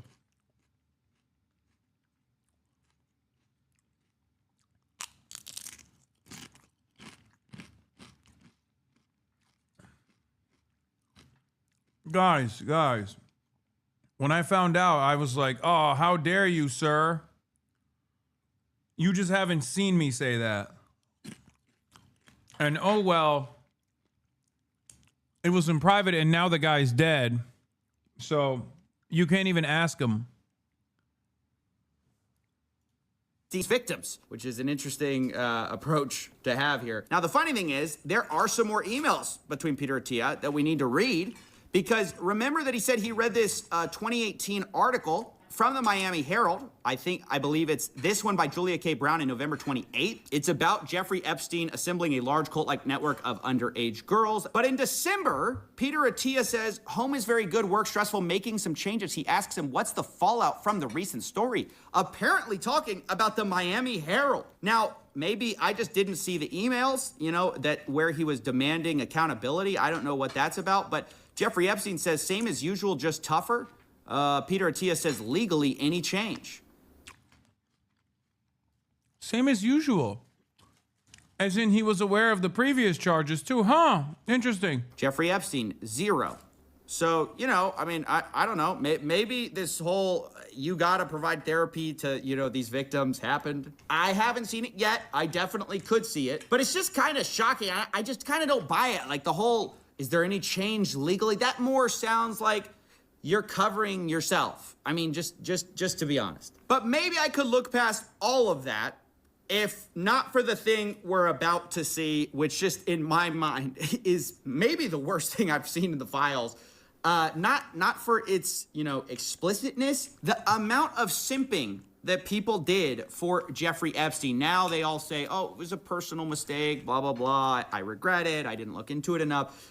But the level is just, you've never seen anything like it. So remember I said I read a book by Peter Attia. It was called Outlive, and he's supposed to be this doctor who knows a lot about longevity. So he writes it, and I picked it up because at the rate we're getting rid of these crimes, I need to live forever in order to try to stop some of these scams. But as I pick up this book, and one of the things in the book is Peter Attia kind of reflecting internally about how he's kind of been a bit, and I'm paraphrasing here, but a bit of a psycho in his life. and he needed to focus on family stuff. And so he it's almost a confessional of some embarrassing things in his life. And honestly, it comes off as very vulnerable, very self-reflective. You know, he's this doctor telling other people what to do, but he's not a very good patient. That's kind of how it comes off. And one of the stories is awful. I won't go too much into it, but basically his son has this horrible medical emergency. It's described in this book like this. A few months ago, Tuesday, July 11th, 2017, that date is important. At 5:45 to be exact, I received a call from Jill, my wife. She was in an ambulance with our infant son. Now, again, I'm not gonna get into the details here because, it's tragic and I'm not trying to bring that into it. What is relevant is that Peter Attia talks about how he stayed in New York and didn't show up because he was, quote, busy with his important work. Even today, just thinking about what happened, I feel nauseous about my behavior. I can't believe I did that to Oh my God, family. was he on the fucking island? Oh my God, does the timeline match him visiting the island? Oh my God, I didn't know this part. Oh, fuck. Now, at the time I read that and I was like, well, it's at least as good that you self-reflected on that. It's horrible, but, yeah, you were a bit of a psycho. But what's crazy, now we find out some of the important work, it's a little unclear, but some of the important work may have been Jeffrey Epstein, which is just, it's so dark to imagine. Remember, he says July 11th, 2017 is when this all happened. And then he says he did not come home to San Diego until Friday the following week, 10 days later. So July 11th, 2017, 2 days after this happens, he's talking to Jeffrey Epstein. And they seem to be coordinating about something. Sure, what time? Jeffrey Epstein, 9:30. Peter Attia responds, sure, I can come earlier. Also, if you have a hard stop at 10, let me know. You're hanging out with Jeffrey? I don't even know what to say. This is out of pocket. There's no explanation for this. I didn't see this in the response from Peter. Maybe he thinks he addresses it because he already admitted that was like scummy, but that is just. There's a reason that didn't make it in the book, is what I'm trying to say. I didn't see that in the book when I read it. I was actually, one of the things I needed to do, my important work was seeing or talking to Jeffrey Epstein. Isn't that weird? That's the simping that I'm talking about, is these people love this guy. Or that's how it seems to me. What are all these rich and powerful people doing, protecting him, missing emergencies for Jeffrey, fawning over Jeffrey, asking for Jeffrey's harem, saying their biggest problem is the life they lead is so outrageous they can't tell us so. What is going on here? And is it true they all didn't know, right? Because, I'm reading these documents and it's hard to say who exactly knew what, when, but I don't believe, remember, they're all denying it. I don't believe nobody. I want to point something out here, but Attia is a Barry Weiss acolyte. And Barry Weiss, when this data dump came out and people were like, wait a minute, isn't he one of the new podcasters that you hired for CBS? Barry Weiss was defending keeping him on and straight up said, oh, it's just cancel culture nonsense to not go along with the hiring process for this wonderful individual that must remain at CBS News.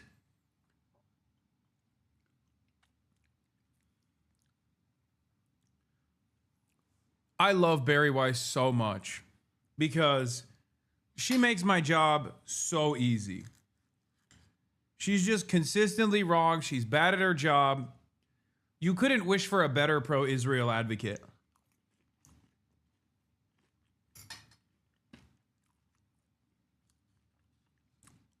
I don't want Israel to have competent propagandists. I want Israel to have Barry Weiss.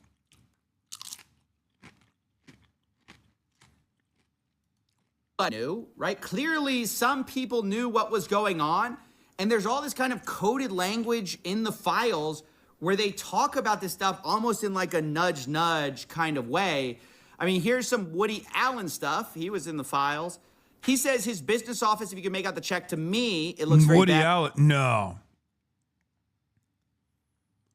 No, not Woody. Wow, that's surprising. Because then it looks like a gift to me. He says that to Epstein. He says, I don't want to be one of your women. or should I say girls? And what's that? Oh, how do we, come on, guys. Woody says, I would be much more. Bro, there's literally an email between Jeffrey Epstein and Woody Allen where they're both like, yeah, we're pedophiles. Isn't that crazy? like they jokingly go, oh yeah, can't wait to go to the pedophilia conference in France.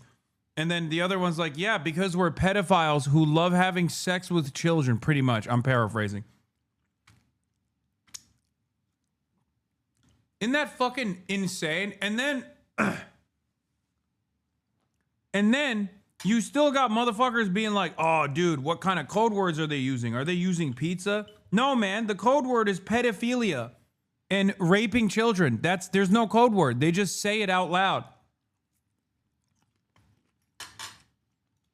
More expensive than your girls, you wouldn't be able to afford me. Jeffrey responds, yes, the price to pay would be too high.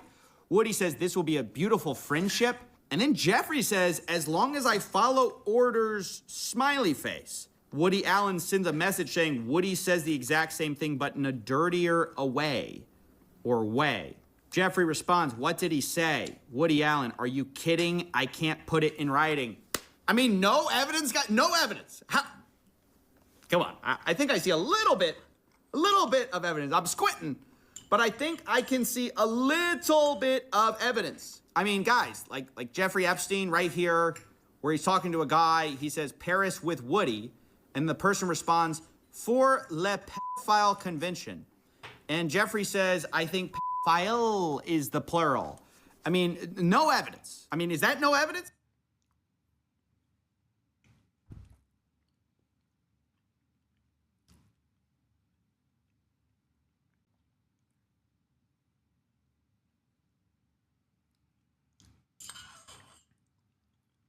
Motherfuckers will be in their emails being like, there's nothing like children. There's nothing I enjoy as much as nubile flesh. I love consuming it. And then people still turn around and they're like, wait a minute. Did they bring up cheese pizza at any point? Yeah, I'm going to go ahead and assume that when they're talking about cheese pizza, it's most likely fucking cheese pizza, big dog. Because when they're talking about children, they just say children. It's nothing. We don't even want to question these people. There's no investigations going on. So, yeah, it's honestly really sad to see how, look, I'm not saying Barry Weiss's wife is in there, too. Are having crazy consequences. But a few people are resigning, thank goodness. You know, a few people are at least facing a little bit of scrutiny, but here Elon Musk lays out the... I think outside of Palestine, this was probably the other thing that I've consistently talked about nonstop, even though people looked at me kind of weird. And I guess they like kind of changed their tune after the Jeffrey Epstein suicide, quote unquote suicide, where people were like, okay, maybe there's more to this story. But yeah, this and like the anti-Zionism have been two of my major points of advocacy throughout the years. And it's been an incredible moment of vindication, even though, you know, it's the events are horrifying.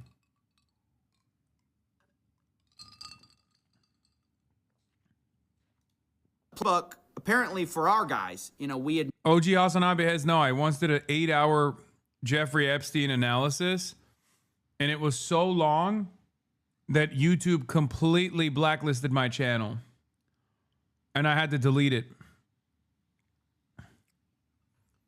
I uploaded 8 whole hours of going through the Epstein stuff that we knew of back in like 2018, 2019. And YouTube straight up, yeah, the Ep stream, YouTube straight up took it down. With Matt Chrisman, with Brace Belden of TrueAnon. Yeah. Isn't that crazy?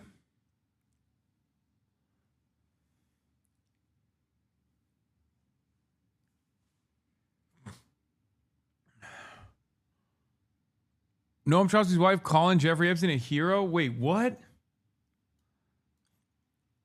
You were a hero, Jeffrey. I just can't understand why Max has been doing all this to Noam for all these years and Deborah had been following Max's agenda.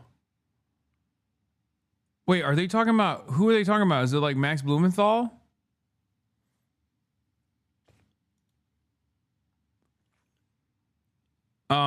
Wait, 5 hours of Jeffrey Epstein coverage you never asked for. Oh, this is it.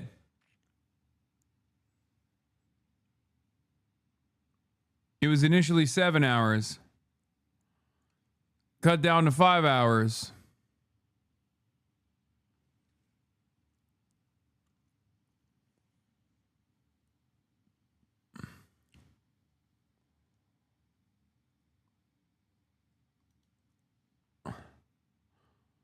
Then there was also this. So we're all in agreement that we think someone's going to kill Epstein before he gives up names, right? Any prison that doesn't put Epstein under 24/7 surveillance and solitary confinement right now is also responsible for him getting assassinated. I wrote that on my birthday, July 25th, 2019.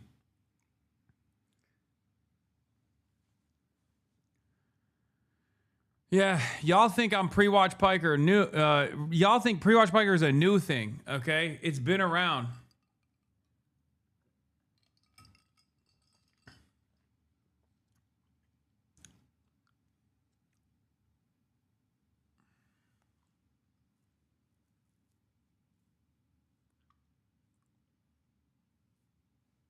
It's been around for so long, motherfuckers think I did it. When shit pops off. Nothing. We deny everything. Subscribe to the Piker Broadcasting Service to get tomorrow's news today. That's right. For a voluntary subscription of only $6 a month, you can support the show. That's the only way to support the show. You can also subscribe to the Piker Broadcasting Service, now available on YouTube with a membership. That's right. We haven't figured out what the membership rewards are going to look like for YouTube, but you can subscribe to the Piker Broadcasting Service both on YouTube and also on Twitch. Tomorrow's news today.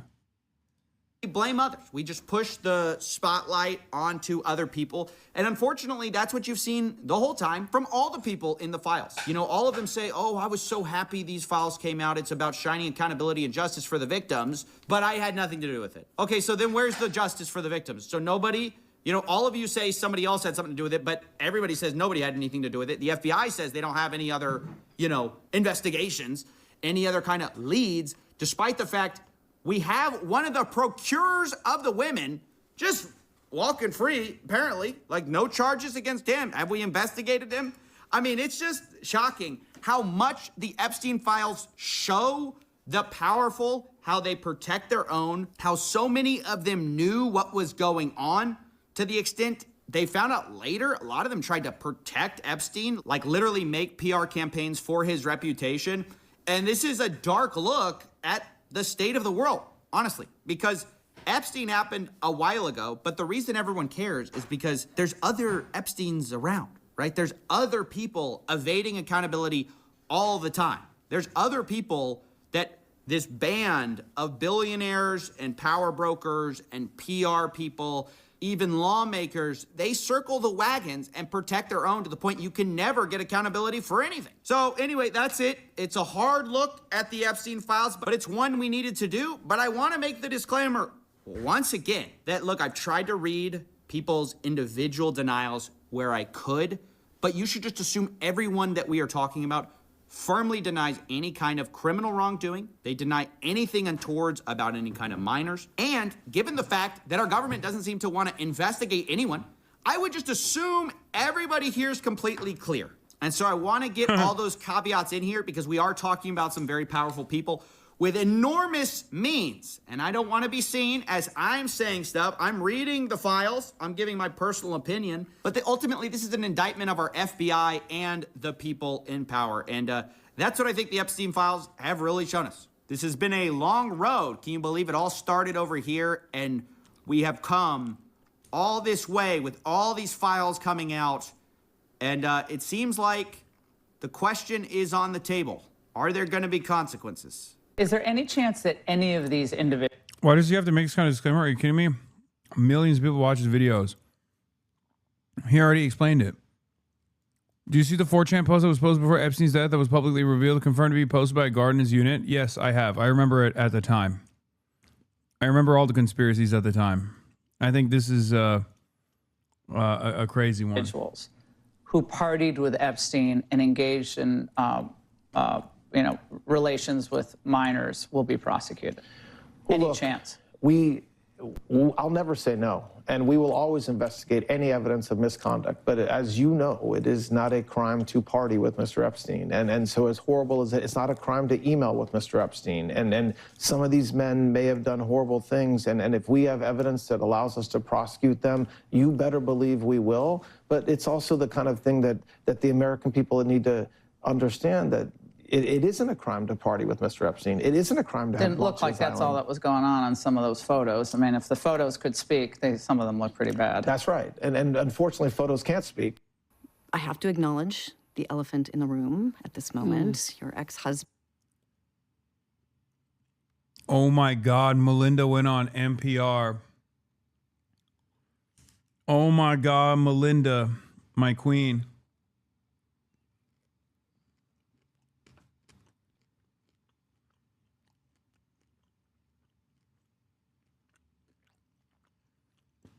Guys, nothing to see here. Deputy Attorney General, former defense attorney for Donald Trump, Todd Blanche, said, nothing to see here. It's not a crime to fucking party. All right?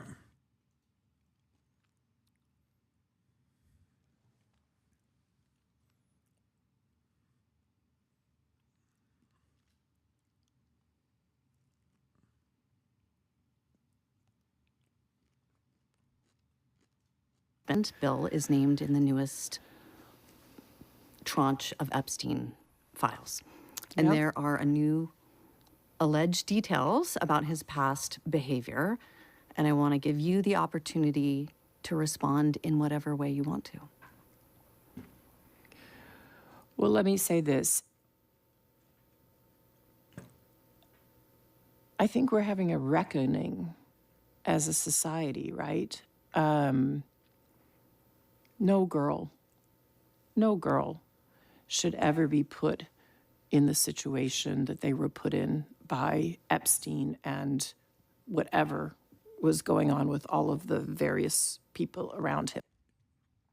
Liberal friends I was talking to say Epstein was just trafficking for his own enrichment and collecting blackmail for his own use, and thus not a State Department asset. American exceptionalism with the idea that our government would never work with someone like Epstein.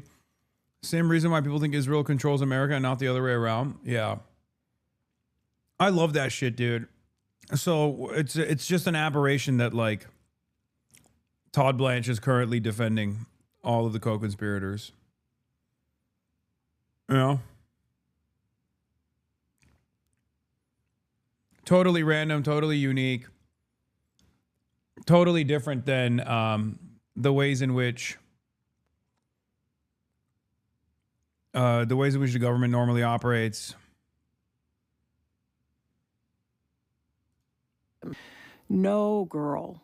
I mean, it's beyond heartbreaking, right? I remember being those. You the guy that went to a Diddy party? No, just wondering. No, that was your dad. I'm your daddy. You're mistaking me for your dad, your father. He went to the Diddy party and he got his back blown out.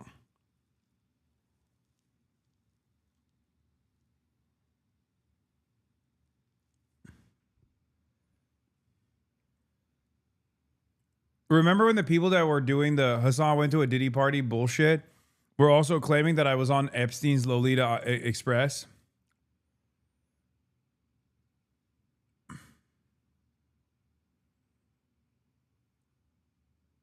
That's real, by the way. They straight up tried to say that I was on Epstein's jet.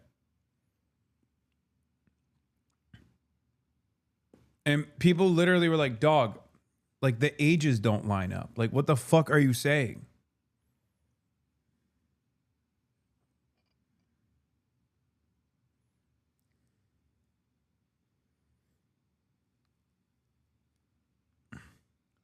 This is why I asked, because I don't know.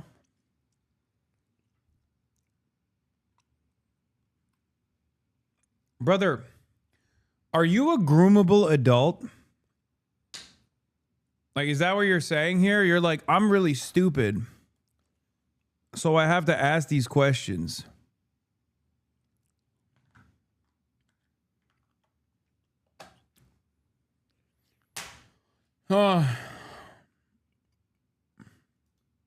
Those girls were. I remember my daughters being those ages, right?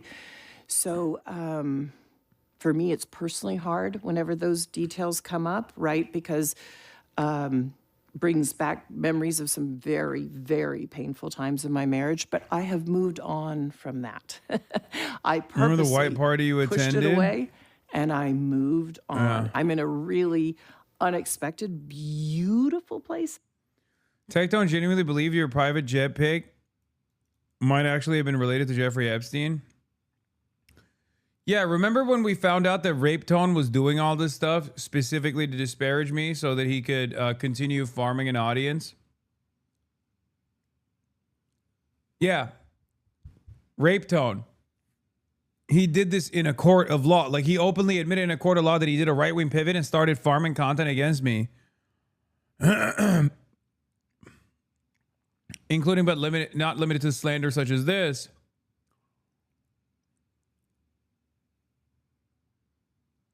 With the express purpose of gaining an audience of dumbass dullards. Isn't that cool? Isn't that funny? He said he failed the vibe check. A civil case is a vibe check. Yeah, you failed the vibe check so hard, the judge finds you liable of rape and takes away your guns in the state of Texas for a decade.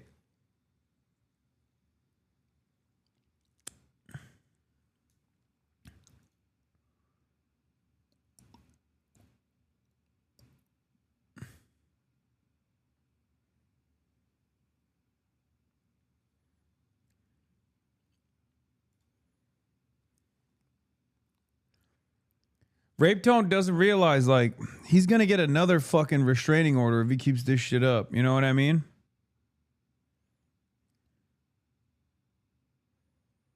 He admitted to defamation in court. That's how stupid he is. Yeah.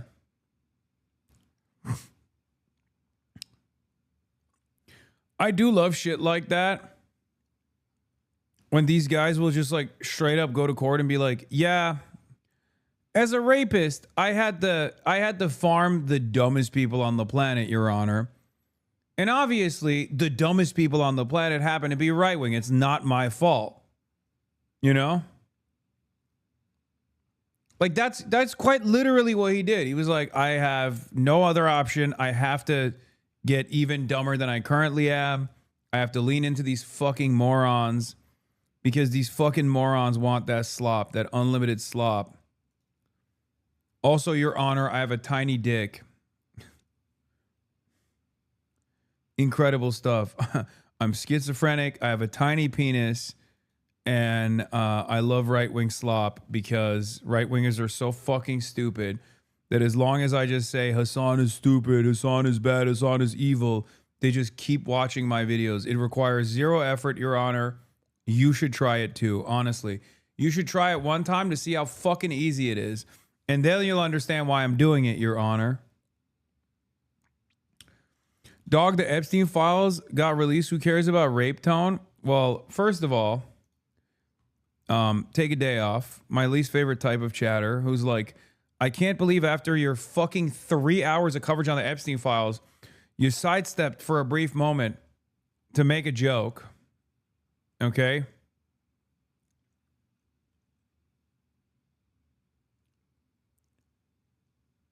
Like, I had a genocide survivor that I interviewed for an hour and a half here not that long ago. Bro, doing streamer drama during this? What a hack. Wait, hold on. Give me this motherfucker's logs in other chats. Again, a straight up fucking 5-minute sidestep. I've talked more about dumbass naysayers in the chat now.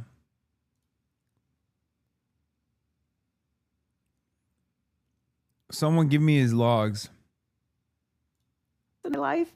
So whatever questions remain. Most of my normie friends that you know fall for this narrative of you being an elite diddler, unfortunately. Okay, you need to get new friends, big dog. I'm going to keep it $150 with you. If you have friends that are unironically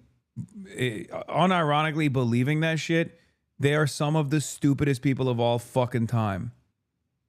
Okay?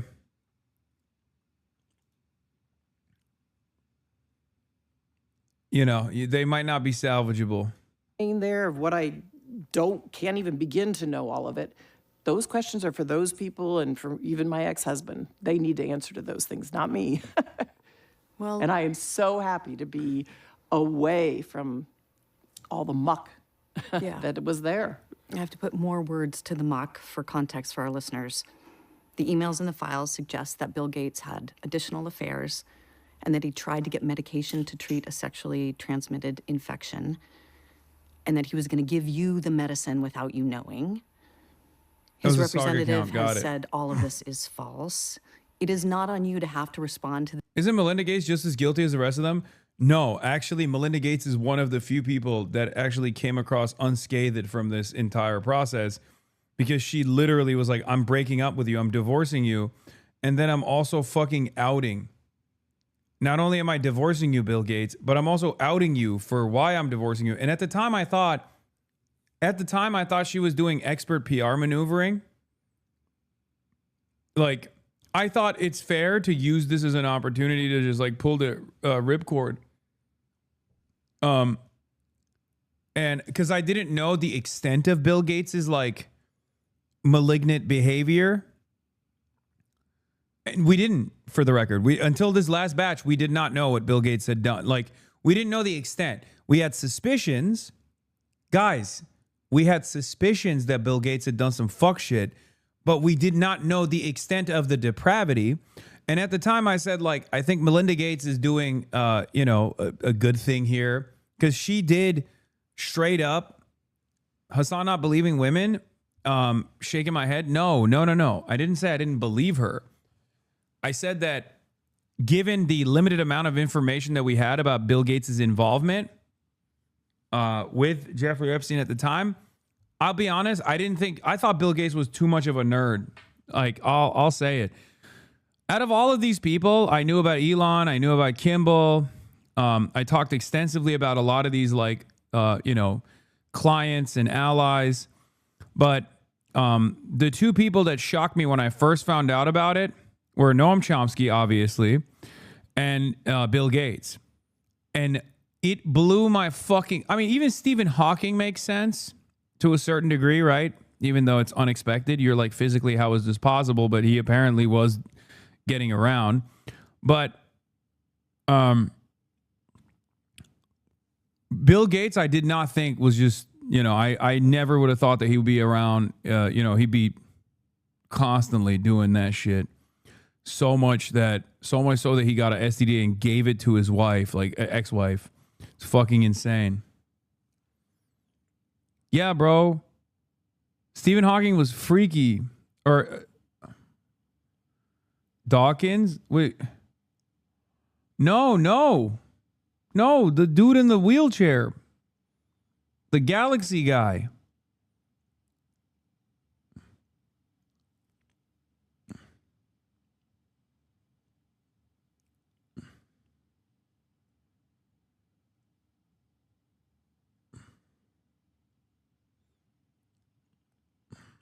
Details of that alleged behavior, but I wonder what your dominant emotion is when you read these news articles. Sorry, black hole guy, whatever. With these details.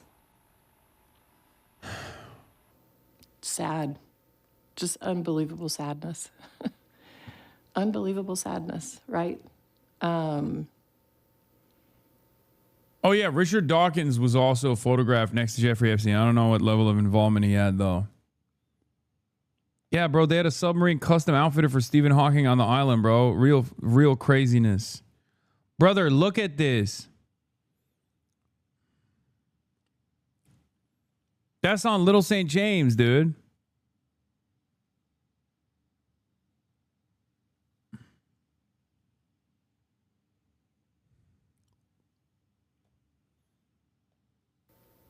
And again, I'm able to take my own sadness and...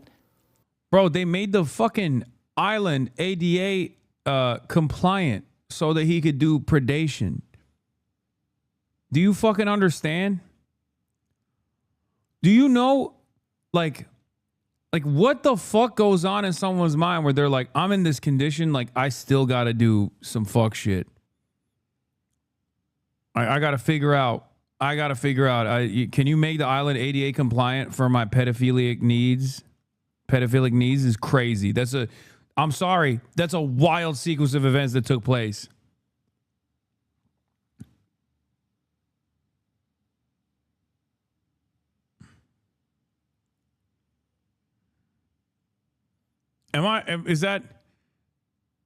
Is that ableist? Like, am I being anti-woke when I say, like, I never would have thought that he would be doing that kind of stuff? He doesn't, quadriplegic says he doesn't represent the wheelchair community. Yeah, I don't think he does.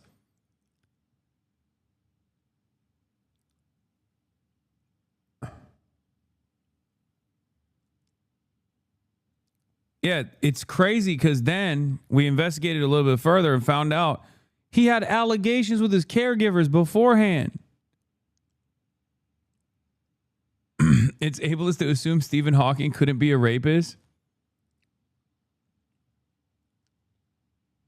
No, it's actually more woke to hold him accountable. Being disabled doesn't excuse you from crimes. Yeah, I'm not even excusing him for his crimes. I'm just saying, like what could...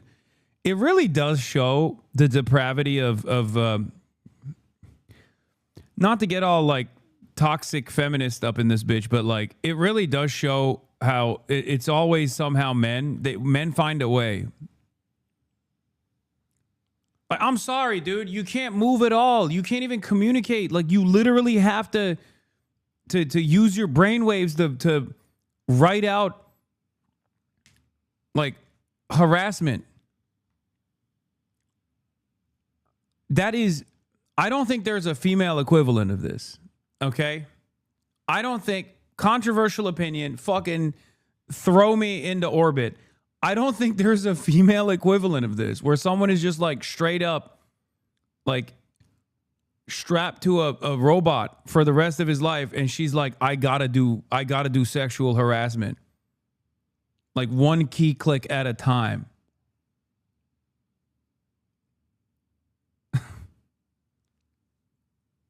I think this is exclusively man behavior.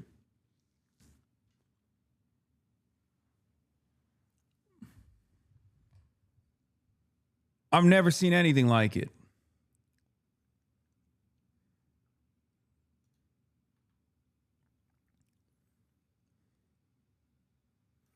This has 1 million likes. Your joke is fine compared to this. Okay, dude. Jesus Christ. Okay, enough. We're done. Wrap it up. Let's get back to serious stuff now, okay? Look at those young girls and say, my God, how did that happen to those girls, right? And so for me, it's just sadness for, you know, I left my marriage. I had to leave my marriage. I wanted to leave my marriage. I had to leave I felt I needed to eventually leave the foundation. So it's just sad. That's the truth, right? And it's kind of like, at least for me, I've been able to move on in life. And I hope there's some justice for those now women, right? We see them standing up in front of microphones in D.C. What they went through is just unimaginable, I think. The emails drop, and Jeffrey Epstein, who worked on behalf... Oh, let's hear about how this is the most Jewish style of crime that's ever been invented. Like, I assume that's what Candace's angle is going to be, right? Whiplash from Melinda to Candace Owens here, but... Imagine Windows ask Epstein for antivirus and want to secretly install on her that a virus infected her from Russian model, but it's on email now, lol. Thank you for the super chat, chatter. It's all Jewish. The island was Jewish. It was a Jewish island.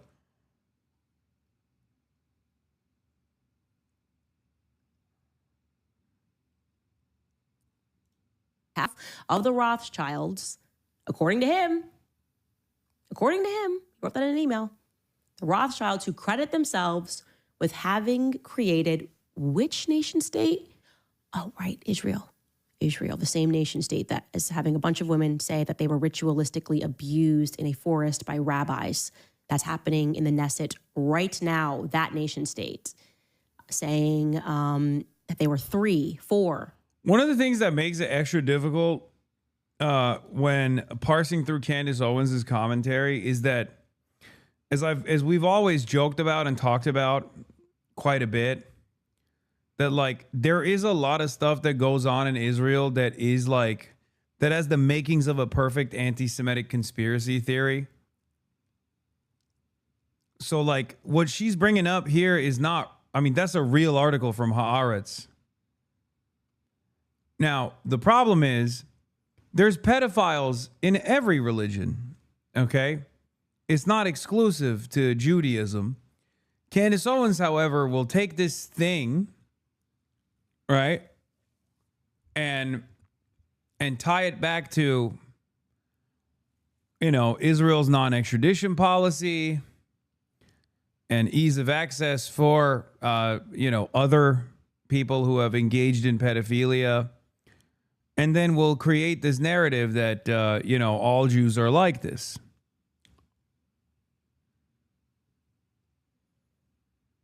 This is yet another instance of fundamentalism. Fundies of all various shapes and sizes engage in fuck shit like this. Now, of course, it's additionally ironic that Candace Owens is saying this because she's Catholic. And it's not like the Catholic Church isn't known for pedophilia as well. Years old when this happened. He's saying, those are my bosses, the Rothschilds.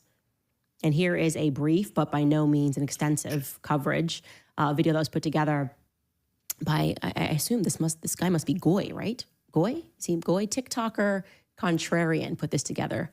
Take a listen. Israel is mentioned twice as much as Donald Trump in the new documents. Here he is discussing with Roger Schank, a Jewish American academic and hedge fund worker, saying Jews create vast fortunes by manipulating markets and creating financial speculation and exploiting labor.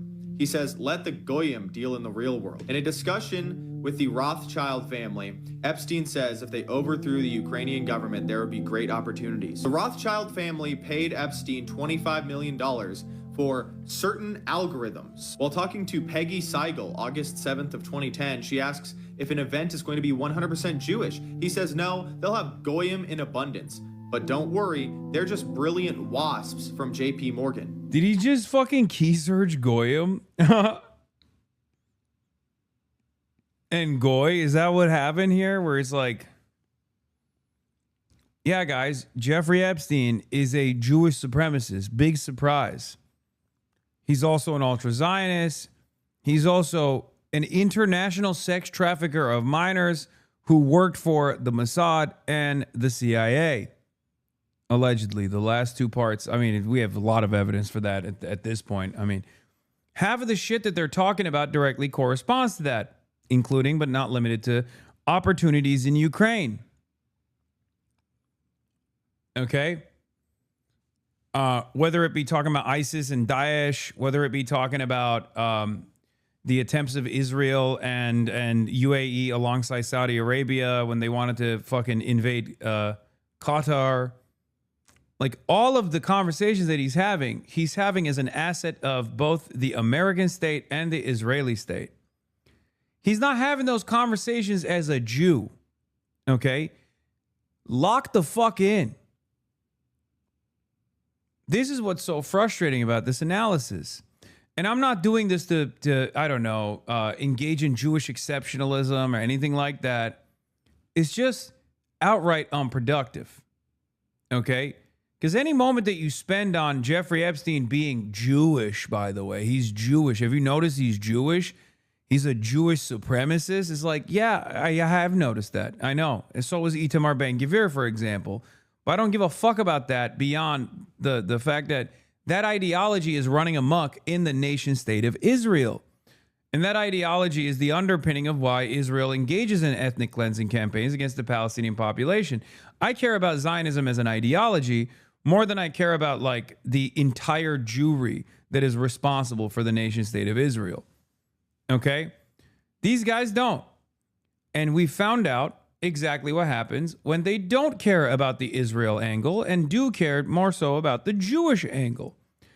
You end up actually saying things like, well, Jeffrey Epstein is kind of cool, except for the fact that he was doing all the cool things like international sex trafficking of minors, but Jewishly doing it.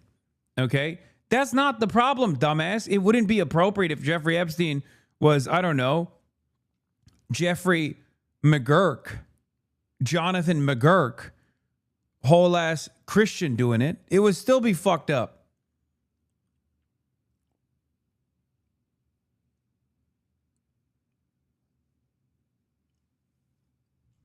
Anyway.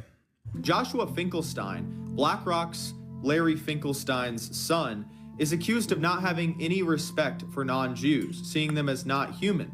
This is from his ex-girlfriend, Svetlana. He pressures her to have an abortion. In 2017, Epstein has a conversation talking about if you want to hire the best people, you have to hire only Jews. Only hire those who can prove they are genetically Jewish. Maria Farmer, one of the first victims to come out and name Epstein. I wasn't allowed to go get food.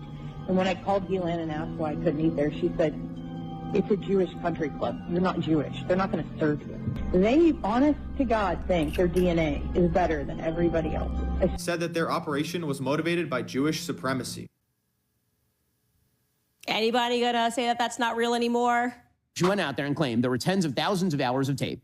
There are, by the way, but they are child pornography. The reason the FBI...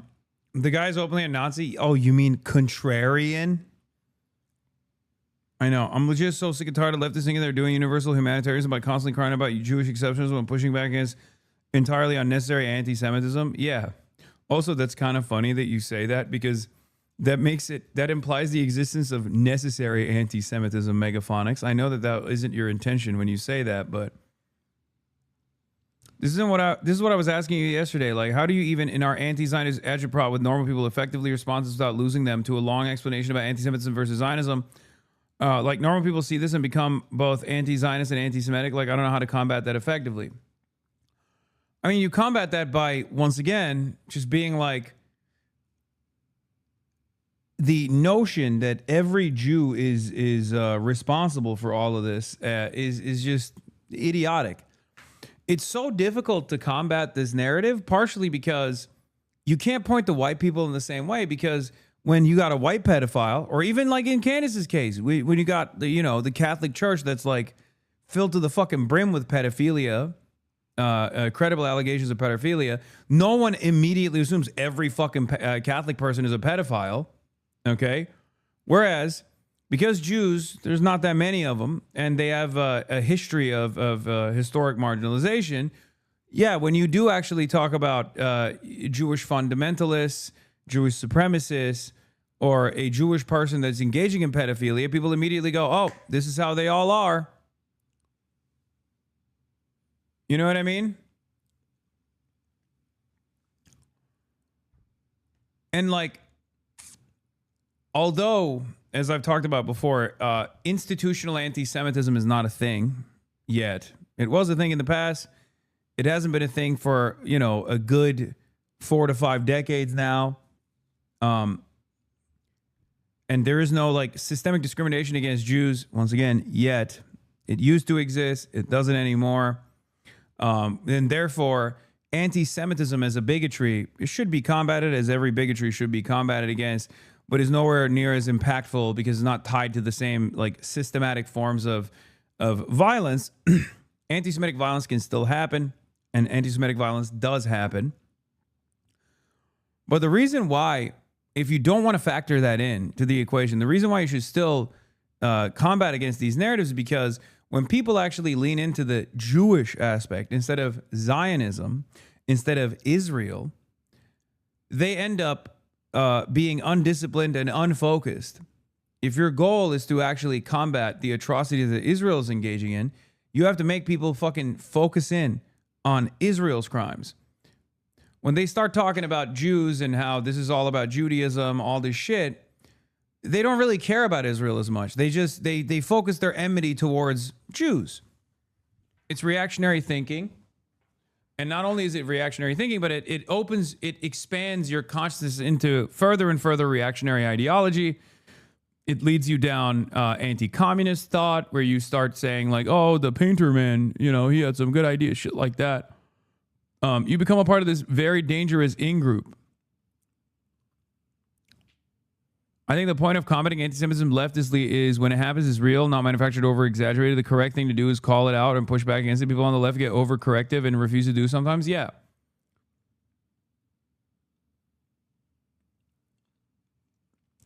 But I'm saying that even if you didn't care about like the impact of anti-Semitism, let's say you're not Jewish, right?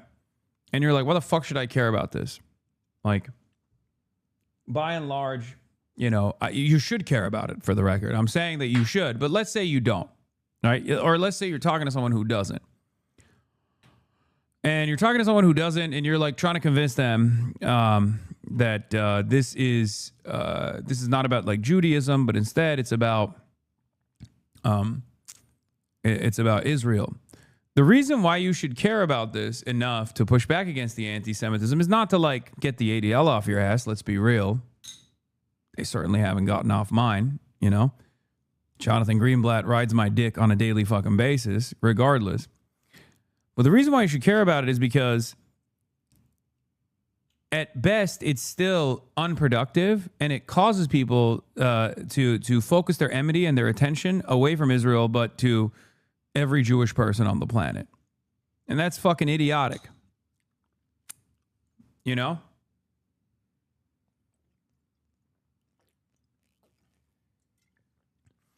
Especially when Jeffrey Epstein, right here, is demonstrating supremacist ideology. It's Jewish supremacist ideology, but it's still supremacist ideology. He's a very reactionary guy. He's a very right-wing guy. When he's talking about, like, the ethnic and religious superiority of Jews, that's exactly what he's doing. He's not doing it in any way, shape, or form that's any way different than the way Nick Fuentes talks about, you know, Christian supremacy, white supremacy. He's just Kahanas posting. You know? That's it. So you should combat it in the same way that you do all matter of bigotry and all matter of reactionary ideology, fundamentalist ideology. Claim there were tens of thousands of hours of tape. There are, by the way, but they are child pornography. The reason the FBI is not releasing them is because those tapes do not include underage people with third. Are zins legal in Qatar? I found out that you can't legally sell zins. You can buy them at the airport. You can bring them in and you can consume them. But apparently they don't allow you to sell these. Allow you to sell these puppies inside of Qatar. Parties on Epstein Island. That is not what the tapes are. I also have sources in the federal government who are covering this stuff and have seen the documents. Okay, those tapes are just child porn. That's all. That's what they are. That's why the FBI is not releasing them. Okay, as far as the Epstein list, what I have been told by my sources is that there is no Epstein list, that basically there's a black book of Jeffrey Epstein contacts. And the vast majority of those contacts are already out there publicly. That's why you know names like Prince Andrew or Alan Dershowitz or some of the names that have been mentioned here. Those contacts, there is no evidence, according to the DOJ and the FBI, and again, that's public. There's no evidence that any of those third parties were having girls trafficked to them. And that is not evidence that was made clear, certainly, to the DOJ or the... Oh, shit, dude. Ben's sources told him. Well, I urge you to cease your investigation. After all, Ben Shapiro's sources have told him there's nothing to see here. That's awesome. FBI. Here is Tucker then asserting that it was actually Mossad. Again, without evidence, not a shock. Of course, this is where Tucker was going. This has become the hot speculation on the internet, is without evidence. You say that Mossad was running Jeffrey Epstein. When I say without evidence, I mean without evidence. Naftali Bennett. I want to mention something else about the anti-Semites and why they are not real allies at all in the anti-Zionist cause. They don't necessarily give a fuck about Israel. They're more so jealous that Israel gets to operate a fascist country that is a ethno-religious supremacist fascist country. They want to do that. They want to do Israel here in the United States of America. Okay? And therefore, anti-Semites who present themselves as anti-Zionists will oftentimes find themselves even defending Israel. There are many examples of this in contemporary society. There are examples of this throughout history as well, including the literal fucking Nazis, right? Participating in the creation before the Israeli state ever existed, in collaborating with Zionist brigades in an effort to get the Jews out no matter what and just ship them elsewhere, right? And that's the problem. Like, if your goal here is to be an anti-Zionist, if your goal here is to fight for the freedom of and the emancipation of the Palestinians, anti-Semites are not invested in that at all. They just want the Jews. Some of them want the Jews out, right? But they could just as easily turn around and say, you know what? As long as they stay over there, I'm happy with that. As long as they help me, as long as they align with my goals of creating a white ethno state here in America, then I'm happy. I'm happy to collaborate with Israel. Many anti-Semites have done this collaboration in Europe. There's a reason why a lot of the far-right neo-Nazi formations that are growing in prominence and power in Europe have openly found themselves at the anti-Semitism seminar that is thrown in Israel once a year. It happened this year as well, a couple months ago, or almost a month ago. One must ask the question, why? How is it that these anti-Semites that talk about how, you know, Jews control the media, Jews control the masses, Jews control this, Jews control that, find themselves such perfect allies with the nation state of Israel? Well, it's because they're both fascist. Okay? That's it.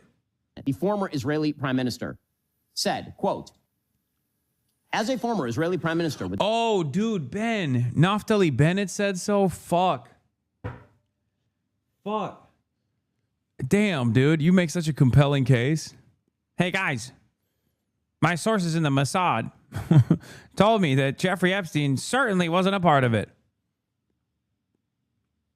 And that's not an exaggeration. He's literally pulling up Naftali Bennett's tweet being like, as a former Israeli prime minister with the Mossad having reported directly to me, I will say to you with 100% certainty, the accusation that Jeffrey Epstein somehow worked for Israel or the Mossad running a blackmail ring is categorically and totally false. Case closed, I guess. Fuck, why didn't I think of that? Obviously, who could doubt the infallible investigating institution of Israel?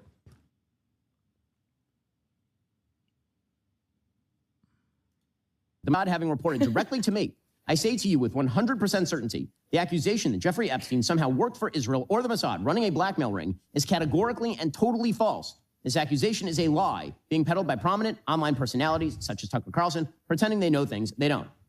And in fact, I followed up with the former Prime Minister, Naftali Bennett, and what he told me is that Mossad has not been active in the United States or against the United States since the Jonathan Pollard scandal of 1987, when a U.S. Army contractor who's actually working for the Navy revealed classified information to the Israeli government. He was prosecuted by the United States government and ended up in prison. I'm going to be honest, if I'm Ben Shapiro, I'm never bringing up Jonathan Pollard. In the off chance that someone actually learns about Jonathan Pollard from him, they are going to be way more anti-Semitic. Okay?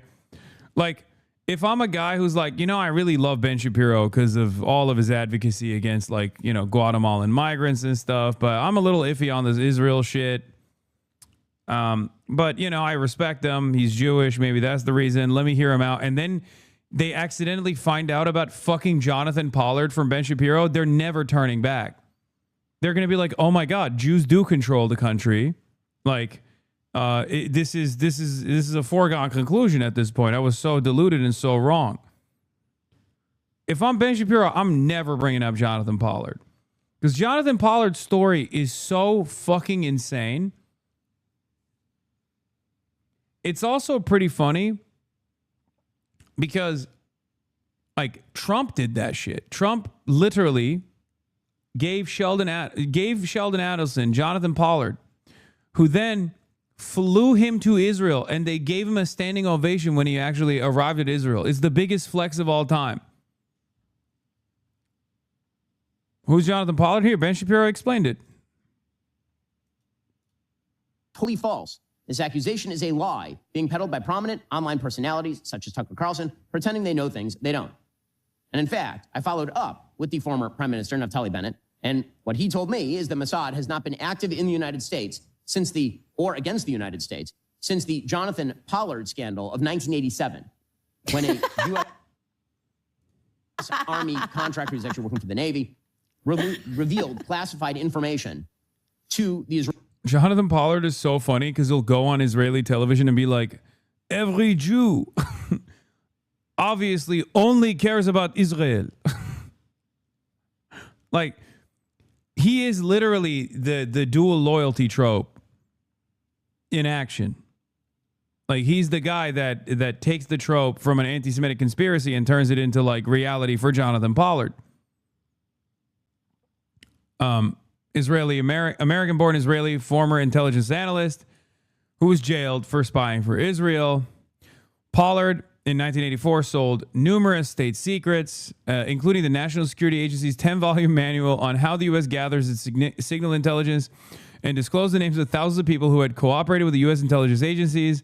He was apprehended in 1985, and in subsequent proceedings agreed to a plea deal, pleaded guilty to spying for and providing top-secret classified information to Israel. Pollard admitted to shopping his services successfully in some cases to other countries, and in 1987 he was sentenced to life in prison for violations of the Espionage Act. So they didn't actually kill him, which was surprising. Well, I guess it's not surprising because, you know, he was doing it for Israel. But what's actually crazy is Jonathan Pollard was brought up in the so-called peace process over and over and over again by the Israelis. Like, they were very open about it. They were like, you have to release Jonathan Pollard. And Bill Clinton was like, I can't do that. The fuck do you mean, release Jonathan Pollard? And remember, this is like basically a decade ago when Jonathan Pollard is caught. You do not sound drunk and slow. You sound chill. What? I don't know what that means.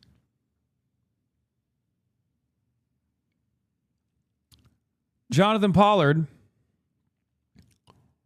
got the Israeli government to acknowledge at least some of the wrongdoing.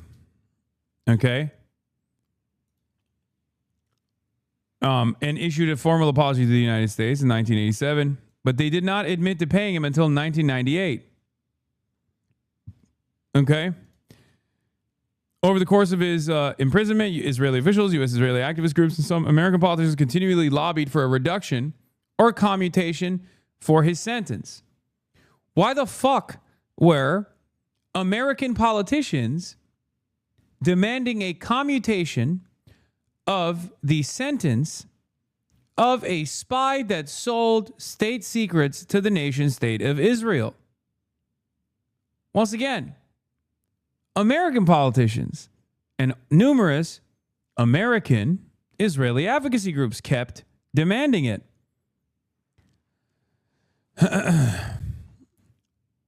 They even said, in defense of his actions, Pollard actually said the American intelligence establishment had collectively endangered Israel's security by withholding crucial information. He had to do it to protect Israel. Okay? Now, of course, many American leaders opposed clemency for Pollard. Retired U.S. officials, Donald Rumsfeld, Dick Cheney, former CIA Director George Tenet, several former U.S. Secretaries of Defense, a bipartisan group of U.S. congressional leaders, members of the U.S. intelligence community. They maintained that the damage to the U.S. national security due to Pollard's espionage was much more severe, wide-ranging, and enduring than acknowledged publicly. There's that side of the story as well. It wasn't just Israel. He tried to sell it to Pakistan too. He's both a Jewish and Sunni supremacist. Now, Jonathan Pollard, I think, lucked out by not selling it to Pakistan and selling it to Israel instead. Perhaps because he had better connections, or perhaps because that's the reason why he gets to now breathe the free man's air in spite of doing unlimited damage to the American espionage capabilities, the American Defense Department. But the story doesn't end there, okay? Because, like, there's so much pressure coming from Israel, right? For years and years. They never give up on it. They even bring it up in the fucking so-called peace process to Bill Clinton and onwards from that point on. They're like, no, you have to release Jonathan Pollard. That's one of our reasons, which, by the way, once again, another testament to how little they give a fuck about the Palestinians, that they were leveraging America. They were like, hey, we'll allow Palestinians to live if you give us our spy. Lucky for Jonathan Pollard, of course.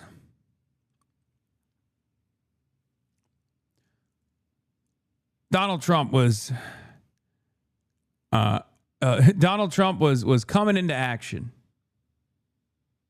Okay? Now, Pollard was released from prison on November 20th, 2025 in accordance with federal guidelines at the time of his sentencing. On November 20th, 2020, his parole expired and all restrictions were eliminated.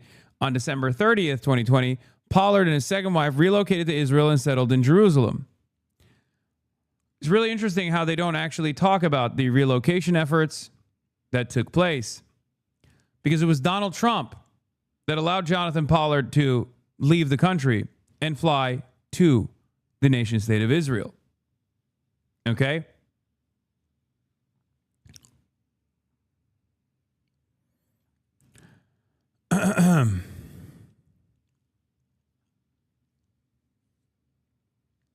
Donald Trump's primary benefactor, Sheldon Adelson, also known as Jabba the Hutt, rest in peace, sent a private jet, his own personal private jet, to fly Jonathan Pollard to the nation state of Israel after his release. And he was given a standing ovation by the state of Israel. Here's Cenk talking about the Epstein files. Look at these admissions that the U.S. government officials were secretly working for Sheldon Adelson, who only cares about the Israeli interests, and flew traitor Jonathan Pollard back to Israel on his private jet. And they joked about how Israel controls the U.S. government.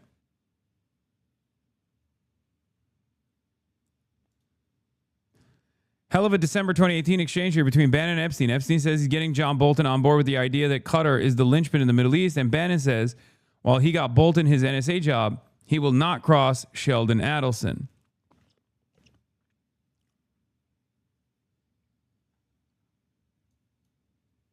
Key is MBZ. Get actionable deal, which they did, by the way. MBZ is Dubai, is a UAE.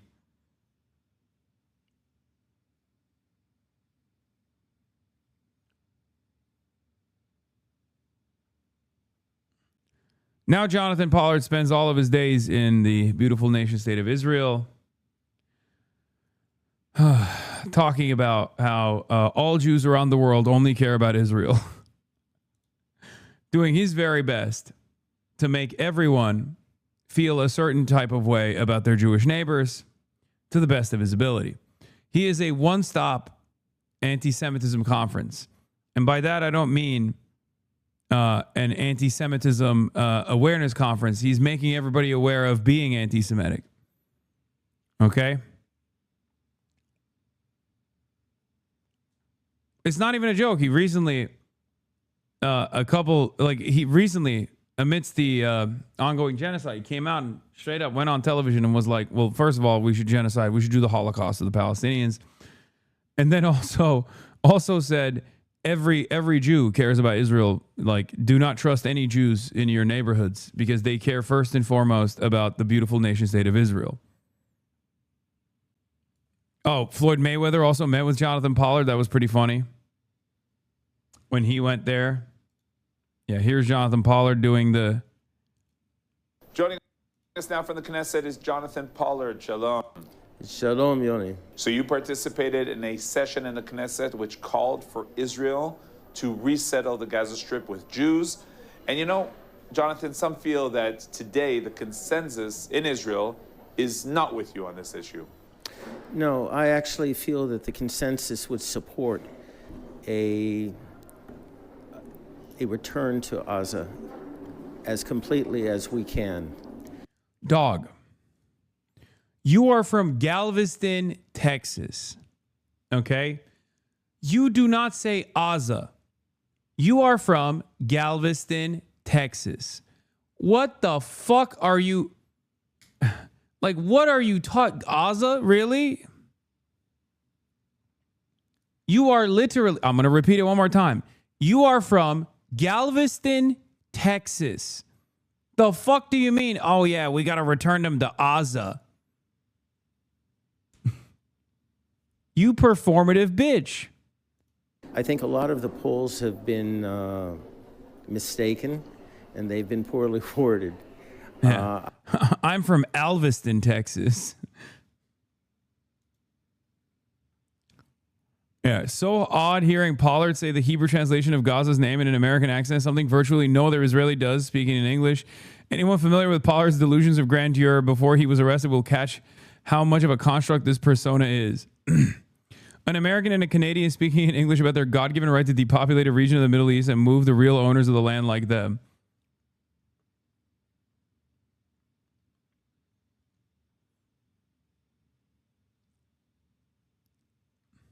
I've seen... I'm going to run it again. Is not with you on this issue. No, I actually feel that the consensus would support a return to Gaza. A return to Gaza. As completely as we can. I think a lot of the polls have been mistaken, and they've been poorly worded. I've seen better polls, and they all indicate that a complete return to Gaza that's been cleared of its current Islamo-fascist population would probably be an acceptable solution as far as most Israelis are concerned. Our repossession of our biblical land in Gaza will basically set... I can't get over it, dude. You do not say Gaza, big dog. The fuck do you mean Gaza? You're from Galveston, Texas. I have a better Israeli accent than he does. At least LARP better. Galveston, Texas. I am from there, but this is what happened. I come to Israel, and now I sound like this. The fuck do you mean? Yes, we're going to depopulate Gaza. Gaza. We will depopulate Gaza. Stage for our future. Why? Because it will show our enemies that if you fight us, we will not only defeat you decisively, but we will take back our land as well, permanently, to make sure that they're safe and secure going forward. And the only way that's going to take place is if we have a Jewish Gaza, 100%. Oh, he said it wrong. Come on. To take place is if we have a Jewish Gaza, 100%. He fucked up the LARP. He's like, oop. I'm sorry. I meant Gaza. 100% Jewish Gaza. Oh, no. Anyway, fucking asshole, dude.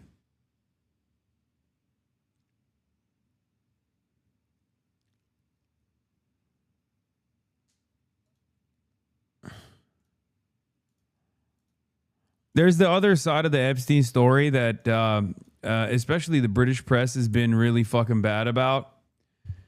If you've been paying attention to the way that the British press is covering the Epstein files, they just like, weirdly enough, don't talk about Israel at all.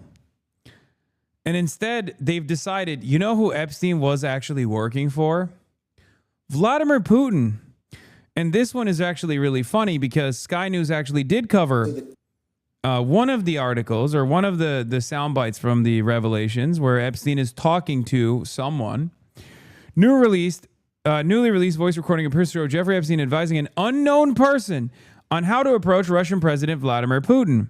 It would be, I would think about, not decided, I wonder who this unknown person is. that at some point you can say, look, I would send a note to Putin, say, I'm going to leave government in March 14th. I'm going to be in Scandinavia, or I plan to be in Northern Europe. We should have dinner. That's it. No more. It has to be very short. Good thing the video ends right there. There's no more conversations that took place between Jeffrey Epstein and this unknown person. Poland to examine increasingly likely possibility that pedophilia scandal was co-organized by intelligence services in Moscow. Wow. Thank you, Poland. Thank you, Telegraph. That's probably what it was. Yeah, you're right. Surely Jeffrey Epstein was definitely not working for the CIA or the Mossad. That would be anti-Semitic and anti-American.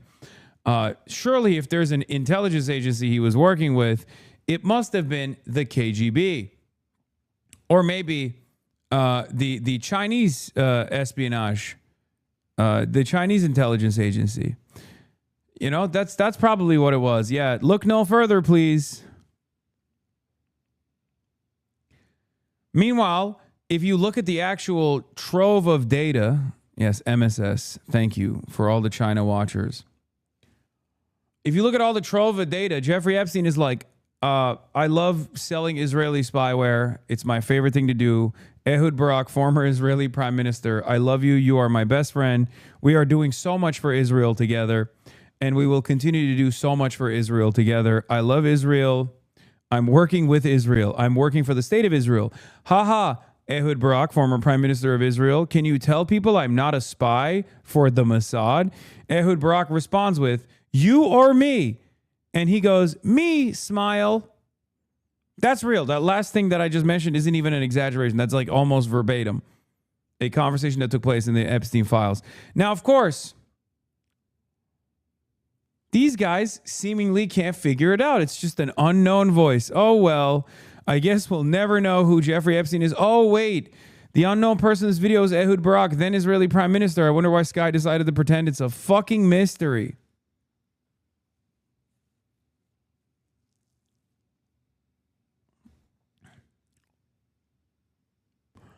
Oh, yeah, I remember this photo, too. Gina Haspel, ex-director of the CIA, was caught in the photos with Epstein and CIA Langley offices and materials room.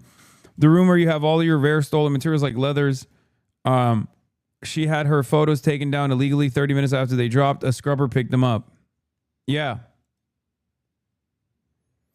Epstein, with a smiling emoji, asked former Israeli Prime Minister Ehud Barak to clarify he does not work for Mossad in a meeting with a senior Qatari investment official.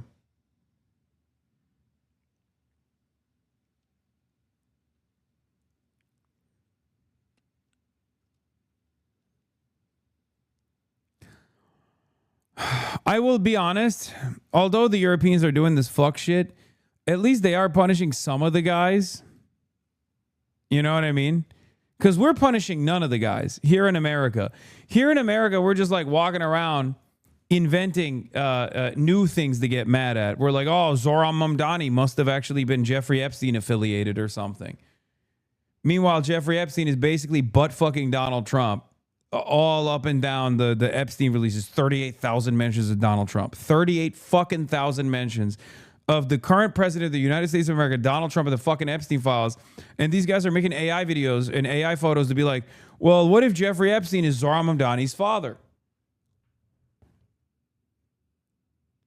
No punishments will be dished out to a single wealthy aristocrat in the United States of America. And not only will there be no punishments dished out. Wait, hold on. Adam Friedland is calling me. Adam, I'm live. Hello? Can you hear me? I'm live. I'm live. Put on FaceTime. I want to. Oh, you're on your stream. I'm on You're stream. such a narc, bro. Wait. Yes. No, Yeah. I'm on the phone with our researcher right now. We're like prepping for an Okay. interview next week. But I don't want to. You don't want to leak it. You don't want to leak it. You don't want to leak it. Hassan, Well, it's fine. it's my dream to be on your stream. Okay. Justin, act like you've been here before. Act They like can you've been hear here you. before, Justin, they can hear you on stream. dog. That's sick, dude. Justin is one of the sickest people on earth, honestly. He's awesome. Yeah. Okay. All right. Well, I'll ask you some other time about this this kid, clavicular. Oh, clavicular. Oh, I got you. Also, Do you know about why is he doing that? I know all about it. I'll get back to you. Also, I'm gonna be in New York in 2 days. He does what like you do. I'm gonna be in New York. I'm gonna be in New York in 2 You days. think he's trying to do you, Hasan? I think he's trying to do something, maybe. Dude, you're coming to New York. We're gonna have an HH club night. HH Club. Oh. It's gonna be you, me, Yeah. Medicare. Yes. Noah Coleman. Yes. We're gonna have party bus. Yeah. I'll talk to her. Tipping a lot. But you're in Qatar. What? I'm in Qatar. Yeah. Yeah. You went to the Saudi Arabia Comedy Festival. No. I went to the Web Summit here, but yeah, I'm getting Big Daddy to give me a plane. What? No, the Royals. We should start a shit coin. They give you $2 billion if you do it. Okay, Qatar. I might do that. I like that. Eric Adams made $3 million off that Stop Anti-Semitism. Yeah, I'm gonna do the Start Anti-Semitism coin. I'm gonna do the opposite. Not funny. Oh my god, with your edge Lord takes. Okay. All right. Well, I gotta go. I'm in the middle of covering the Epstein files and how he was definitely not an Israeli asset. Well, go ahead. Talk about some nasty stuff to kids. But yeah, I'll be. Talk about some pornographic, gross nastiness. I'm gonna be in New York. Woody Allen wasn't. At least Woody wasn't in the files. Yeah, you're right. Thank God. Yeah, no. Thank God Woody was. Yeah. All right, peace and song. Really Justin, bit the say bull. bye to the stream. All right, bye. Wait, I get to say. No, they're gonna hang up. No, Are what's they hanging up? Go ahead, Justin. Oh, no? Are they tipping more for me? Do Wait. they like do the fans? Like Justin has a love in his bum. Yeah. Yeah, Wait, they're. I have a what? They're going crazy. There's a hype train incoming, Justin. You did that. Dude, that's He's a very great guy, Justin. I told him I consider him a friend the other day. Bye, Hasan. All right, Okay, bye. Hasan. Bye. Oh my God. Who the heck was that? That was Adam Friedland, host of the Adam Friedland Show. That's right. The millennial Bill Maher.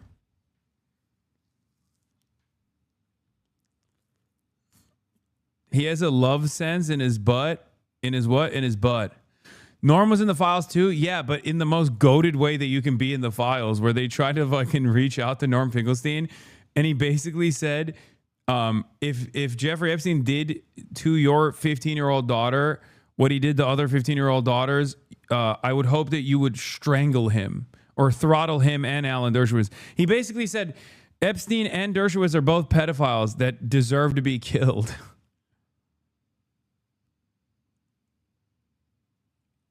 Yeah. The most vindicated man.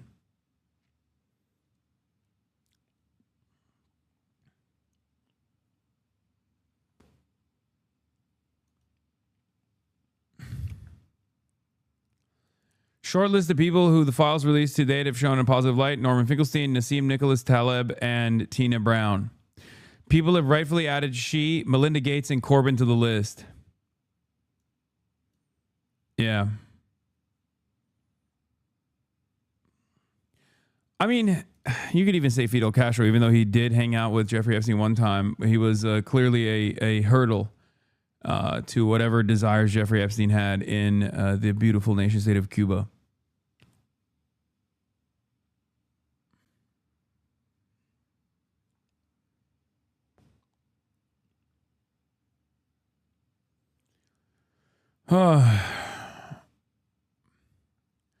Anyway, guys, I'm fucking tired. I'm too tired. I love you all. But I think I'm going to end it here. Our time is coming to a close. I'm going to try to be live early tomorrow on my last day from the glorious nation of Qatar, the pearl of the Gulf, Doha. It's 3 a.m. here right now. That's the reason why I have to end this broadcast, because I'm dying. Okay? Inshallah, Iran will not be bombed, and then therefore Iran will not retaliate against Qatar, where there is an American base here, as you guys know, Al Udeid.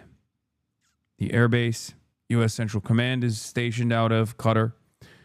That's miles away from where I'm standing, but I haven't decided on how early yet. But you can check out the YouTube announcement that I will put out there to get a better understanding of when I will be going live. I can't believe it's 4 p.m. I can't believe I'm going till 4 fucking p.m. I'm doing 6-hour streams, dude. Even in Qatar, even in the middle of the goddamn night. Don't ever tell me I'm not the hardest working motherfucker in the league, okay? Anyway, love you guys. And I will see you tomorrow, hopefully, before I travel. It'll be a short stream, and it'll be an early one, too. But bye-bye.